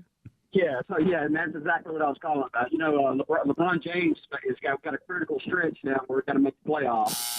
Bubba, you may need to call the Lakers. Can you help him with that? You may get that contact. I don't think he has time now. You know, he's going to need a little more recovery time. DD in Illinois. DD, go ahead. Okay, thank you. The reason I called you guys is because you cover so much territory. These people in that East Palestine are being laid to. Get on the internet and look up Times Beach, Missouri, 1983. Okay. That city was contaminated with dioxin. That whole town was evacuated, and it is a ghost town, untouchable land now. Really? So yes, it is something to consider. What's the future of this chemical spill thing? I mean, I know we've all gotten on who's to blame for it, but I mean, it is. I mean, are the cleanup? It's pretty serious. Are the cleanup techniques now better than they used to be, or the monitoring better? Good question. You know, I just don't know. Yeah, I would assume that we've gotten better at it. But I would say this: I think there definitely is a need to look at how we transport this stuff, and it's got to be, you know, you Rick, as you like to say, you have the list of things that shouldn't happen, and then the list that can't happen. Yes, different lists. We can't have a train derailment causing this kind of problem. No, and it's going to happen. I don't care how many rules, how much safety you have. You're going to have derailments from time to time, sure. Just like you're going to have car crashes. So you got to make those cars safer, and I really think they can do it. Because, you know, we've talked about it in NASCAR. They made those gas tanks so they do not blow up when they have wrecks. And I think that can be done in these rail cars, too, with some technology. They'd have to test it and dial it in, but surely there's a way to protect that. Yeah, when you mentioned the rubber bladder in the NASCAR gas tanks the other day, Bubba, I did not know that. That's very smart and very interesting. Yeah, it made all the difference in the world. And then also, when people say Missouri, I love that. That's how my grandpa said Missouri. Is that how that's the proper way? Missouri. I don't know, but that's how he said it. So I wonder if a rubber bladder is something we could have in our bodies. Ooh. Well, we kind of do. Do they make those now? I mean, I'm talking if yours goes bad, can they replace it with just a rubber one? That was a mind of Rick. Or you got to get somebody. Well, I thought to myself, if it works inside a car, you would be shocked how much our sometimes bladders go bad. How bladder cancer? Yeah, how elastic it is already. I mean, it really changes size. Yeah, a lot. but you know, as opposed to me needing somebody else's, right? I got you. Yeah, I don't know. I don't know about that. And there's a lot of women that have 2 rubber bladders on their chests already. Okay. So that's how you're going. Thanks that's where you're for going to take including us. that. That's where you're going to take us. Medically speaking. Right. Did you do that because Greg? Been a long trip, huh, Sailor? Yeah. I know. There's a new baby. I got that. Yeah. And did you do that because Greg was screening calls? I'm a medical professional. We'll be right back. Rick and Bubba, Rick and Bubba.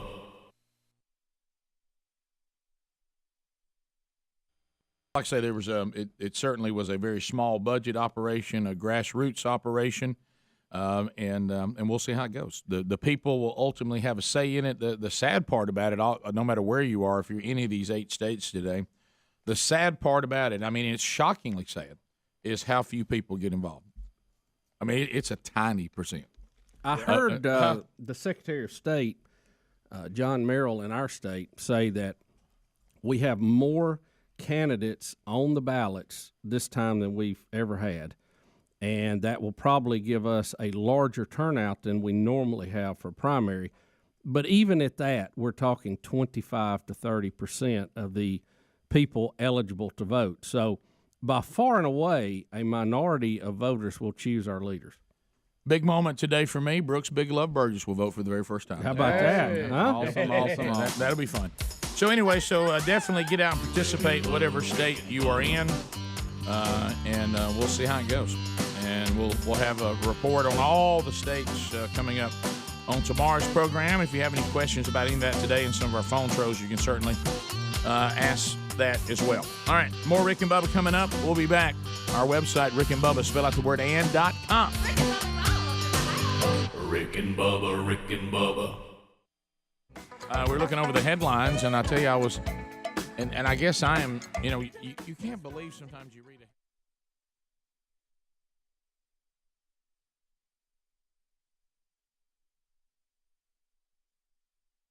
Ago, and Greg was telling me that he had that. I didn't even know that. Dwight Clark, the famous receiver for the San Francisco 49ers that made, Rick, I will say one of the most famous catches in NFL history, is dead at age of 61 with ALS. I did not know he had that. So, but they say he passed peacefully, surrounded by many of the people who loved him most, according to his wife.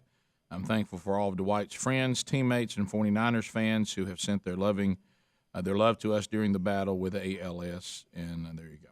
So that is the end of Dwight Clark, who was battling ALS, and as you said, Bubba, probably one of the most famous plays in NFL history. How do you put that? That is the catch from Montana that we're talking about that really was the jump start to the 49er dynasty. It was, yeah. That is when it all began, and boy, they had quite a run with Joe Montana and him and several other people in the Hall of Fame. How do you rate that catch for its great NFL plays? Well, it's got right up there. It's got to be up there. It's got to be top 10. Oh, well, you think because of the situation in the game and what? Yeah. To me, when you talk about plays, the situation in which the play happened is everything. Right. Yeah. If it wasn't some game-winning whatever, then it's just an interesting play. But Right. but I mean, it's not.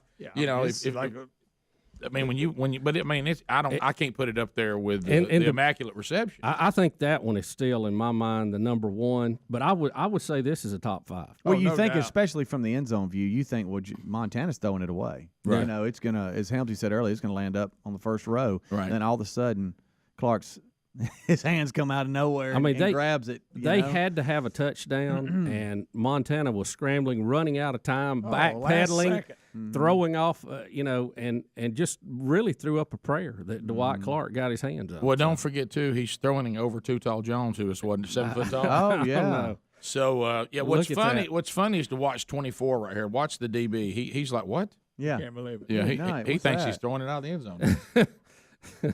Yeah, Montana said he got the pass off. But I saw that when it happened. It was you I went, did too. wow. yeah, Wow. so that and the fact that you said, Bubba, it started a run for the 49ers that was one of the best in NFL history. Yeah. Of course, that was before unlimited free agency when you can actually have a dynasty. But the fact that the Patriots have done it in unlimited free agency is unbelievable. Yeah, look, I've been no fan of the Patriots. Oh, I'm not and- either. I'm not- and you know, I Tom don't Brady, like but- anything in but Boston. I got to give them props. I mean, what they've done and what he's done has been unbelievable. Which is why we've said this on the show for years. I don't think you can compare eras because if rules change, then you can't. It's not the same playing field. I mean, you're on two different playing fields. And to me, that makes what the Patriots have done even more impressive. Oh yeah. Well, look back to the quarterbacks that had numbers when DBs could hit you all the way down the field. Oh, I know. And people had receptions. That's much more impressive than having receptions where nobody can touch you. And- I mean, it's just rule changes. I mean, and it's amazing. It's just you start looking at no matter what numbers you look at, how you want to compare it. It's just amazing. The only thing I think might get them is if I start cheering for them.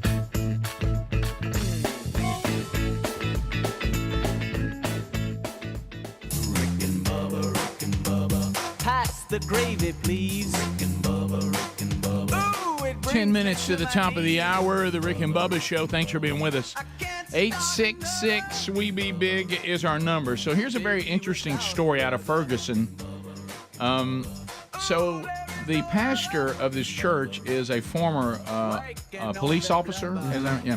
And so he's talking about how his two worlds, the expertise he had in law enforcement, and now the spiritual part of his life as a shepherd of a flock, and he was in the church.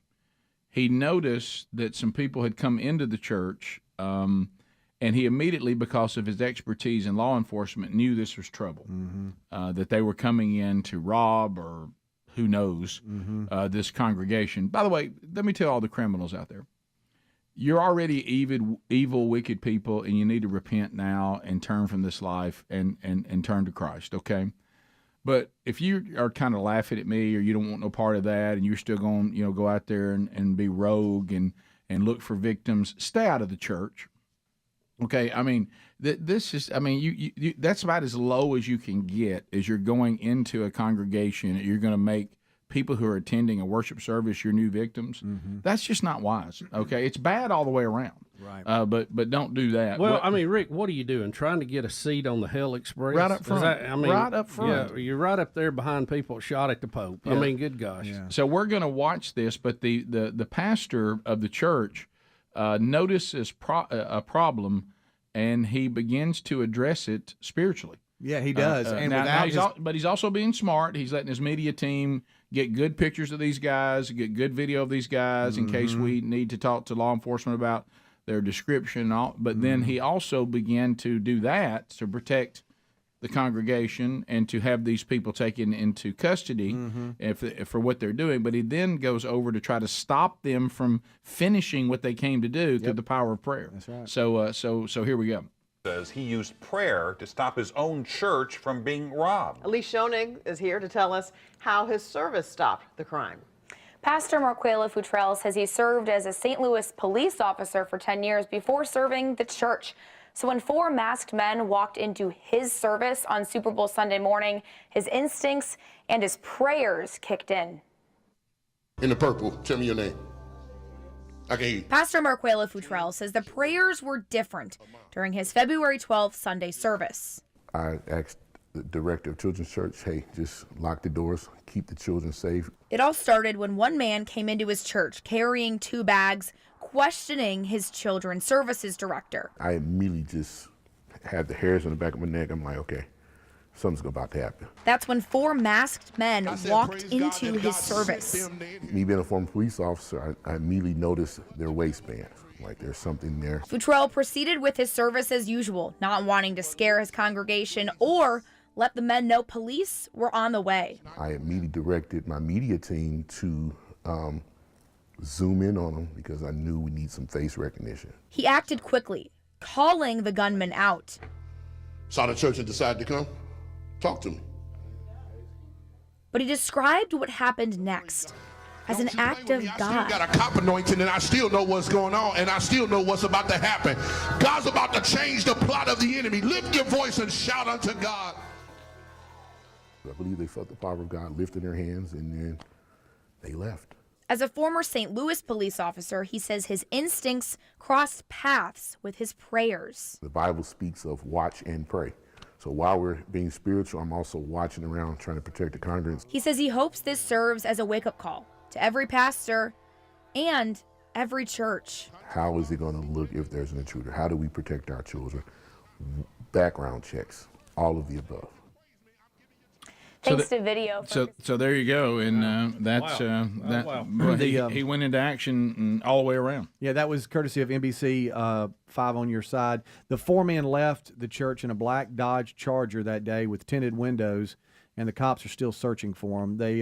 But of course, the pastor said this has made us get real serious about implementing an active shooter drill with our children and stuff like that. Just to make sure we got a plan in action. Unfortunately, you have to do that now, and we've talked about that on the air in the past. Just from being as old as we are again, Bubba, I have watched the unfortunate but necessary moves of churches when it comes to security, because you have to do it. And there was a time when you had the honor to go and speak at a church, and you really went in and you talked to the pastor, or you went in and talked to whoever was leading the men's ministry. And now it is the norm for them to say, now we want to get to the next thing we need to cover before we do our service today or tonight, and that's talk to our security team. And then they literally give you the plan of what to do during an active shooter and who they are and where they'll be. Right. And it's sad to see that now being part of it, but it is necessary. Yep. And Bubba, I know you, long before this became the norm, you had to deal with the one at the church where you were. Yeah, we had a gunman come in and disrupt stuff right at the end of the service. So it's very unnerving. Was he firing on y'all as y'all went into the parking lot, or did he actually come in the church? No, he was firing in the parking lot and then came in the church. Okay, wow. We didn't know what the cause at the time. He was actually looking for his ex-wife. It was domestic, wasn't it? Yeah. But I ended up pinned in a bathroom with my mother's senior adult Sunday school class. You may remember that. That's a great story. And school closing Tony and Betty. Yeah. Wow. What a day. You need to revisit that story sometime. But being held in like that, going, okay, so we're in the bathroom. There's nowhere to go. Nowhere to go. And you're trying to be quiet. What was going through your mind? Well, you don't know what's going on at the time, so you try to get a defensive position. Mm-hmm. And I had pulled a fire extinguisher, and if that door had opened, I was going to crack a noggin with it or try to, and then spray him in the face. Yeah. So we were trying to do that, and of course, I heard a tinkling sound. And I looked around and I noticed Betty's shoes where she was going to the bathroom, in the bathroom while this was going on. And I was sometimes like, you got to trying to get us killed. Yeah. Is that it? You're trying. Sometimes you have to go. Yeah. Right. And, and it's interesting because Wingo actually shared this story at the Man Church Conference this past weekend when we had to deal in Mobile at a men's thing. A guy who had come there. And he had come there to kill himself and had the gun on him. And that's an interesting moment when you're sitting down with him and you're talking about he went to the altar, praise God, just like we saw here, and repented and was spiritually turning it around, saying he was no longer a threat. He wasn't going to do it. He came to this service as almost like a last-ditch hope. And then there came the uncomfortable moment where you're like, we're so thankful you've made that decision. You have made the right decision. We're going to need that gun. Yeah. And Still need that. Yes. Won't you bring that on over to us? Mm-hmm. And he was a little resistant to that. And that's when it got a little, no, I'm fine. I'm not a danger anymore. We still want it. Yeah. Well, show us you're not a danger. Right. I'll tell you one way that you're not going to do anything to yourself or anybody else is just go ahead and let us have that. Yeah. Mm-hmm. And we'll get it back to you later. That was a little intense. And then there was the guy at the church that time that came in with a backpack, walked down to the front row, sat on the front row, and I didn't realize how much security our church had till he reached into the bag during the message to get something. And I looked around, I thought, wow, we got a lot of security in here. Look, you just see people's jackets being pushed back, and guns were started appearing everywhere. He pulled out a basketball and began to dribble it. Forgot about that. Oh yeah, that's right. Remember that one? A little unnerving. That was a hairy moment. It was. It was. Adler was there for that one. He and I were there at the same service. He dribbled good? Not really. No. Top of the hour. More Rick and Bubba coming up. Rick and Bubba, Rick and Bubba. That might bring them back. Well, you could try that. And the thing too, when they suffer a heart loss, just a heartbreaking loss or a defeat, they always just bounce back. They're right back the next year. You see so many teams that get close, and you think, well, maybe they'll be back, and they disappear. Like the Carolina Panthers, they got close, and they haven't been really competitive since then on the big scale. Speaking of the Patriots and going to the Super Bowl and not winning, the Eagles beat them, as we know, in the Super Bowl, which was huge, first ever for the Eagles.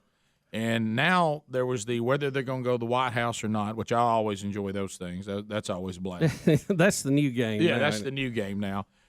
Trump has said that he's going to host a different type of ceremony, but he has canceled their visit after so many of them have gone out and said they would not go see the president. He says because of them, the national anthem thing, which last time I checked, that none of the Eagles players kneeled during the national anthem. So that didn't really make any sense. Because remember, everybody said the two teams that made it to the Super Bowl didn't have any kneelers? Well, that part is true, but I think what he's saying is a lot of them had been on Twitter and other things saying we're not going because of the way he's responded to this. And so, when he sees enough people griping about something, he'll just cancel it. I mean, this standard Trump move. Well, when he says that they stayed in the locker room, does he mean they're saying now that the rule has changed, they're going to stay in the locker room? He's saying whoever does that this year, you might as well be kneeling. Well, that's what I mean. But is he saying that's why he's punishing the Eagles? No, he's punishing the Eagles because a bunch of them weren't coming. Yeah, a bunch of them came out and said, "Hey, we're not going." And I think he just added that other in response to the new rule. Correct. Yes. Okay, so he threw in another comment. Yeah. He wants to get all of his NFL comments in one. But he canceled this because a lot of them said they weren't coming. Right, because when I first saw that, I thought, well, nobody on the Eagles kneel. Yeah. But he wants that. He wants to talk He about went ahead and hit that one. He wants to talk about that as well. Yeah. All right. He went ahead and weighed in. So he wants everybody to know next year if you stay in the locker room, it's the same thing to him. Right. Yeah. Okay. So we got to get that on record. So what? He says basically disrespecting the anthem is disrespecting the anthem. Right, but I didn't understand why that was part of the Eagles thing. Yeah. Because the Eagles didn't do that. But Correct. what But the ruling on this or his decision on this is what Greg was saying. Understood. They came out and said they weren't coming. Most of them. It's a lot like Golden State before. A lot of them were on Twitter saying, well, we ain't going. He goes, well, good, because you're uninvited. Right. Trump will uninvite you. He'll cancel a summit before you can. You know what I mean? If it gets squirrely at all, he's going to bail on That's his running theme. I disagree with him. I think you should have the team there, and the ones who don't want to come, and let Eagles fans respond to that as they want to. But you're kind of taking away the opportunity for those who have earned the right to go to the White House and be honored. And I think you should allow those people to come and not let the bad apples ruin it for everybody. Well, he says that they're going to have, as you said, different type of ceremony featuring the United States Marine Band, United States Army Chorus, and they will honor our country, pay tribute to heroes who fought to protect it, and loudly play the national anthem instead of hosting the Eagles. So do the Eagles get to come to that if they want to? No. They're not invited. Right? Okay. If they play an instrument, maybe. Yeah, see, I think it makes the players look bad if you go ahead and have it, and then let the ones who are respectful come and get their honor that they've earned. But would any of them come if a lot of their teammates didn't want to come? Would they go? Well, I would put it back on them, and I would stand there dignified as the president, saying, "I'm just ready to honor the Super Bowl champions, and those of you who don't come, let your fans respond to you how they will." We'll be back. More Rick and Bubba next. Rick and Bubba, Rick and Bubba. Any Bigfoot update, we're always in. Bubba, I love this headline. Bigfoot in Kentucky, ? Believers say no doubt. When the moon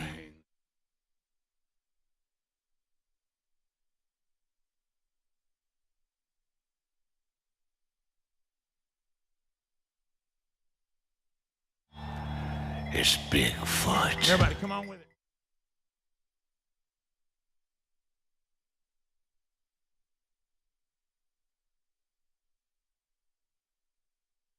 Lock your doors and put your windows.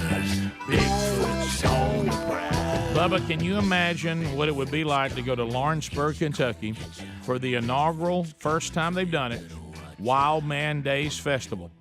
It is this weekend. Are we busy? Can we go, guys? Can we go? Wild Man Days. Yeah.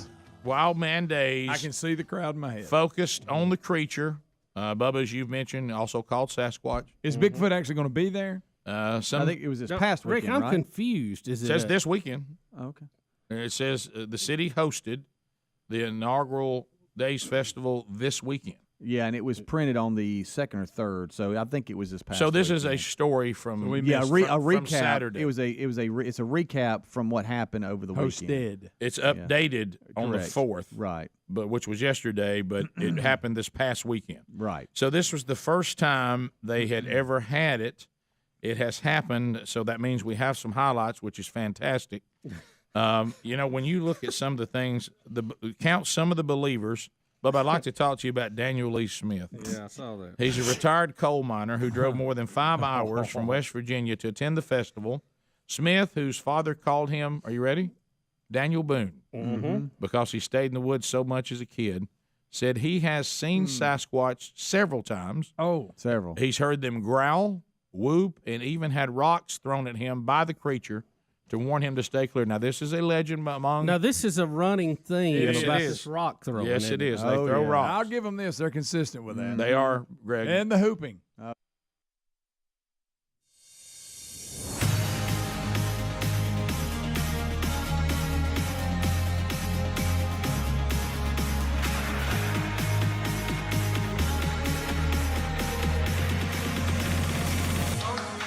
From the No Name Studio, out on the bleeding edge of technology, the Rick and Bubba Show from Sweet Home, Alabama to the world.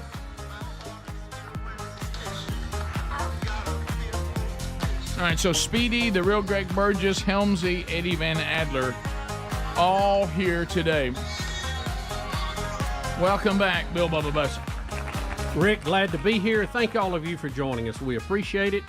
30 years in the making. 30 years. How about that? Got some updates Boom. for you to start this hour. Your 30 is rolling, and we're so thankful that you have allowed us to do this, because without you, no one would care. We'd be the two men sitting in the farmer's market in Savannah, Georgia.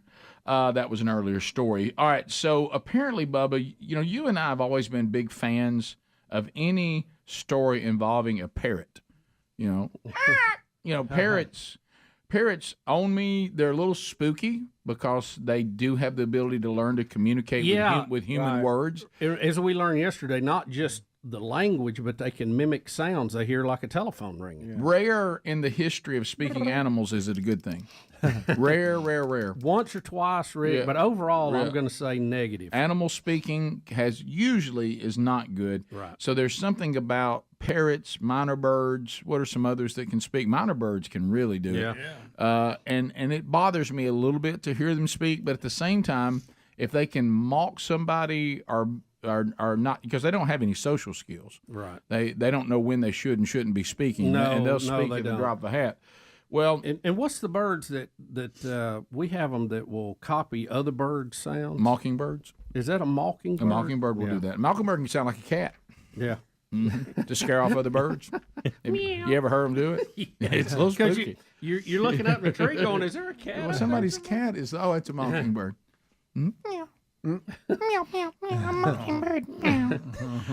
So this parrot is disruptive at a softball game because it gets loose and starts landing on people. And I thought is it like the monkey when we were down on the Gulf Coast?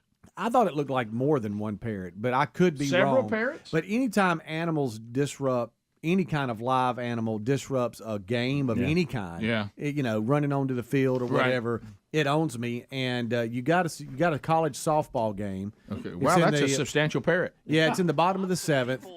And here we go. It's flapping all around. And is that another one? That was another one. Yeah, I thought there was more than one. There's multiple parrots. Yeah, but stay with it here. It's going to end up landing. One of them will anyway. So they are gorgeous birds. Their presence felt, and the game has become a total sideshow to everyone watching these birds in flight.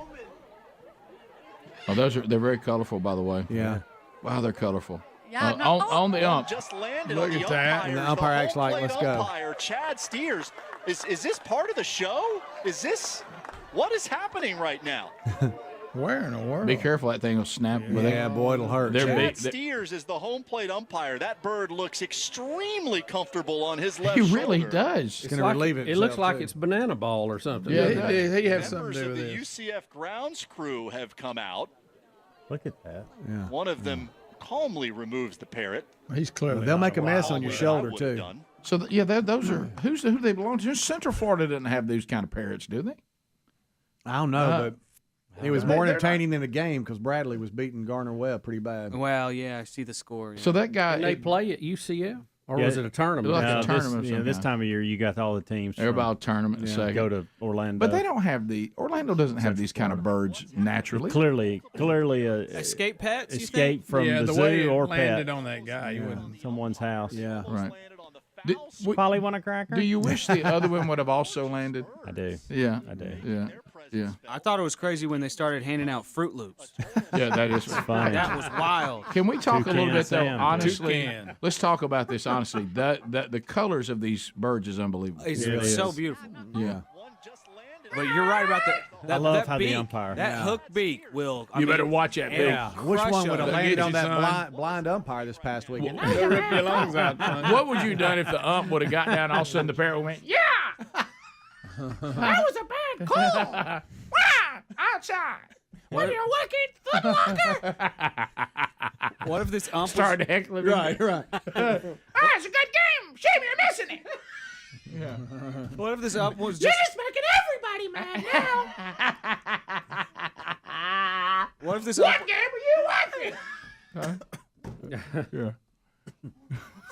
Go ahead, Ad. Sorry. I was gonna say, what if this ump was just a former pirate and he's just like, dude, you're blowing my cover by sitting on my shoulder here. I think they were his pets, and he was trying to be funny. You know how he calls a strike, don't you, Adler? Hi. I ain't staying with the sideburns I see. Yeah. I haven't seen that in a while. What is this? Did y'all know that starlings can really mimic really well too? The starling birds. No, did not. Check this out. Gonna give him a kiss. That's a person. Gonna give him a kiss. No, that's not the bird. That's the bird. That ain't the bird. Yeah, no, I promise. That ain't the bird. This is real. Gonna give him a kiss. What? Gonna give him a kiss. Gonna give him a kiss. No way. No. Adler, that's Siri. This is real.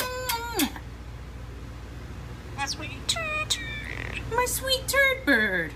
Oh wow. Who's my precious jabby bird? Who's my precious jabby bird? Who's my precious jabby bird?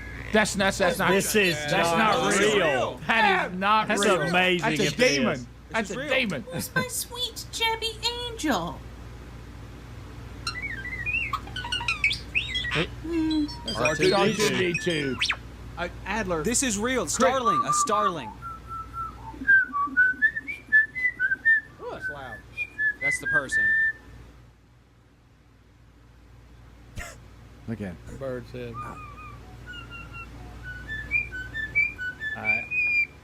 How in the That's world? hogwash. I can't. That's real. That's my brain hogwash. around this. That's not. That, can't no bird talk that good. The R2D2. How about when he the did R2D2? That's not real. That's wild. That's not real. This is 100% real. It's a starling. What do you know about 100% starlings? I know that video is one of them doing it. Okay. Pull up another one. You believe anything? There's a Okay, challenge Greg. for you. I wish Pull that up was Greg. another starling. All right, find a different starling video. By the way, Greg in you there. know we have this is that time of year we have migration birds come through. Oh, yeah. Every year, Sherry, and they can't talk, but Sherry loves when the cedar waxwings show up. She's all about these birds. Sherry loves birds, and every single year, and I wish I could have a meeting with them, guys. Pass it on about the windows. Every year, one of them hits it. every year there's a dead one laid out in the driveway where it comes in and runs right into the window and it's laying out in the driveway dead. And, you know, every time Sherry's like, they're so beautiful. I said, well, we'll get a good look at one when there's another dead one out there. Yeah. One Pick it up, look at it. Are they not passing it on? Somebody passing on. I mean, how do y'all keep doing this every year? I understand the mirror's reflective and they Yeah. can't tell, you know, it looks like what's behind them. But it also is always in a house, Right. you know, in a structure. So just stay up higher. You ain't got to worry about it. See what we got here. Here he goes. There's another one. I found another European starling, and it's going to say, I'm a European starling. Here you go. Starling. European starling. Yes. I'm telling you, these people are messing with you, Adler. Yeah. All right, that's fine if y'all don't want to believe in it. They can't talk like that. It is tough to believe. European. Somebody's messing with you. They're on one of those baby monitor speakers. Now let me ask you this. And That's what they're doing. It kind of sounded like that. they're messing with you. I'm just telling you. But the bird is mouthing. Well, it was looking Is away. I'm telling you It was guys, looking they away. can do Wouldn't it. take any time. Can a starling bird talk? Blame Greg for this entire Are segment. exceptional mimics, We don't believe including anything. human speech. Yes. Yeah, that's Does it help that they don't know what they're saying? They're just making Yeah. mimicry Well, sounds. how do they you know know. that? Who told you that? Yeah, who They said don't that? know. No. They don't know. Who said that? Who said that? They asked him. Maybe they absolutely know. Well, maybe they do, or maybe it's fake. Y'all can't be on both sides. No, of it. Right. according to this, they can mimic human beings and the But speech. does it say really, really well? No, it does. It does. It says the ability Better than a minor bird? is so great that strangers have looked in vain for the human they think they have just heard speak. Okay. Yeah. Okay. I was looking in That's vain. helpful. What was the wax wing that you were talking about? A cedar waxwing. Cedar. I don't know what that is. So I'm It's a looking. beautiful little bird, and they migrate here. I've never every heard year. of that bird. They're beautiful. I don't know my bird. Oh, waxwing? Yeah, I don't either, Bubba. waxwing. I need to know more about birds, and Bubba. that's the one that runs into the window every year. Wow. Hey, Oh, but wow. what about the other bird? You know, don't I- crash into it. No. I pretty much know the red birds, the blue birds, and Oh, the cedar- mockingbird. We'll be back. Bubba, Rick and Bubba.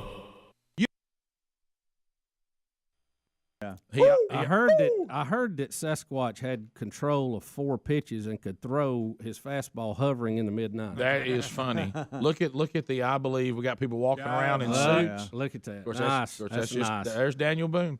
There's Daniel Boone Smith, and he's got So it. he's got Look at all the plaster. 26-inch long foot, Bubba. What do you call that? Plaster Cast.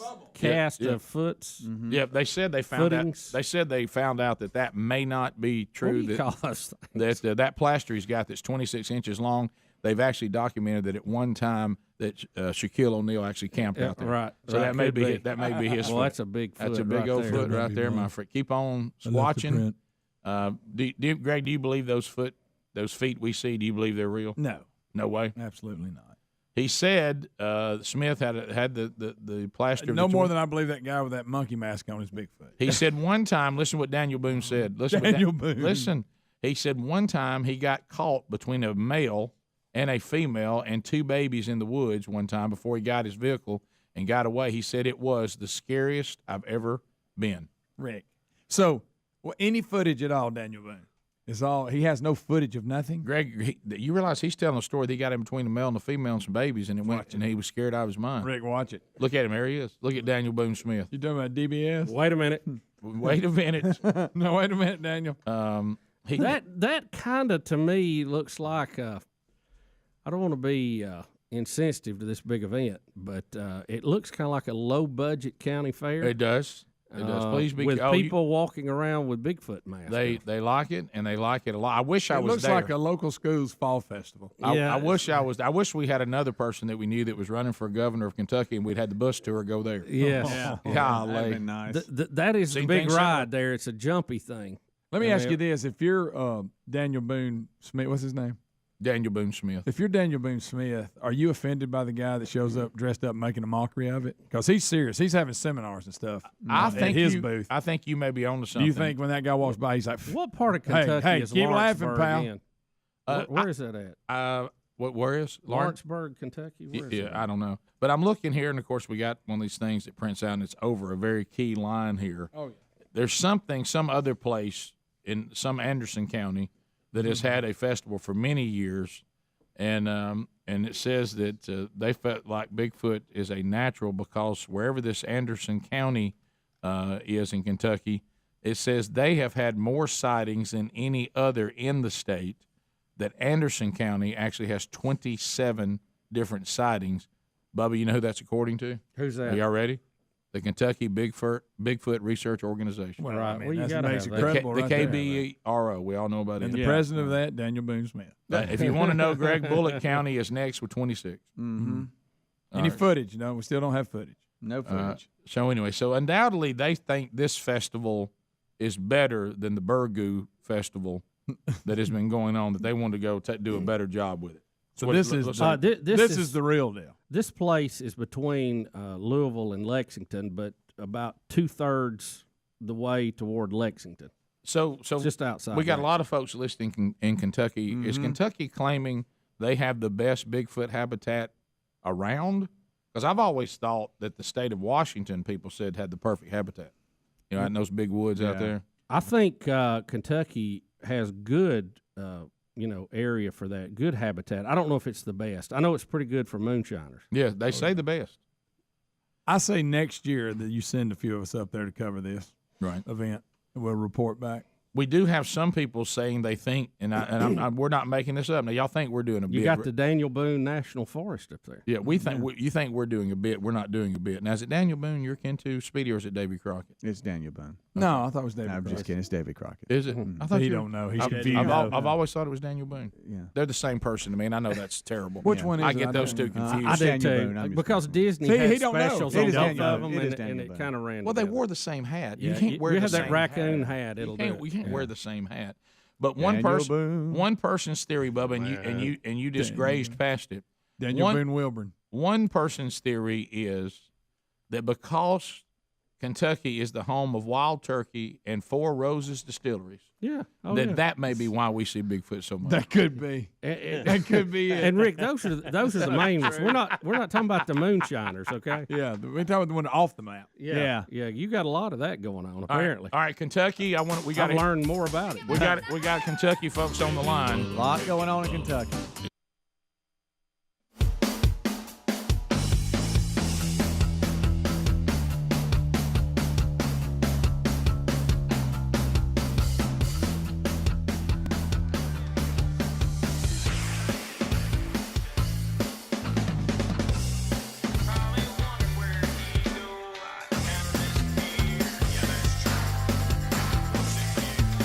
21 minutes past the hour. John Brennan brings us back. Our guest on Rick and Bubba University, the podcast, this past weekend. This is brand new music from him. I ain't done singing yet. Sing it, boy. Let's go.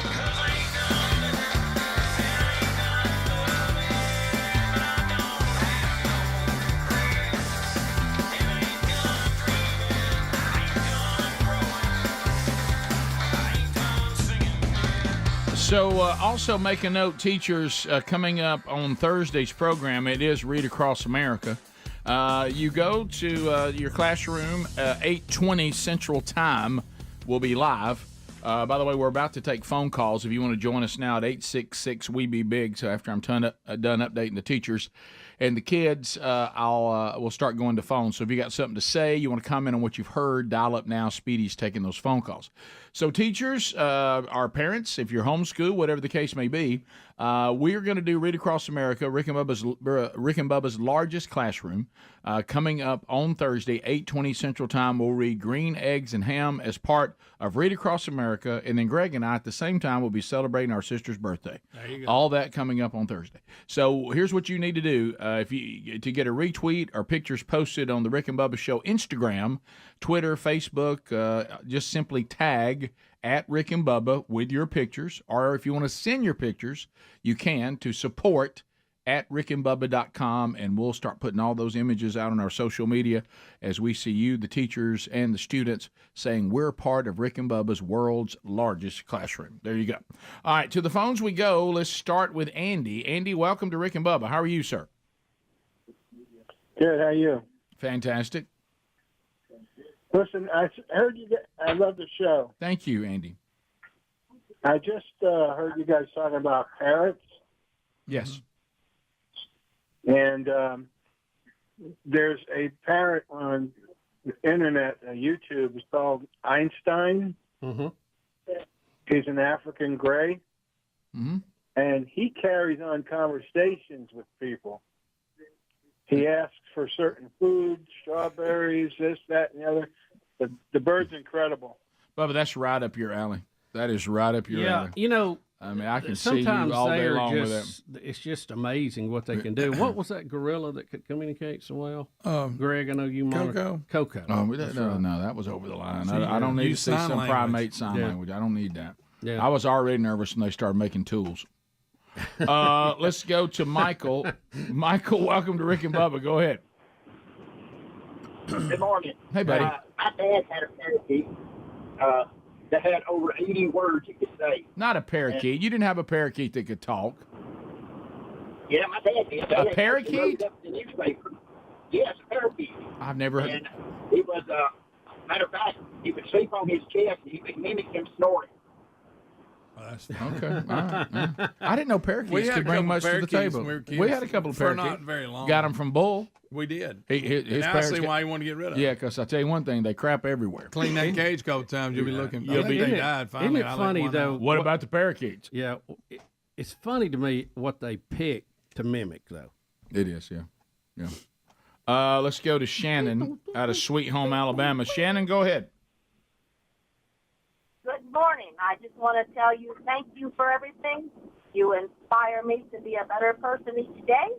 And today I am reading Green Eggs and Ham at my local school. Are you really? Oh, that's good. Are you guest reader? Yes, sir. Yes, I am. Do you remember being guest reader? I remember being guest reader. Guest reader's big. Well, that's a huge responsibility, Shannon, and you're very kind to call up and encourage us today, and I hope it goes great. John, welcome to Rick and Bubba. Go ahead. Hey, how y'all doing today? We're all right. I'm calling about an earlier discussion you guys had on the morning show. Okay. When you can't find air at all these little convenience stores, Yeah. every truck stop has air. Okay. Back where the trucks are at, and it's free. Okay. All right. So Good to know. Go where the truck. It is hard If to you're find around a air. big truck stop, go to the back. It's a hard good to tip. find. Yeah. And I still I know it's new technology and it's not quite dialed in yet. I'm not sure really what to do because I realize that my vehicle wants to be sharp and tell me to keep an eye on my tires, but the climate affects the tire pressure so much that I don't even trust what it's showing me on the screen anymore. Hey, tires are low, and then you go check. And you don't keep an air pump in your car? I don't. And then you go and look, and you're like, "There's nothing wrong with my tires." Yeah, they make some tiny ones. Then now. the temperature goes up, and then your tires are fine. Yeah, the discussion this morning was Speedy was in Huntsville with his dad and mom and taking them to some appointments. To Bubba's point, we all keep that type of thing in our vehicle, unlike you, Rick, which I thought you would. I know. But Speedy's parents, there's no need for them to keep this because they can't use that. Right. And Speedy found himself in their vehicle that is not driven much. Mm-hmm. So then he found himself out in the middle of that Huntsville area not being able to find a pump that worked. Oh, yeah. Because of all we made the comment that these pumps are about as reliable as the McDonald's ice cream machines. Yeah, about 3 out of 10. All right, so you need to go truck stop. And this guy's giving us a nice tip too. Now, Speedy probably wasn't around a truck stop yesterday, as he's in the middle of Not a downtown lot of truck stops in Huntsville. Not a lot of Yeah. truck stops in Huntsville. So probably wouldn't have helped him, but that is a nice little piece of information to follow. Can't quite call it a life hack because there's not truck stops in metropolitan cities much. Correct. Well, yeah. So not quite a life hack, but close. But I do have a. That's what I'm gonna get y'all for Christmas: an air pump. I can pump up all the tires on anything if I'm at the farm. Now I've got me a big one in there. They make little bitty ones for your I can car. pump up anything. Yeah. You know, nothing else can fix a flat. Mm-hmm. I got one of the tiny ones that you're talking about, Bubba, and I would suggest to anybody, buy the biggest tiny one you can. Yes. Because mine takes like 20 minutes per pound per, PSI, whatever. So it takes 20 minutes. Can I tell you a it good takes one? a long time. I got a good one. I went too small. Can I tell you a good one? DeWalt makes a good one. And it's digital. You even set it to what you want it to go to, and it runs and cuts off when it gets there. Okay, there you go. It's pretty good. It's about the size of a lunch box. You talking about DeWalt? Yep. DeWalt. And it's yellow, and you can find it. James in Louisiana. James, go ahead. Hey, man, you've been talking about talking birds. My great uncle picked up a crow out of a nest when it was very little, and they would talk to it and tell it, "Hello, Joe." My aunt would call, "Come on, Penny," and that crow started mimicking them. But the funniest thing was they had a couple of chihuahuas, and that crow started barking like the chihuahua. Oh, that's pretty good. I'm hearing it enough. Yeah, I think I saw your uncle on It's a Wonderful Life. Have you ever noticed on the movie It's a Wonderful Life, out of nowhere there's a parrot, there's a crow. Yeah. Is there? Yeah, like the uncle that messes the whole thing up. Yeah, man. Forgets The deposit loses it. Oh my gosh! All of a sudden he walks into the doggone I do remember that. city. I What's do it remember called? that. The savings and loan or whatever it's called. He walks in and he's got a crow on his shoulder. Where'd that come do from? remember that. How Why's mean is he old- got a crow? How mean is old Potts, too, by the way? Boy. Sentimental hogwash. Notice you're a little short. George Bailey ship has come in. Smartest one of the crew, mind you. We've seen it too many times. We have. I love that movie. Good movie. I like it early in Christmas, not late. Yeah. We'll be right back. Rick and Bubba, Rick and Bubba. All right, a couple of things out there that we can talk about. Bubba, I know one thing that everyone is always concerned about, and that is, secret sauces. Mm-hmm. That's one of the topics we have up today. And really, the more we discover about secret sauces is that everybody likes Thousand Island dressing. I mean, it is pretty good. At the end of the day, it's a version of that. every secret sauce seems to have a base of Thousand Island dressing. And how do we know this? They're always orange. I'm not a huge, hey, we got a sauce thing. Well, I'm so devoted to ketchup, Rick. It's hard for me to work in other sauces. I know. You just want ketchup. Yeah. And that is and there's nothing secret about You it. and Braden. Yeah. There's Look, it's light years above anything else. So Right. everything else is secondary. Hey, I'm just having an off day. So Trying something else. And restaurants are just obsessed with it. And I rarely ever go to the sauce. I rarely do. I kind of like to come up with my own thing I want to put on it. You have to go a long way to sell me on your secret sauce. Mm-hmm. And so anyway, now everybody's trying to get to the bottom of that. Chick-fil-A is now coming out with some sort of sauce. Now, let me ask you about this. About it's not the okay. About their doesn't it what it say? Yeah. I'm just saying, but they have a Chick-fil-A sauce, right? Right. And are they coming out with another one? It says that they're either coming out with maybe the ingredients or whatever, or whatever it is that you now can buy it without being at the store. Got it. And so making it retail ready. Ooh, that's nice. But yet I've never understood, and they said it's been there since 2012. But I've never known Chick-fil-A to have a secret sauce. I don't go there much. I like that Polynesian they got. That's what I mean. I knew they had sauces you could get to dip their nuggets in. Yeah. But no one's ever, like for instance, in some of they'll ask you what sauce, and Chick-fil-A sauce is an option. It is. It's one of them. Yeah, that's our go-to. Yeah. I don't know what that is. I just never give it anything because I don't know what it is. I like the Polynesian. So they have one just called Chick-fil-A sauce? Yeah. Yes. I never knew that. What is it like? It's still got that orangey look to it that we're talking about, that Thousand Island look. But I've never had it. I never go there. It says that their Chick-fil-A sauce is nothing but honey mustard, barbecue sauce, and ranch dressing. There it is. That's it. So it's no more complicated than that. That gets you that color. Yeah, and so really we just like dipping things in salad dressings. And then somebody, yeah. How about this? I like barbecue sauce. I'd rather go barbecue sauce over anything. It's my second option there. Yeah, I don't. When I'm nuggets, but I don't dip a lot of dipping dips. I don't do a lot of dipping. I do, and it usually ends up on my shirt. Right. Yeah. It's. I'll dip anything in barbecue sauce. I've never like those cheese straws in there from is it Joyce's? Yeah. Try them and some Sweet Baby Ray's. You got me on that. That's spicy. pretty good. Yeah. To me, it's not a big enough player for it to be a story. Yeah. I mean, if somebody said, back when McDonald's was revealing the Big Mac sauce, well, that's a sauce that's unique to the Big Mac. It's part of the Big Mac experience. Yeah. Some of you don't have this chain, but we do. If somebody says, how do you like Milo's sauce? Yeah. Well, it's a huge player. It's a staple of their burgers because that's what makes their burgers a Milo burger. You know what I mean? They got some brown gravy sauce to have on it, and you either like it or you don't.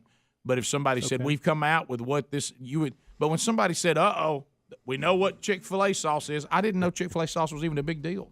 It's huge. I've deal, asked Rick. myself why I like it so Rick, much. it's a huge deal. But I mean, like there's a lot of people talk about it. I'm already getting texts from people talking about how money it is. Their sandwich doesn't have it on it. No. But you just, matter of fact, that's what I've never understood about the hype. Well, their sandwiches don't have anything on it. I know. Why? It's the Chick-fil-A sauce that it's kind of clear a little bit, but it's got a yellow look to it. Yeah, there's some of that. Yeah. I mean, it's never heard of it. Do you believe the story? I think I dip my By the way, I waffle think fries we in have it. some in there. I think we have some in there. Well, if we're good with You've run the waffle fries through it. I don't like waffle fries. Oh, they're good. I don't hardly ever eat I bet he hasn't. I bet you. And if I do, I don't dip anything in them. They're good for holding the sauce. I just told you I don't dip. Not big on the I just fries. told you I don't dip. I told you we have it. There it is, right there. Attaboy. There she goes. Yeah. Attaboy. Guys, I promise you, It's I don't yellow, even, but it's got a. I don't even. It's almost like a tan. It's almost like you're showing me something for the first time. Really? I could tell when you were talking about it. You didn't know about it. I don't know anything about this. I could tell. I don't dip. Yeah. Well, you shouldn't. I don't dip. It's bad for you. I don't dip in sauces. Well, it's funny because when you try to do better, you can get carried away with sauces. Here's my. I mean? No question. I love getting No question. grilled nuggets, trying to do better, and like just slop up the sauce. Yes, it's like, okay, what am I doing here? I never do that. Yeah. And I'll tell you this. See, now if you told me that the Chick-fil-A sandwich had this sauce on it, and I would, so that's that thing they have on their sandwich, then I'd be interested in it. I didn't know it was just some little pack you dip nuggets in. That ain't even a big deal. Well, you can some go. people I'll put take, it on their sandwich. That's the thing. Who They leave does? the sandwich. I've never heard one person say it. Oh, I've done it. I think do you I'm not put anything on.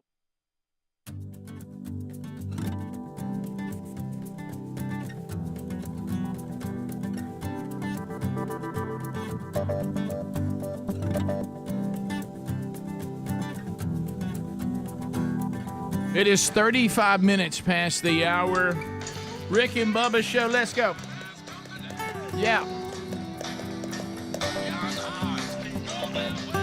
Lots going on this week. Pottsville, Arkansas, First Baptist Church, Man Church coming your way Friday night. Andy Blanks and I and Team Man Church will jump on that baby. We'll get on that bird. We're going to come see you on Friday. Looking forward to that, Lord willing, and we'll spend time together if you want to be there. It's near Russellville at First Baptist Church, Pottsville, Arkansas. It's free. They just need to know you're coming, so find that link at themanchurch.com under events. And Andy and I look forward to being there. We'll also have the brand new resource that we just launched, Transform, the 31-day devotional is available. They're in one of our curriculums, so you can get into one of their small groups as well. So that's coming up on Friday. Also, Brian Gunn, as the strategy continues to roll on down in Opp, Alabama, and he'll be arriving down there on the same evening. And so make plans to see him at Westview. And then, of course, on the Sunday, Winfield Baptist Church in Winfield, Alabama, they're having a big ladies gathering. Sherry will be there. The dinner is sold out, but the actual service is still available. Ladies, you can join her there. Find that at burgessministries.com under upcoming events. Okay, so we have this kid that everybody's on fire about today, Brad Taylor. It's a Michigan high school, and he wants to get up as a white student and talk about what life has become during the critical race theory and the wokeness that has infiltrated the school. And you're going to hear this kid really communicate what life is like in some of the government schools now in Michigan. And he makes, kind of a bizarre point. And his main point is, I thought we were here to be educated and learn, get a good education, and head out to the world to be successful. And he gets up in front of some sort of assembly. Who's he talking to? Is this a board meeting, or I don't know what he's at, but a lot of people are kicking this around. I've had listeners already send this to us today. It's 5 minutes, but we won't do all 5. I think that'll be a little long. You'll get a few minutes in his points, but he's going to talk about things that have actually been said to him by the principal, by teachers, the inconsistency with the propaganda that's allowed to be in the school and then what's not allowed to be in the school. And he's saying, as a student, I just find this, and he says that all this talk about race, which really we should say ethnicity, we're all one race. It's a human race. But ethnicity has made him notice color more than he ever has, and which kind of defeats the whole dream of Martin Luther King Jr. But here we go. Here is a student, Brad Taylor, communicating this to this assembly at one of the Michigan high schools. Here we go. Hi, my name is Brad Taylor, and I just finished my freshman year at RHS. I've been a part of District 196 schools now for 10 years, and I'm going to give you a glimpse today of what's actually going on inside these schools. Despite the board's attempt to deny it, District 196 schools are quickly becoming a place where promoting activism is actually more important than promoting education. I'll take you back to my first day at RHS this fall. The principal came out and gave us a heartfelt speech about equality and standing together. He began to list countless races, such as Latino, Asian, expressing how much they matter and how important they are. But never once did he mention a race or identity that reflects me, or half the kids that were in the class. Now, members of the board, I know you haven't been to school in a while, and I know none of you, or most of you, don't have any kids left in the school district. But you must admit how uncomfortable it will be to be characterized just by your skin color on the first day of school, and be thought that you were wrong just because of your skin color. So I will never forget the look one of my friends gave me from across the room as we were sitting there listening to this blatant bias being expressed in the so-called equity statement by the leader of our school. To be clear, I don't need you to tell me that I matter, but hearing the condolences given to other races and leaving just one race out, inevitably you'll start to feel like you've done something wrong. And in our principal's attempt to unify us, he instead created unwarranted boundaries and barriers between his students, pitting us against each other based on characteristics that we can't control. In another separate instance, I was told that writing "All Lives Matter" on the whiteboard was political and could be seen as offensive. When I questioned the teacher after class, she told me that she didn't have an answer and she just had to erase it, and it was quickly erased. There are political signs all over RHS, about specific races that matter, specific sexual orientations that matter, and specific perspectives that matter. But when I questioned the RHS administration about how these signs were political, they told me that they were supporting human rights. So when I questioned why the equity statement couldn't represent all students, they told me that to even ask that question was outlandish and offensive. And when I asked why that was, they told me, quote, "Whites have a pretty good situation right now," unquote. So is that not racism? Disregarding my question merely because of the color of my skin? To be honest, after enduring a year of the people in charge telling me that I'm a racist and I'm privileged and pointing out our irreversible differences, I've never noticed race more. and it's becoming the first thing I notice when I meet someone, which has never before been the case. RHS administration confidently told me that RHS students and staff are happy with their equity statement, but from my experience in talking with other students, this is not the case. I know many kids who disagree with their teachers, but they're too scared to stand up because they're worried that their grades will be docked and their learning experience will be affected. My honors government teacher, I'm not going to say his name, but he's mentioned that Democrats care more about all people while Republicans only care about themselves. And he's also inferred to us that socialism is better than democracy. He even had a statue. He had a statue of a socialist leader in his classroom. I've been told by a lot of kids that they just stay silent and adjust their schoolwork to reflect an acceptable opinion to secure a good grade. I've been approached by multiple teachers who have told me in private that they just want to say that they agree with me and they support me standing up, but they can't say it in front of the class for fear of being disciplined by the administration in some way or losing their jobs. There is clearly only one way to think in this district, and that is that they are teaching their kids to shut up if they don't agree. Now, members of the board, I want you to take a good look at yourselves in the mirror tonight and ask, are you really standing up for the equality of all people, or are you just pushing a damaging political ideology on our students? So, and you see the narrative, and he continues on. This actually is a video from 2021.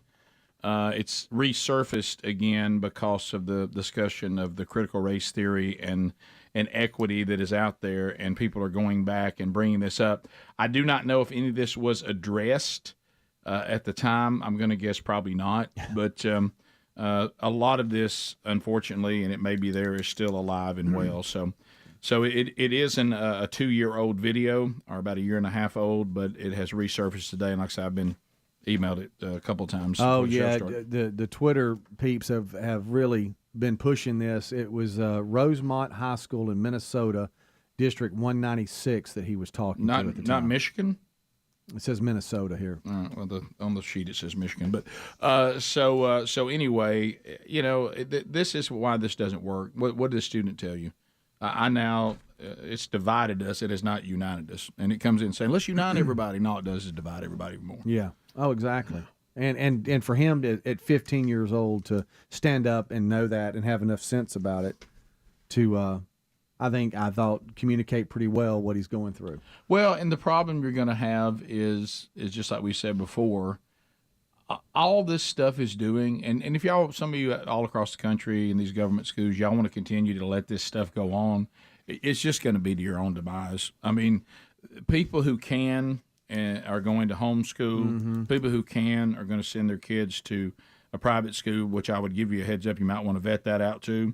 But they're going to do whatever they have to do for their kid to get the best education they can, and not to be indoctrinated into someone else's worldview. And look, it's not just at that level, at the college level. Oh, the college level. We have universities here in town. When we had the interns coming in, we were hearing some horror stories, really at some schools that you would not think would be subject to that. And I know we've seen it at our other schools in our state. And we've had some firsthand experience with that.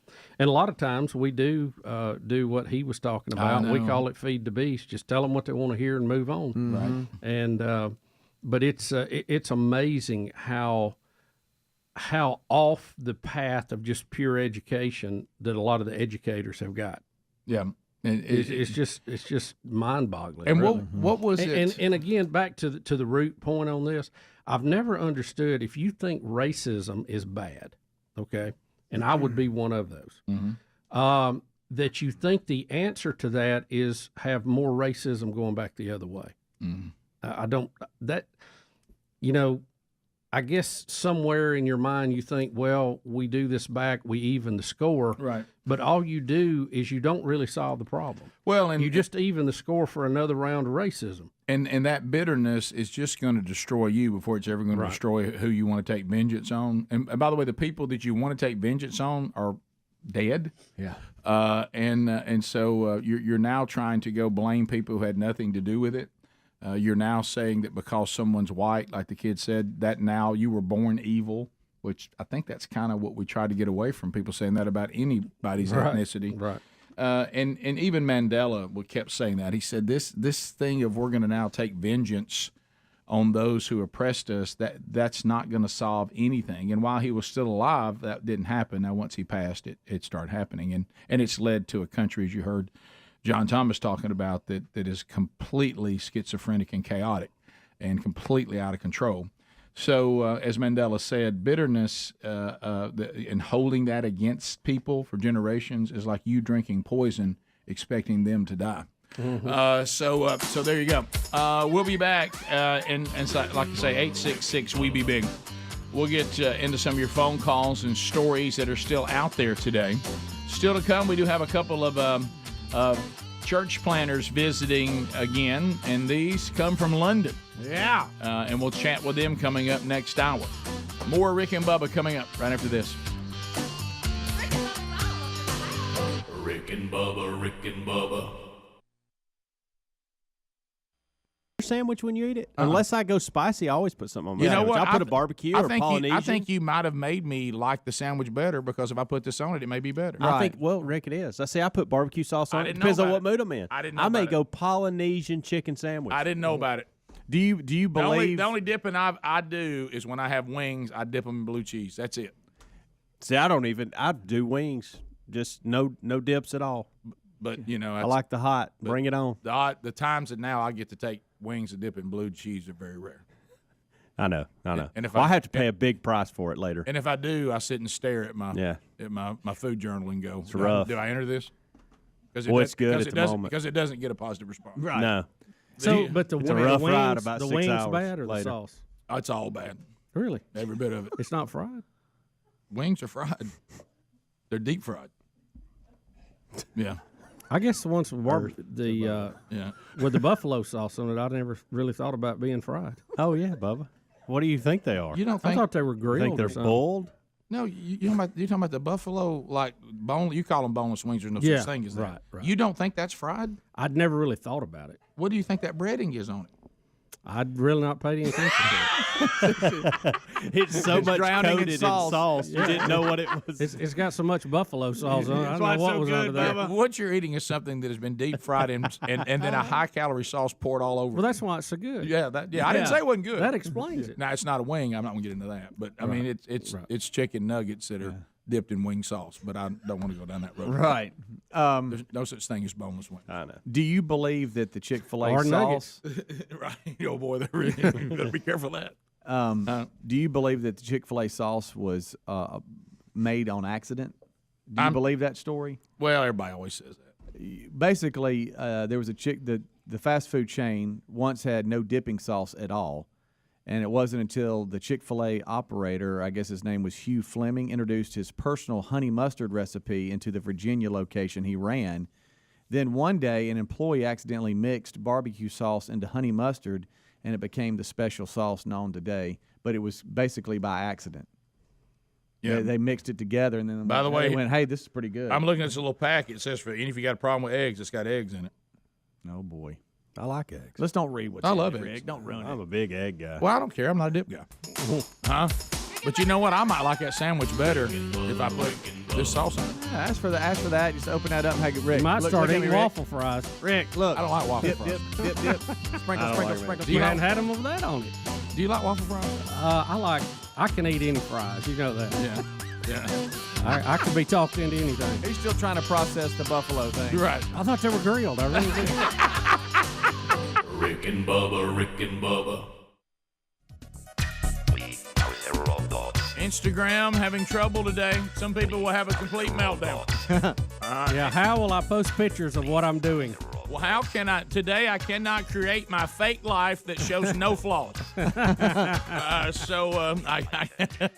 Instagram is down for disgruntled users across the world who say they have been unable to load the app and the site. The problem largely appears to be in Europe and parts of Asia, with some isolated incidents across the U.S. People are weeping because they will not be able to hear the latest update on somebody's kids.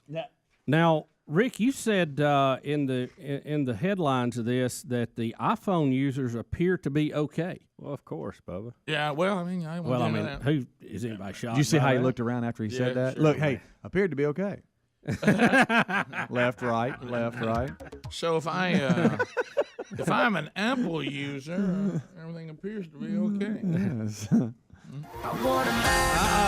want a Mac Daddy. I need a Mac. So I heard that. So let me ask you this: if the website is down, how are the Apple phones working too? Because this says the app and the website. Well, I just looked at mine, and I don't think it's affecting our part of the world. And I don't see anything. Nothing wrong with mine. Of course, I don't have an Android either. So Greg, this is where we need Greg because he's the only one with a Droid. Any y'all? Droid. No? Yeah. All Apple users Of course, back Greg there? doesn't even have Instagram, so I don't know what I'm talking about. Yeah. Yeah, you have to have both. Sure. Yeah. Some people have tried deleting the app, reinstalling it. That works for a little bit, then it crashes again. Some have tried to go into settings. Them and dang Russians do again. all much stuff. I bet it's the Russians. Right here on election day. That's for a lot it. Of people. That's it. They're trying to get another one. Yep. That's it. Yeah, that's it. That's what it is again. Oh man. Yeah, you know what's funny? It's so interesting. You know how you can see how we're talking about this story that this for some reason they won't turn loose. So and a lot of us like this. We're busy. We're active. We're not the kind of family that will.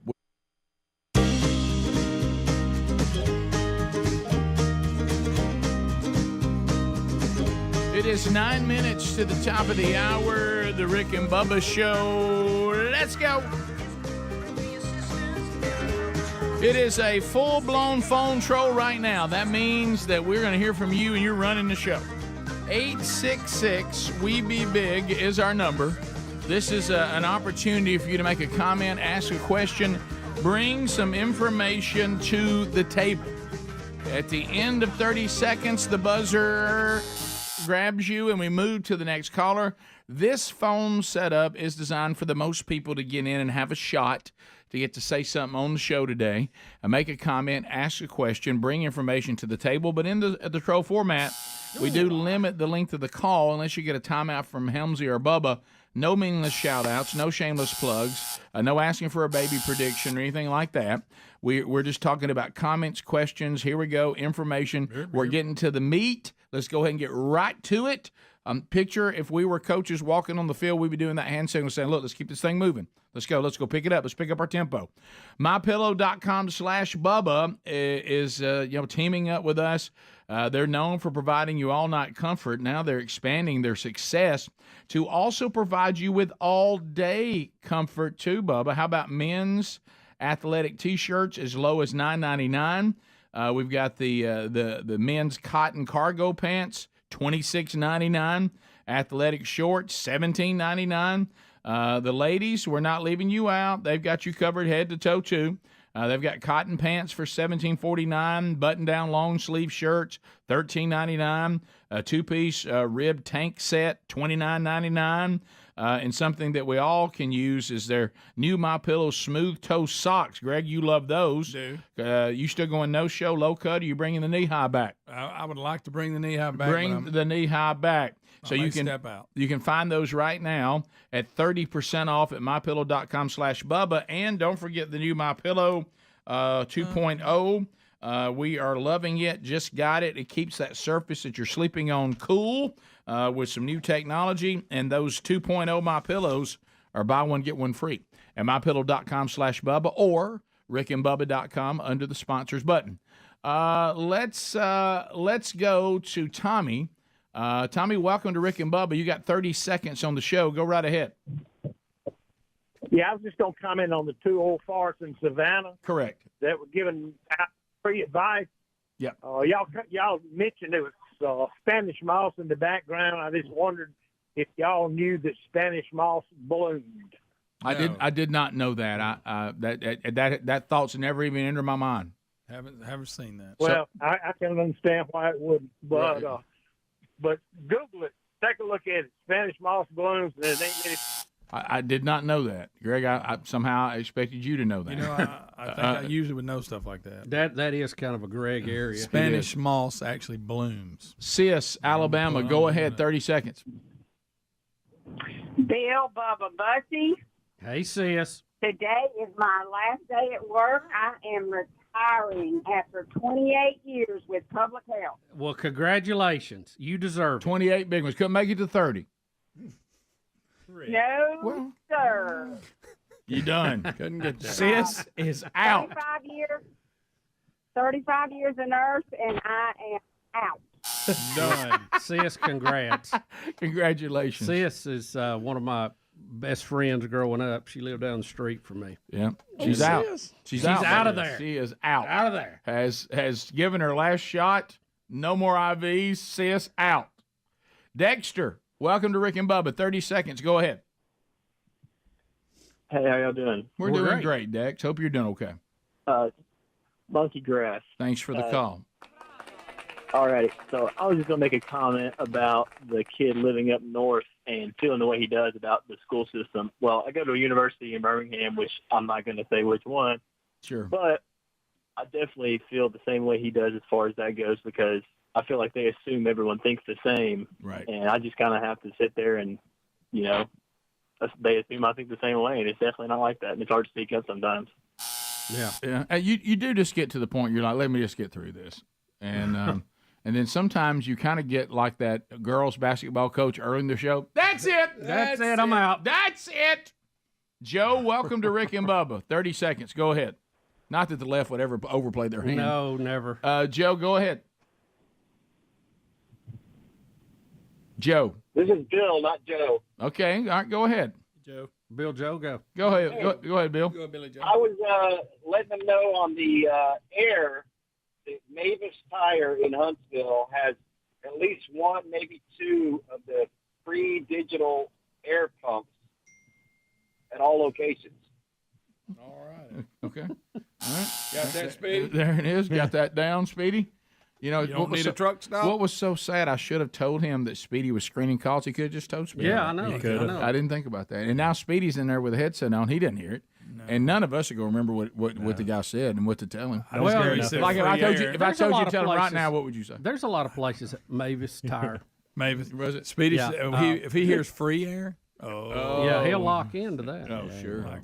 Let me tell you something. You can put that credit card up. Ain't no need for it. Mm-hmm. And no scrambling for quarters either.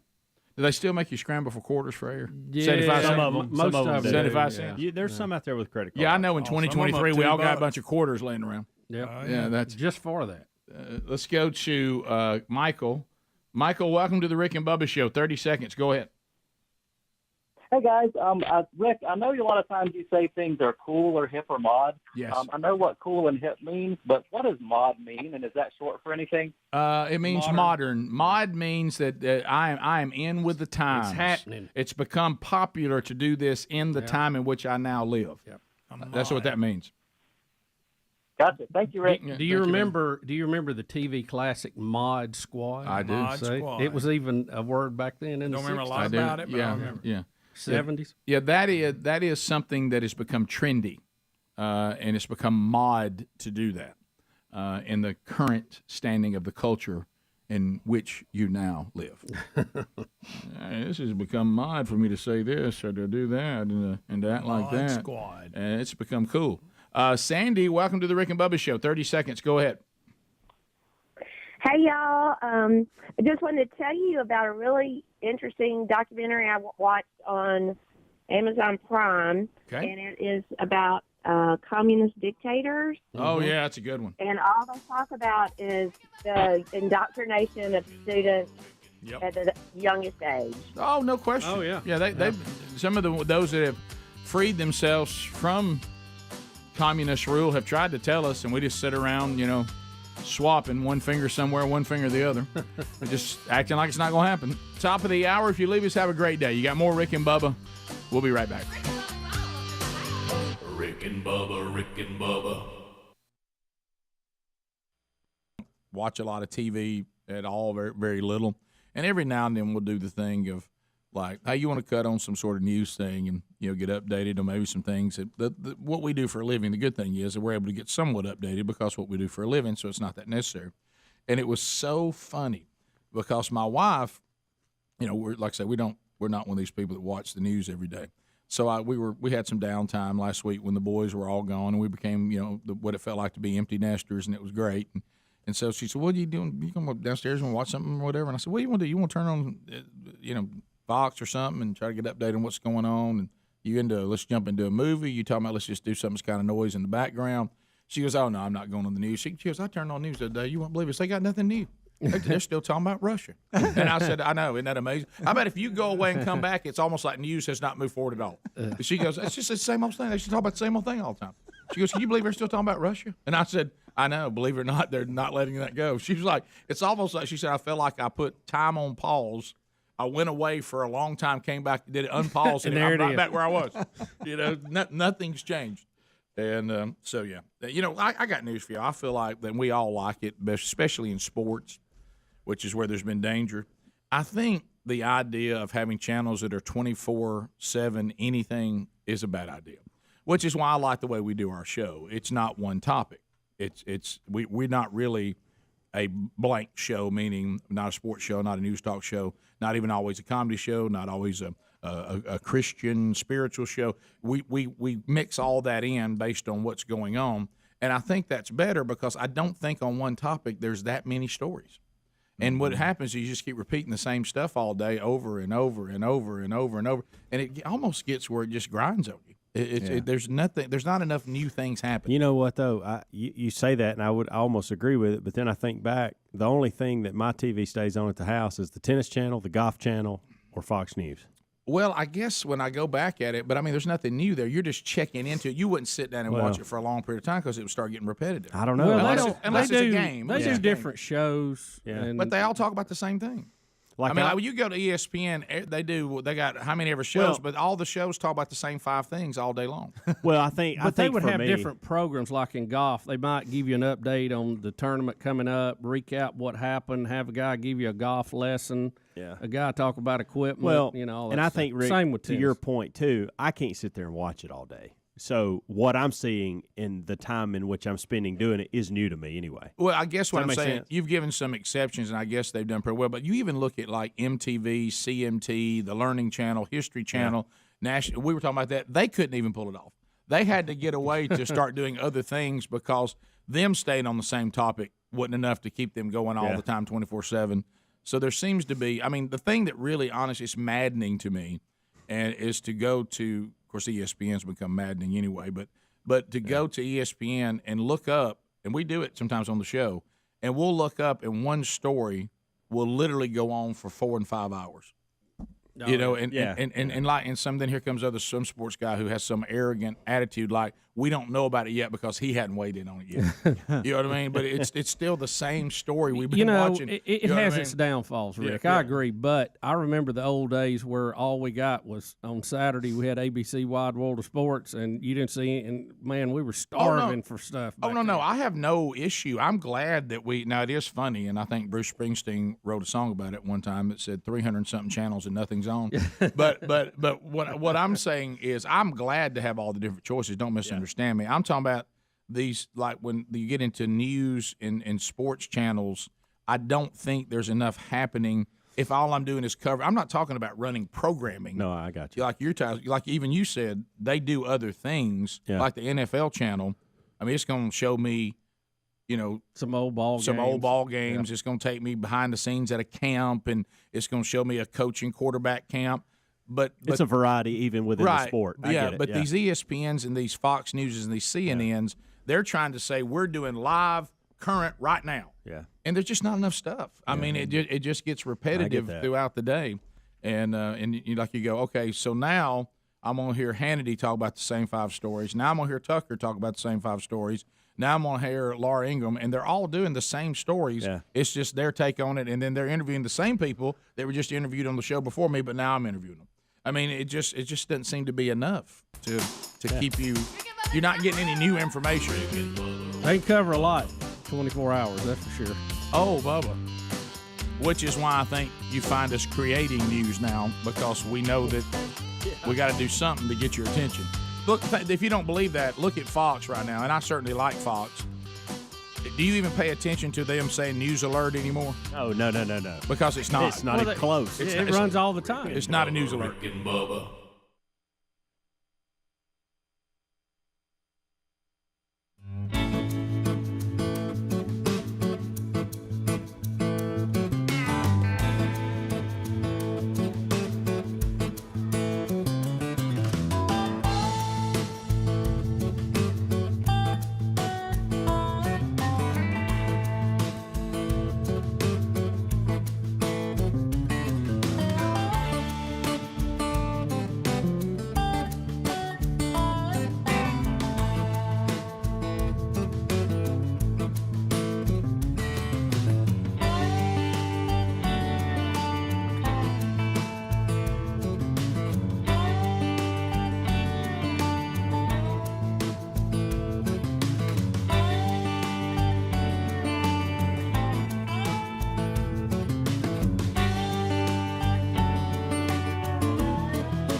6 minutes past the hour from the No Name Studio on the bleeding edge of technology.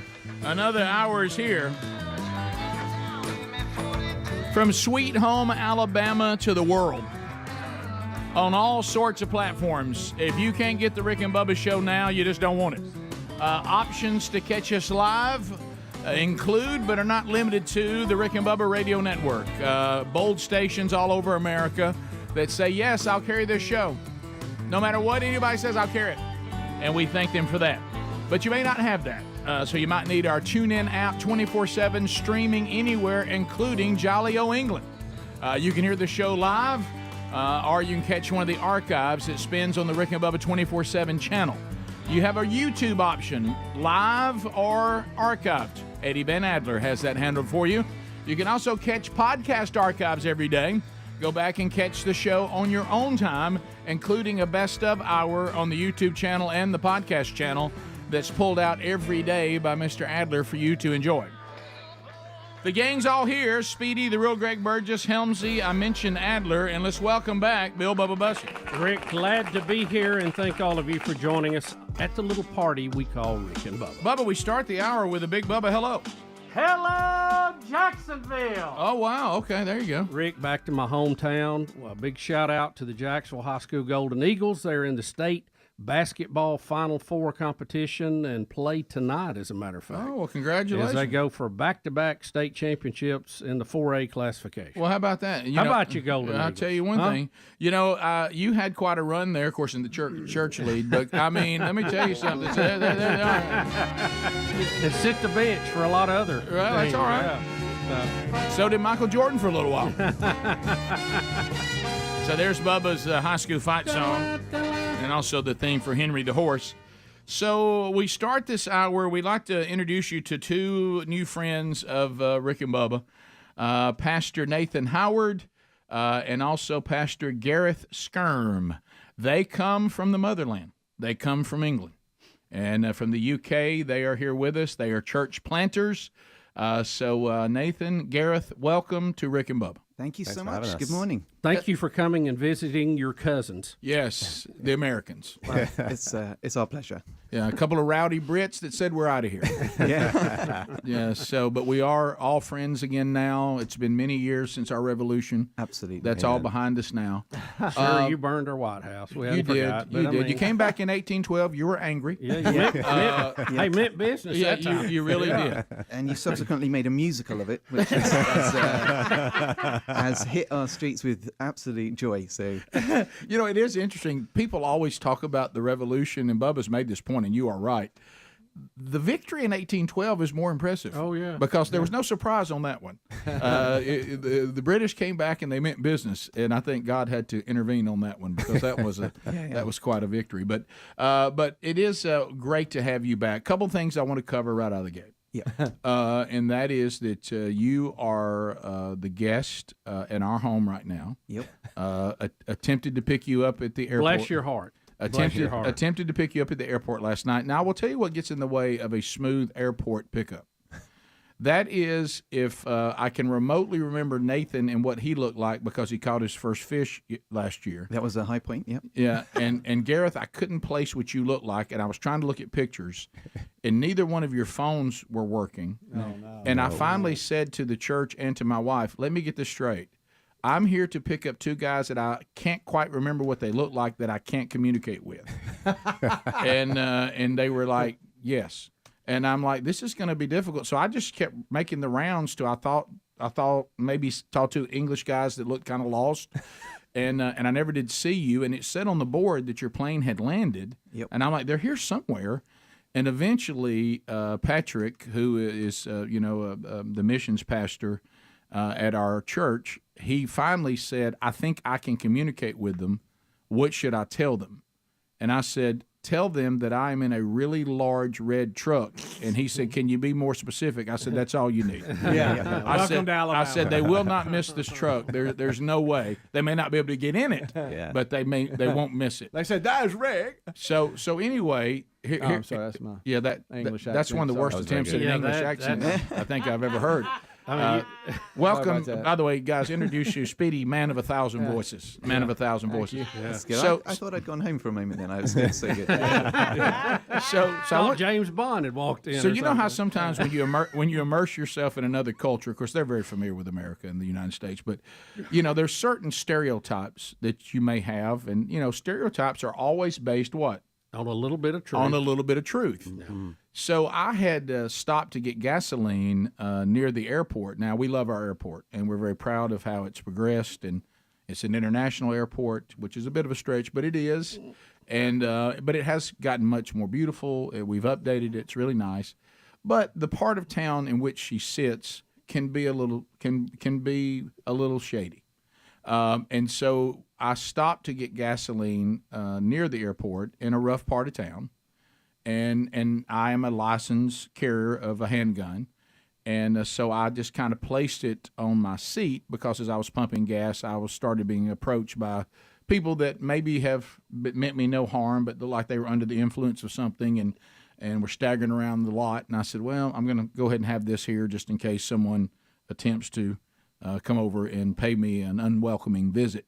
So nothing happened, and it was great. So I got in the vehicle, and I went on. Well, I forgot that I left it on the passenger seat and had not put it back where it belongs. So when I picked the passengers up, Nathan, would you like to tell the story now? Well, I'd put my non-working phone in my back pocket, and I sat down in your front seat, and I thought to myself, wow, my phone feels really hard today.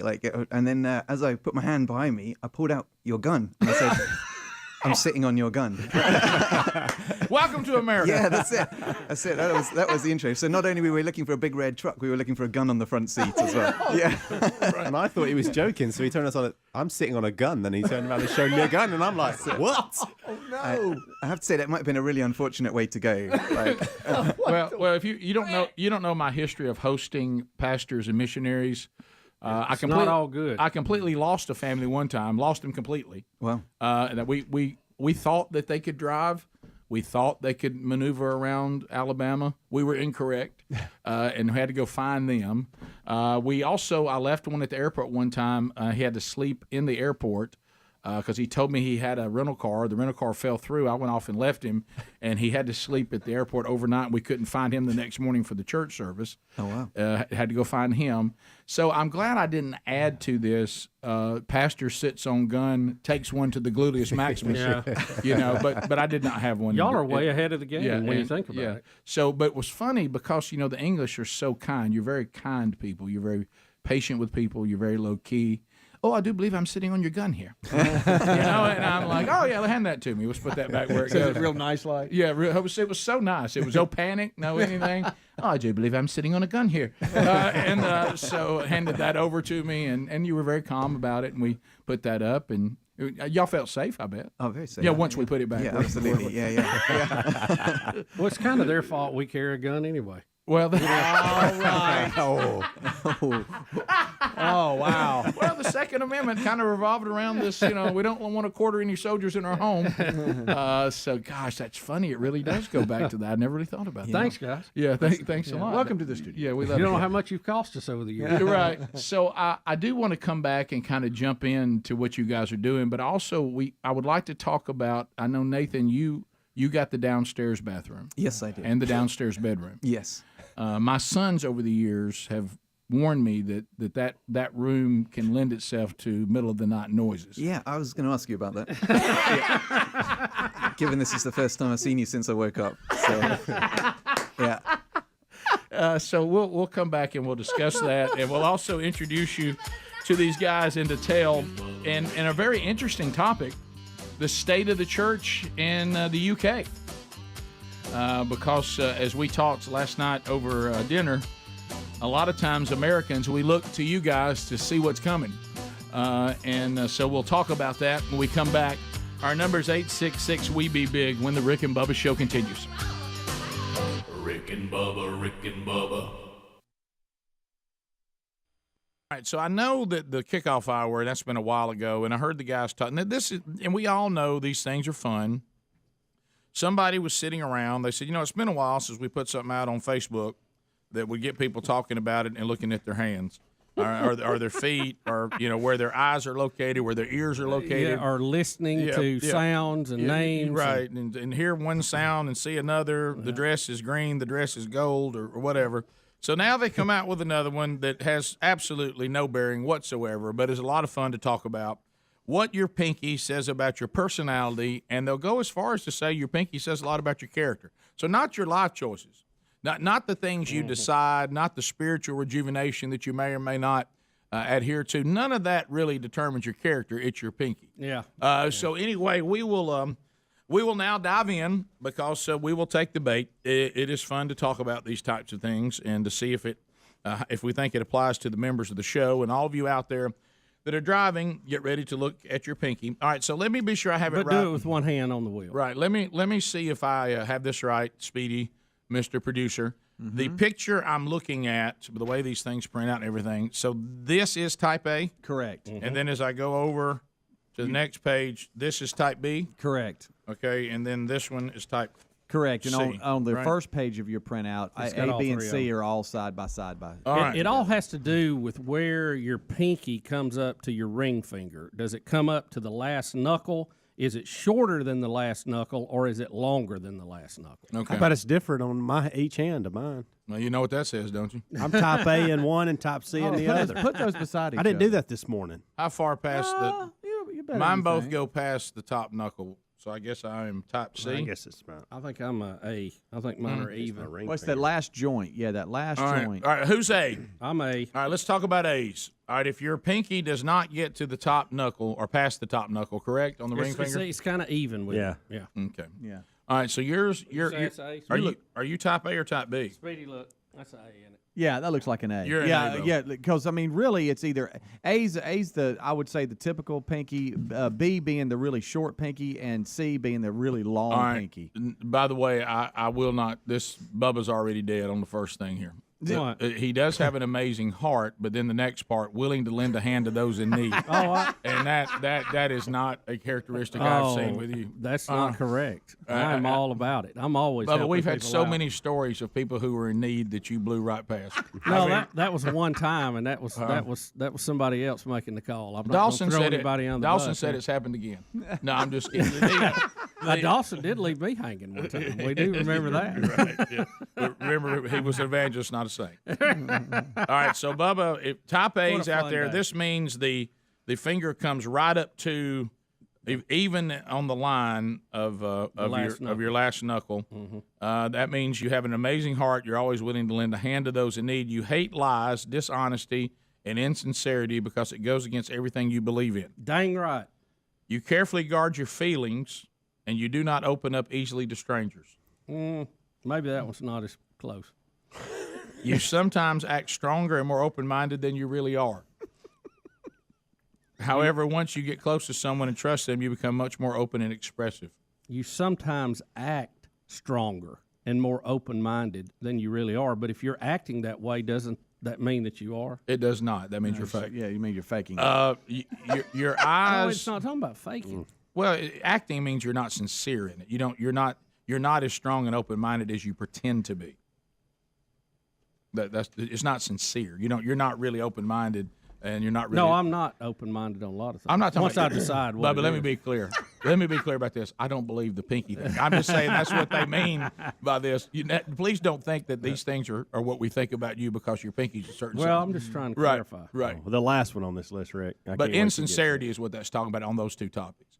Your eyes are very expressive, and you wear your heart on your sleeve. Now, that is you right there. I'll tell you this. Expressive eyes. It says your eyes may be blurred when you look a certain way. No, I'm just kidding. It did. You do not like stupid people. I agree with that because you're saying that really we really save people from their stupidity too much. Yeah, and I agree think with so. And you can be somewhat odd and arrogant at times. Possibly. You are a very hard worker. Once again, I'm not sure about this. Throw this list out. And Bubba, this one is when it's over. You always finish every task that's put upon you. Betty just emailed. Even the ones that are boring and unfulfilling. Well, you can scratch that. Betty just texted me and said, measure his pinky again.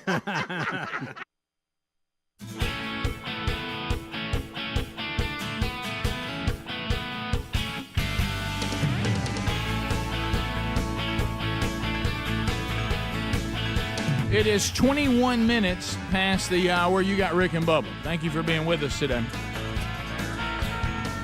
All right, so say hello to Nathan and Gareth from the UK. Here, somebody say hey.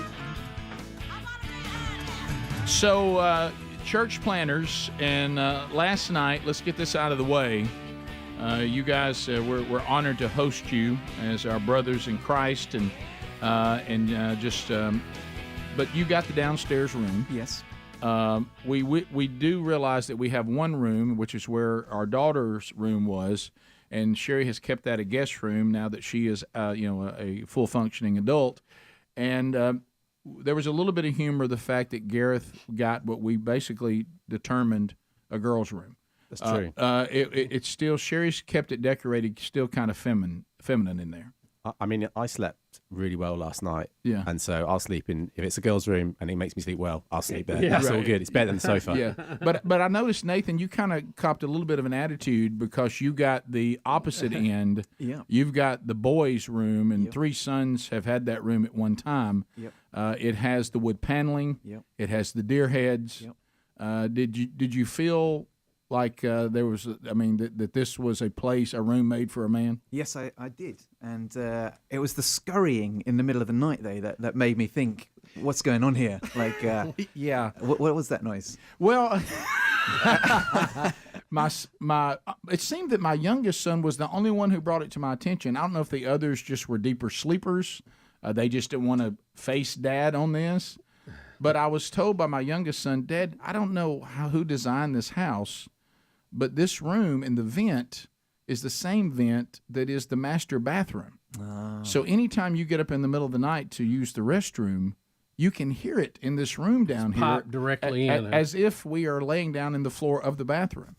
And so he prepared me for that, and I honestly tried to go to the restroom in the middle of the night and Just to test it out. It'd be as quiet as I can be. Did you hear the noise of me moving around a little bit? I did. That would now explain what the noises were. Right, yeah. So I hope I didn't wake you. I tried to not do it. And then for Gareth, Sherry and I usually get up and we read the Bible together near where you were staying. Yeah. And Sherry, it was funny. I was like, this guy's going to be all right. Let's just read silently this morning. Don't wake up, Gareth. And I'm like, he's not. I think we can get in this other room here. So so we were like trying to be a little. And I even had to take the protein drink that I drink every morning, and she forced me to leave with it and shake it up in the car. I couldn't do the blender. We appreciate it. She was really. I felt overcompensating for y'all a little bit. You're very kind. You're a very good host. Thank you. And I'm like, it's not like we have the Apostle Paul here. But we can vouch for that. But anyway, let's maybe Spurgeon. Yeah, right. Right. Let's talk a little bit because Bubba brings up a good point. We talked about this last night. When we look to the UK, yep, we think heroes of the faith. Heroes of the faith. Bubba's mentioned one. There's been many others, and Whitfield, and the list just goes on and on and on. Yep. But yet the church seemed to have all but died. In England, and of course I know the current problems with the Church of England. I'm not really speaking to that. I'm speaking about the church that was outside the Church of England, the church plants and the growth and Christianity going to the world from the UK, and then reports were that the church was all but dying there. And so give us an update of the state of the church. I don't mean the Church of England. We see that. Yeah. But the churches that you're planting and the state of the faith there. Yeah, I think there's a distinction probably to make between the UK wider scene and what's going on in London. London Correct, yeah. seems to kind of and that's where break, you guys are. Yeah, London seems to break the pattern of what's going on in the rest of the UK. I think probably a way to sort of gauge it best is to say, like, we do a census every 10 years, and this last census that we've taken, the fastest growing group that people tick in terms of religion is to have none. So no beliefs, no religion, and that's crept to over 50% of the country. Christianity is a decreasing portion, and of that, I think they believe around kind of 2.5% of that would be kind of Bible believing, kind of alive churches, not just nominal Christianity, and that figure's slightly skewed by the fact that the kind of the immigrant groups coming into London who bring with them their Christian faith. They're the fastest growing churches at the moment in our city. So the Black African churches are the fastest growing church in London. And so you would say the immigrants who are Christian, their churches are more vibrant. Yeah. Do you think because of the latest developments with the Church of England, as it begins to drift further left and woke and I don't know if y'all use that term, but we use that term, and more liberal, do you think that there will be people become disenchanted with the Church of England and search for maybe another place for them to go and be and practice their faith? Do you think you'll benefit from that? I guess what I'm saying. Yeah, I think so. I mean, you're quite closely connected, Gareth, aren't you, with some Church of England stuff? So why don't you talk about that?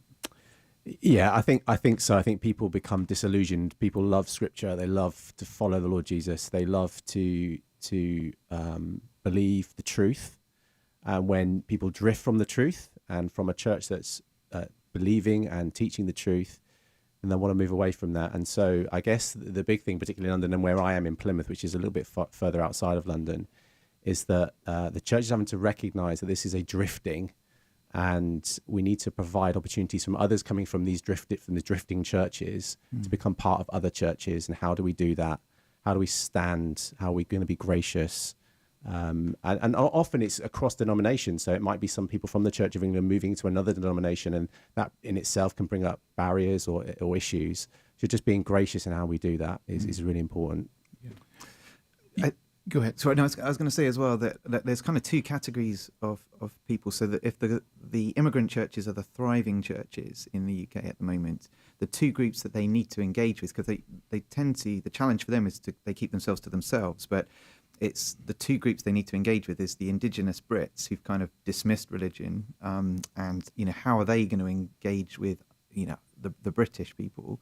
But then there's also the other nations that are gathering, certainly in our city, who've never heard the gospel, who come from countries where it's almost illegal to preach it. And so there's the still alive church has kind of two main groups to be engaging with and sharing the faith with. But now, instead of there being, we talked about this last night, and we'll come back and finish this, but what seems to be happening here, and you said it was happening there probably first, it usually is, is that there is becoming a death of cultural Christianity. Yeah. Now, the bad side of that is people are just abandoning it completely, as you said, the growing. Yeah. The good side of that is it's producing a remnant of people that are more devoted to, as you said, Gareth, to biblically sound theology and more devotion to the faith. You see the middle ground leaving there as well in this process? Yeah, absolutely. Yeah. And the bad is the ones that are turning away from it completely, but the good is maybe more devotion? Yeah, I think so. And that commitment to the Bible as God's unchanging truth for a constantly changing culture.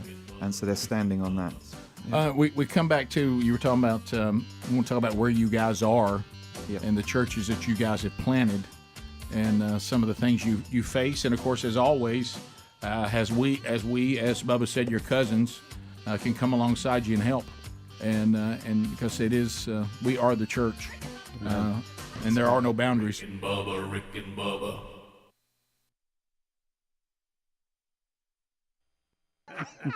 So once again, I'm not sure that will so who all's A's in here? I think most everybody is. Yeah, I think I'm a everybody C. is. Look at me. Greg was an A too.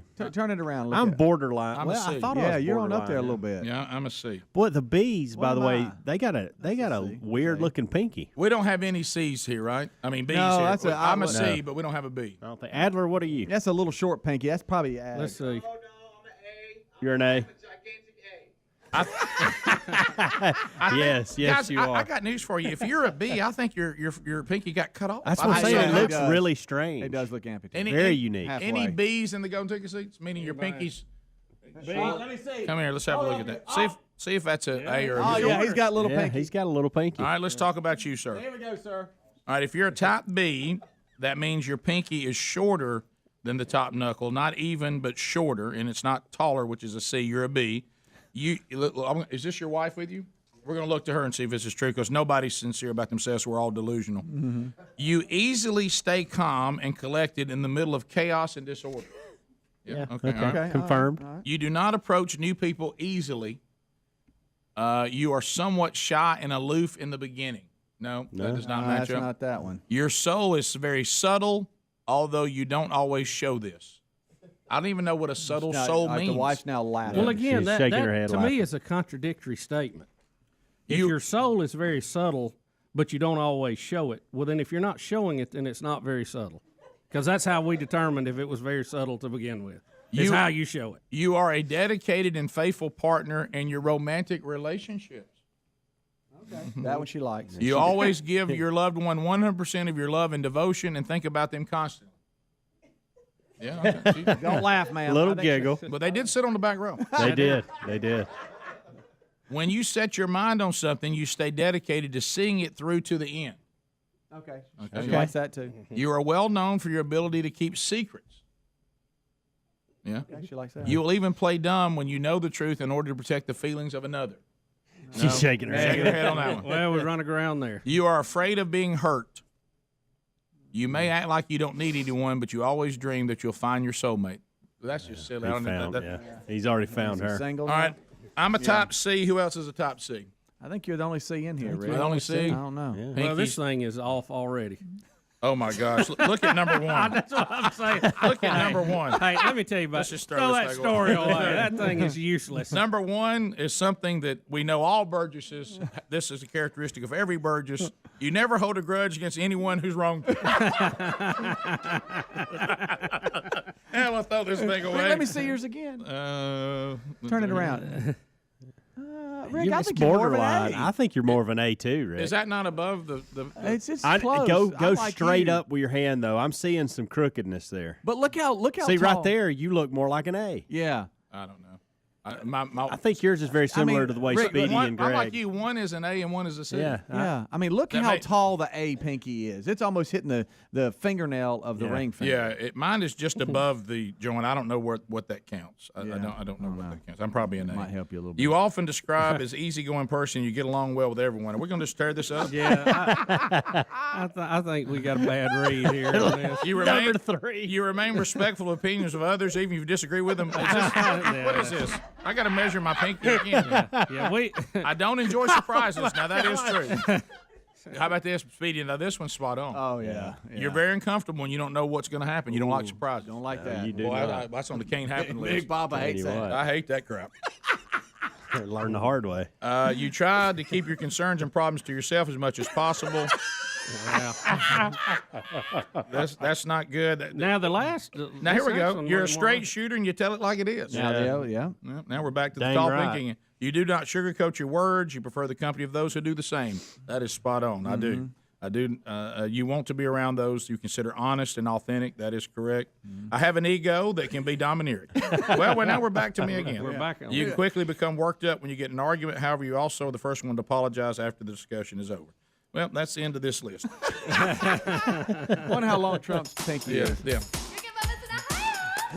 I thought so I'm somewhere between an A and a C according to the pinkies, but I didn't land really in either one of them. Yeah. It's all in how you read your pinky, I guess. Greg had to leave, but I think I'm pretty sure he's an A because of we determined he's an A. because you know what word starts with A, right? We'll be back.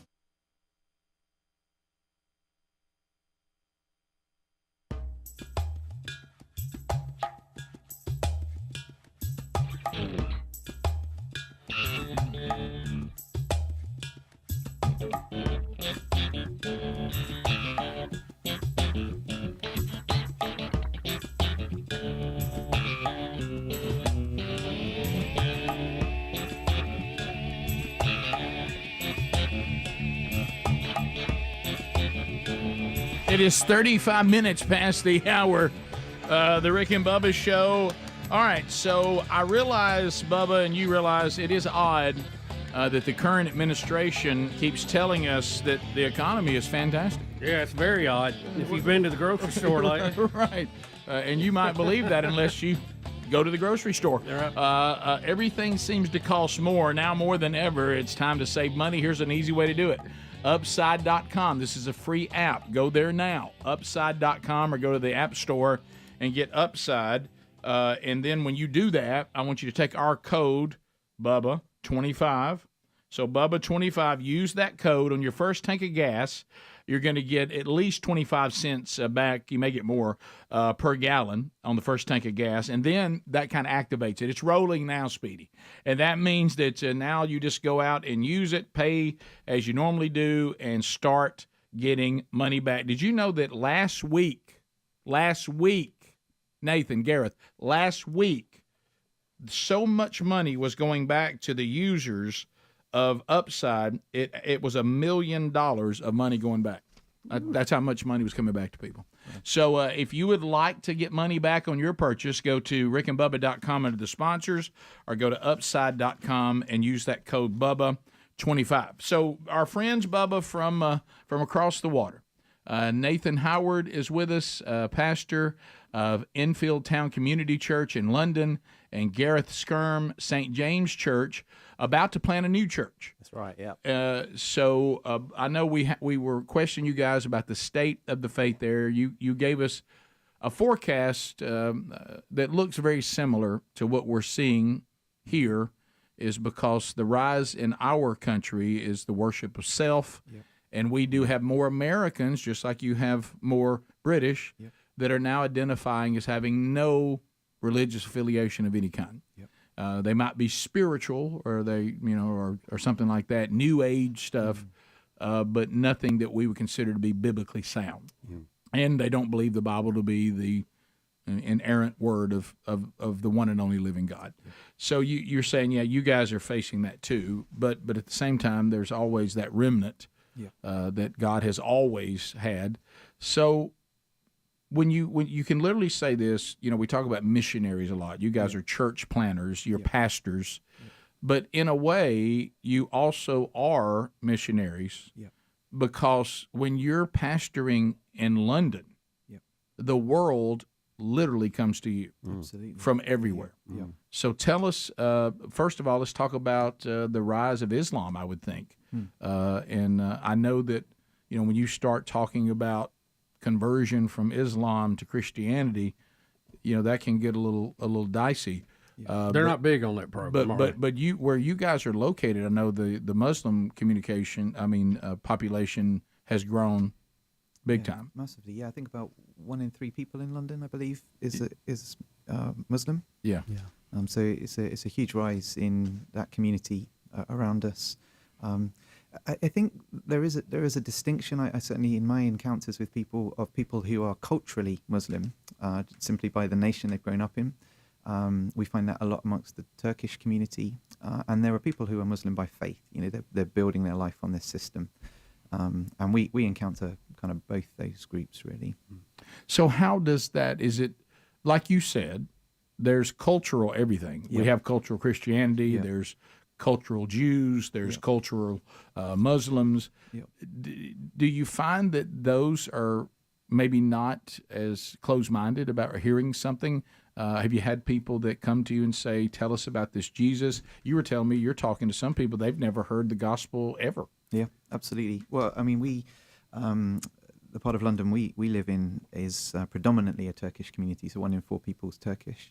And just even following the earthquakes last week, as we got to sort of stand with that community, one lady just came into church and said, hey, I've got to hear about Jesus. No one's ever told me about him. And so, here was a Turkish lady just walked straight into church and just said, I need to know.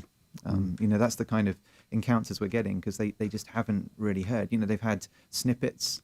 They have caricatures of reasons why they think Jesus isn't right, but they've never heard the gospel as the Bible proclaims it to us. So what's currently going on? I know you said you're about to, Gareth, take on a new church plant. What is? Tell us a little about that. What's going on there? Yeah, so as a partnership of churches up in North London. So if you imagine London is like a clock face, an analog clock face. Enfield is on 12 o'clock on the clock, and the district it's placed in is a place called Enfield. It's like a borough. We call them boroughs, but we call it districts for the sake of being here today. And so the church plant, what we've tried to do is identify areas in that district where there is little or no gospel witness. In other words, there's no gospel churches, and they're in deprived areas. So areas not only where they're deprived of the gospel, they're deprived in other ways as well, socioeconomically and so on. And so we identified an area in a place called Turkey Street. Sounds very strange, but it is a place called Turkey Street. And we felt that it would be good to start praying about, is it right that God, we tried to plant a church in this area? And that was about 10 years ago. 10 years ago, yeah 10 years ago. And so we've been praying about it, and over 10 years it's become clear that God wants to start a church in this area. And that's kind of why I've got involved. They approached me and asked me to lead the church plant. So I'm really excited about that. I'm not currently in North London. I am currently in Plymouth, which is a long way away from there. But looking forward to moving in the not too distant future. Yeah. So will there be any hostilities to that? Yeah, well, it's interesting. The Turkish community, what is their breakdown of Islam versus other? So religions? in that community, a similar stat. There is a lot of Turkish people in that area.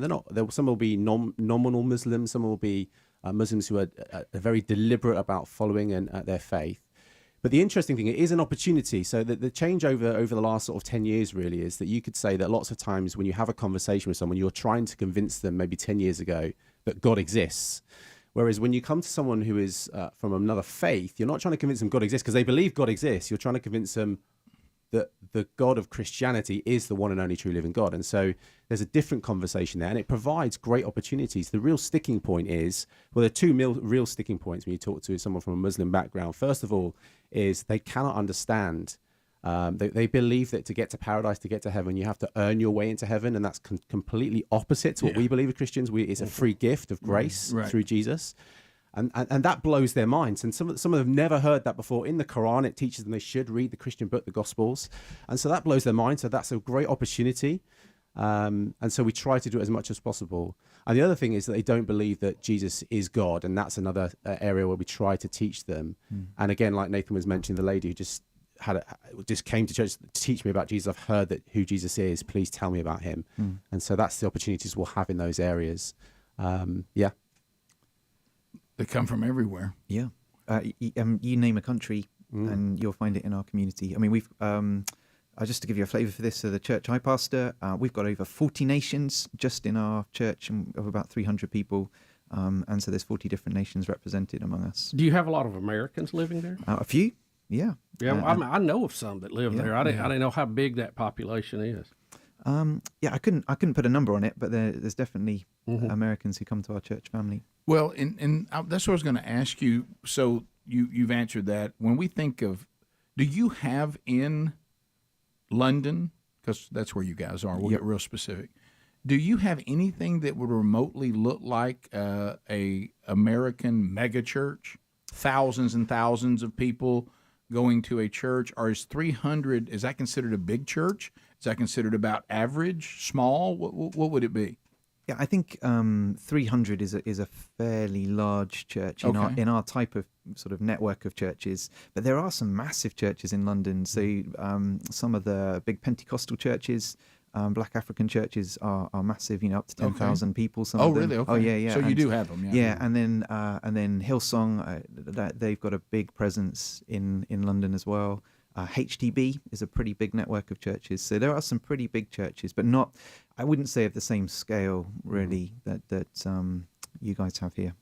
Do you, denominationally, what would you say non-denominational? There's no doubt, it's the same thing in America, by the way. The fastest growing denomination is the Pentecostal. Yeah. The holiness, the Assembly of God. That is the fastest growing. Yeah. Same in London? Yeah, I think that's true. And actually, the network we're part of as well, which is called the FIEC, so the Fellowship of Independent Evangelical Churches. Okay. I suppose the American equivalent might be the EFCA, but I don't know enough about that to draw the parallel. They too are growing, and we were identified in a local or national newspaper as being one of the 2 or 3 groups in the UK that are growing at the moment. Well, I know that our church at Valleydale, this is our one mission week, which is why you guys are in, and missionaries from all over the world. But you're talking to America right now. What can we, as your brothers and sisters in Christ, what do you need from us? I know prayer. Yeah, and I don't want to discount that. You need that more than anything. Absolutely. But what are some things we could do or be praying about? I think be praying for a work of the Spirit to re-stir a spiritual hunger in the British people, and a boldness in British Christians to reach out to the nations that have come to us who've never heard the gospel. This is first time opportunity. Normally you'd have to travel to another country to get that opportunity, but they've come to our doorstep. So please pray for a work of the Spirit to move people, to give them a spiritual hunger, a boldness in the church. Do you guys agree, and I know we got to go to break, and this is one thing that Sherry was talking about when we saw this in Europe, greater Europe. We were actually in France, but she was saying, I think a lot of times, and there's nothing wrong with this, we need to continue this. It seems like we should be going to third world places, and we should. No doubt about that. And you go there because the needs are so obvious, and then you meet their physical needs, and then you work on their spiritual needs, and they are quite open to the gospel. Yep. But what a lot of times I think is maybe even more difficult is the godlessness of first world. We have first world countries where the church is all but dead. Yep. And you really can be evangelical and missional in mind to go into first world countries where the church is completely gone. Yep. Yeah. And sometimes that can even be a tougher uphill climb. Yeah, I mean, I did some training about 15 years ago, and we had a number of different people in this training place who came from a number of different nations, and we were talking about that very issue and about praying, and they laughed at me when I said about sending mission teams over to Africa and sending them to China, and so they said, no, we're sending them back to you now. And that's their attitude, is they're saying, no, you're the mission field now. You used to send them to us, but you need our help. You need us. Yeah. You need and that us. was a really interesting shift, and I think that's probably grown over time. I totally agree. Yeah. I have to even specify when we're doing discussions here or on the Wednesday Bible study when we talk about the state of the church. I now clarify, I mean the Western church. Yeah. Don't assume that the church all over the world, we need their fire. We do. Yeah, amen. We're the ones that need to be ministered to now. And thankfully they are sending missionaries to us, which is great. We'll be right back.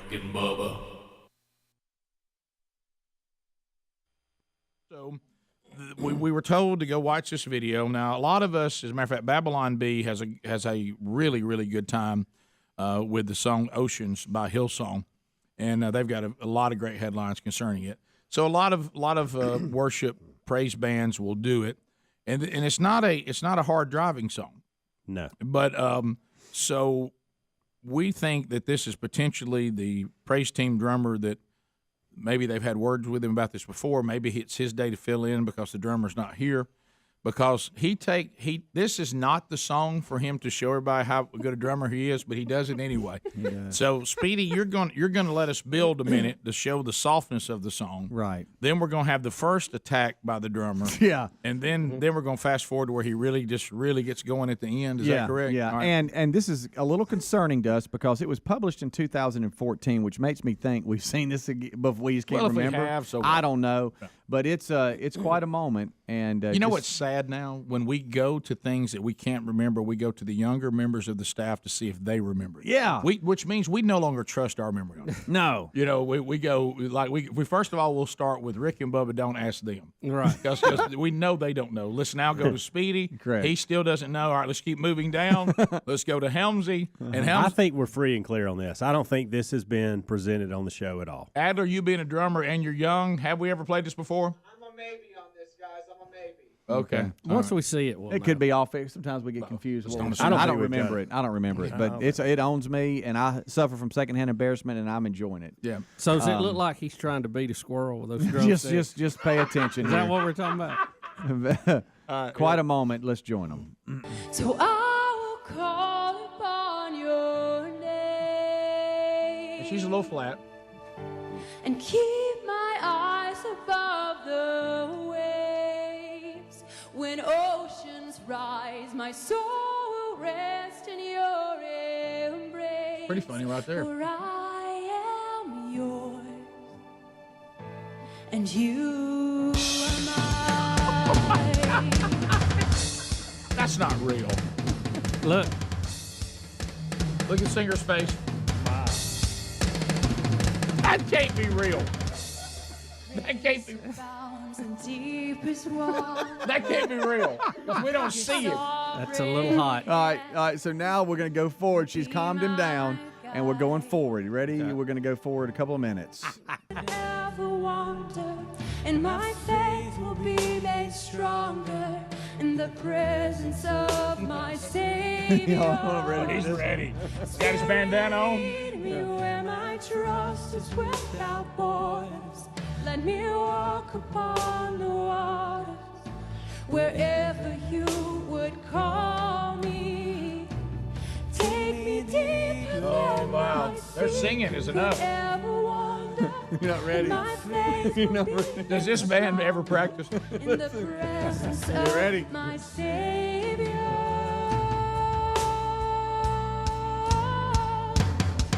Oh, boy.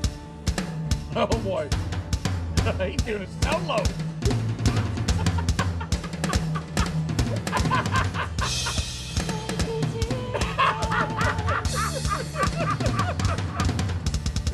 Hey, double bass!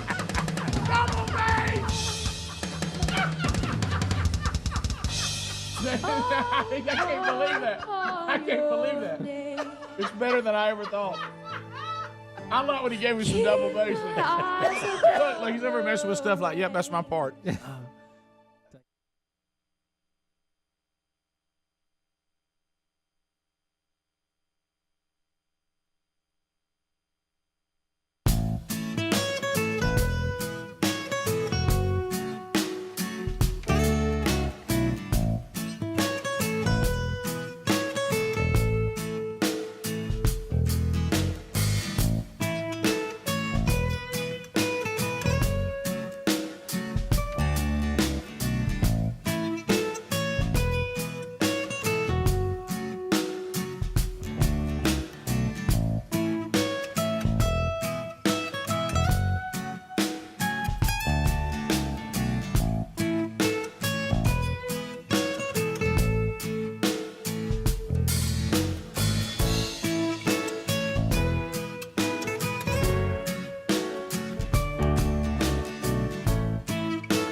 The gravy, please.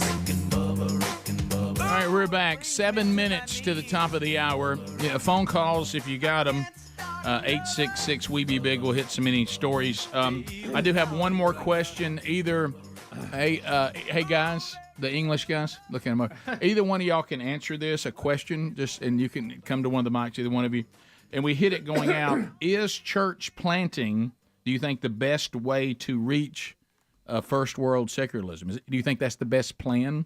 Do you think that's the most effective, to come in and plant churches where the church has died, and then that's the best way to reach the first world, embracing being completely secular? I'm not sure I'd say it's the best way, but I think it is one of the ways. So there's two strands, which is revitalization. So there are churches that are around, certainly in our setting, where you've got buildings and small groups of people. So that's one way, just to bring life back to those. But the other one is church planting, because it's a missional context now.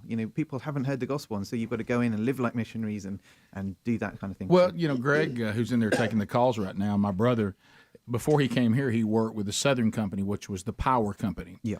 And he described that sometimes when you go to a place where these high-level hurricanes have come, that the damage is so devastating, you just start over. Yep. Is that what we're talking about? Sometimes when something's gone completely secular and the old church buildings have turned into marketplaces and bars and all of this, you almost just go, let's just start over. Yeah, I think start. Definitely a thread, I'd say, but I think it's not ignoring the fact that there is still life in these places. Of course, and so, you want to go want to take that fire and you want to fan it, and find those places where the gospel is still alive and well. Absolutely. But you also have to guard. Like P.T. Barnum said one time. I don't know if y'all are familiar with him, the guy who created the Ringling Brothers and Barnum and Bailey Circus. And Adrian Rogers once said, well, P.T. Barnum could draw a crowd, but it was just a circus. Yep. So you also have to be careful that you don't let doctrine, you got to also keep your hand on being sure we're teaching sound biblical doctrine. It may be seeker friendly, but we don't do them any good if what they're hearing isn't biblically sound. So you got to also keep an eye on that. And I know that I've got people that I work with in ministries that plant churches all over the world, and they say the number one thing we have to do though is to keep coming back and be sure that we're training the pastors. It's sound doctrine and all of that, or else what you've created doesn't do much good. Absolutely. All right, so some other things that we have not talked about. Do you guys like American football? Love American football. Do you really? Okay, so some big American football stories today. Bubba, is this the end of Carson Wentz? Do you think he just... No, he'll probably end up somewhere else. Now He'll bounce around. Now the Commanders have dropped him. Yeah. He'll end up a backup somewhere. Okay. He's still pretty young. You talk about a young man that was incredibly talented, but man, he just couldn't stay healthy. Right. It's just like it's followed him everywhere he went. Everywhere he went, he just didn't seem to be able to stay healthy. So Carson Wentz has been dropped by the what are they called now? The Commanders. The Commanders. Yeah. They had to change their name because of they once were politically correct name. They were once called the Redskins, and so they can't be called that anymore. Then they went to be the Washington Football Club with no name and football now, team is a team club, and now they are the Commanders. So I want to thank you, by the way, for just contextualizing and calling it American football. Yeah. Oh yes, yeah. I've learned. And I will listen. I'm going to say something that may surprise you, especially because I do not care for soccer, and I believe that it's destroyed our country. but I will say this: I do acknowledge that soccer is really football because you play with your feet. Yes, right. Why we call American football, I don't understand that, and I will give you that point. Mm-hmm.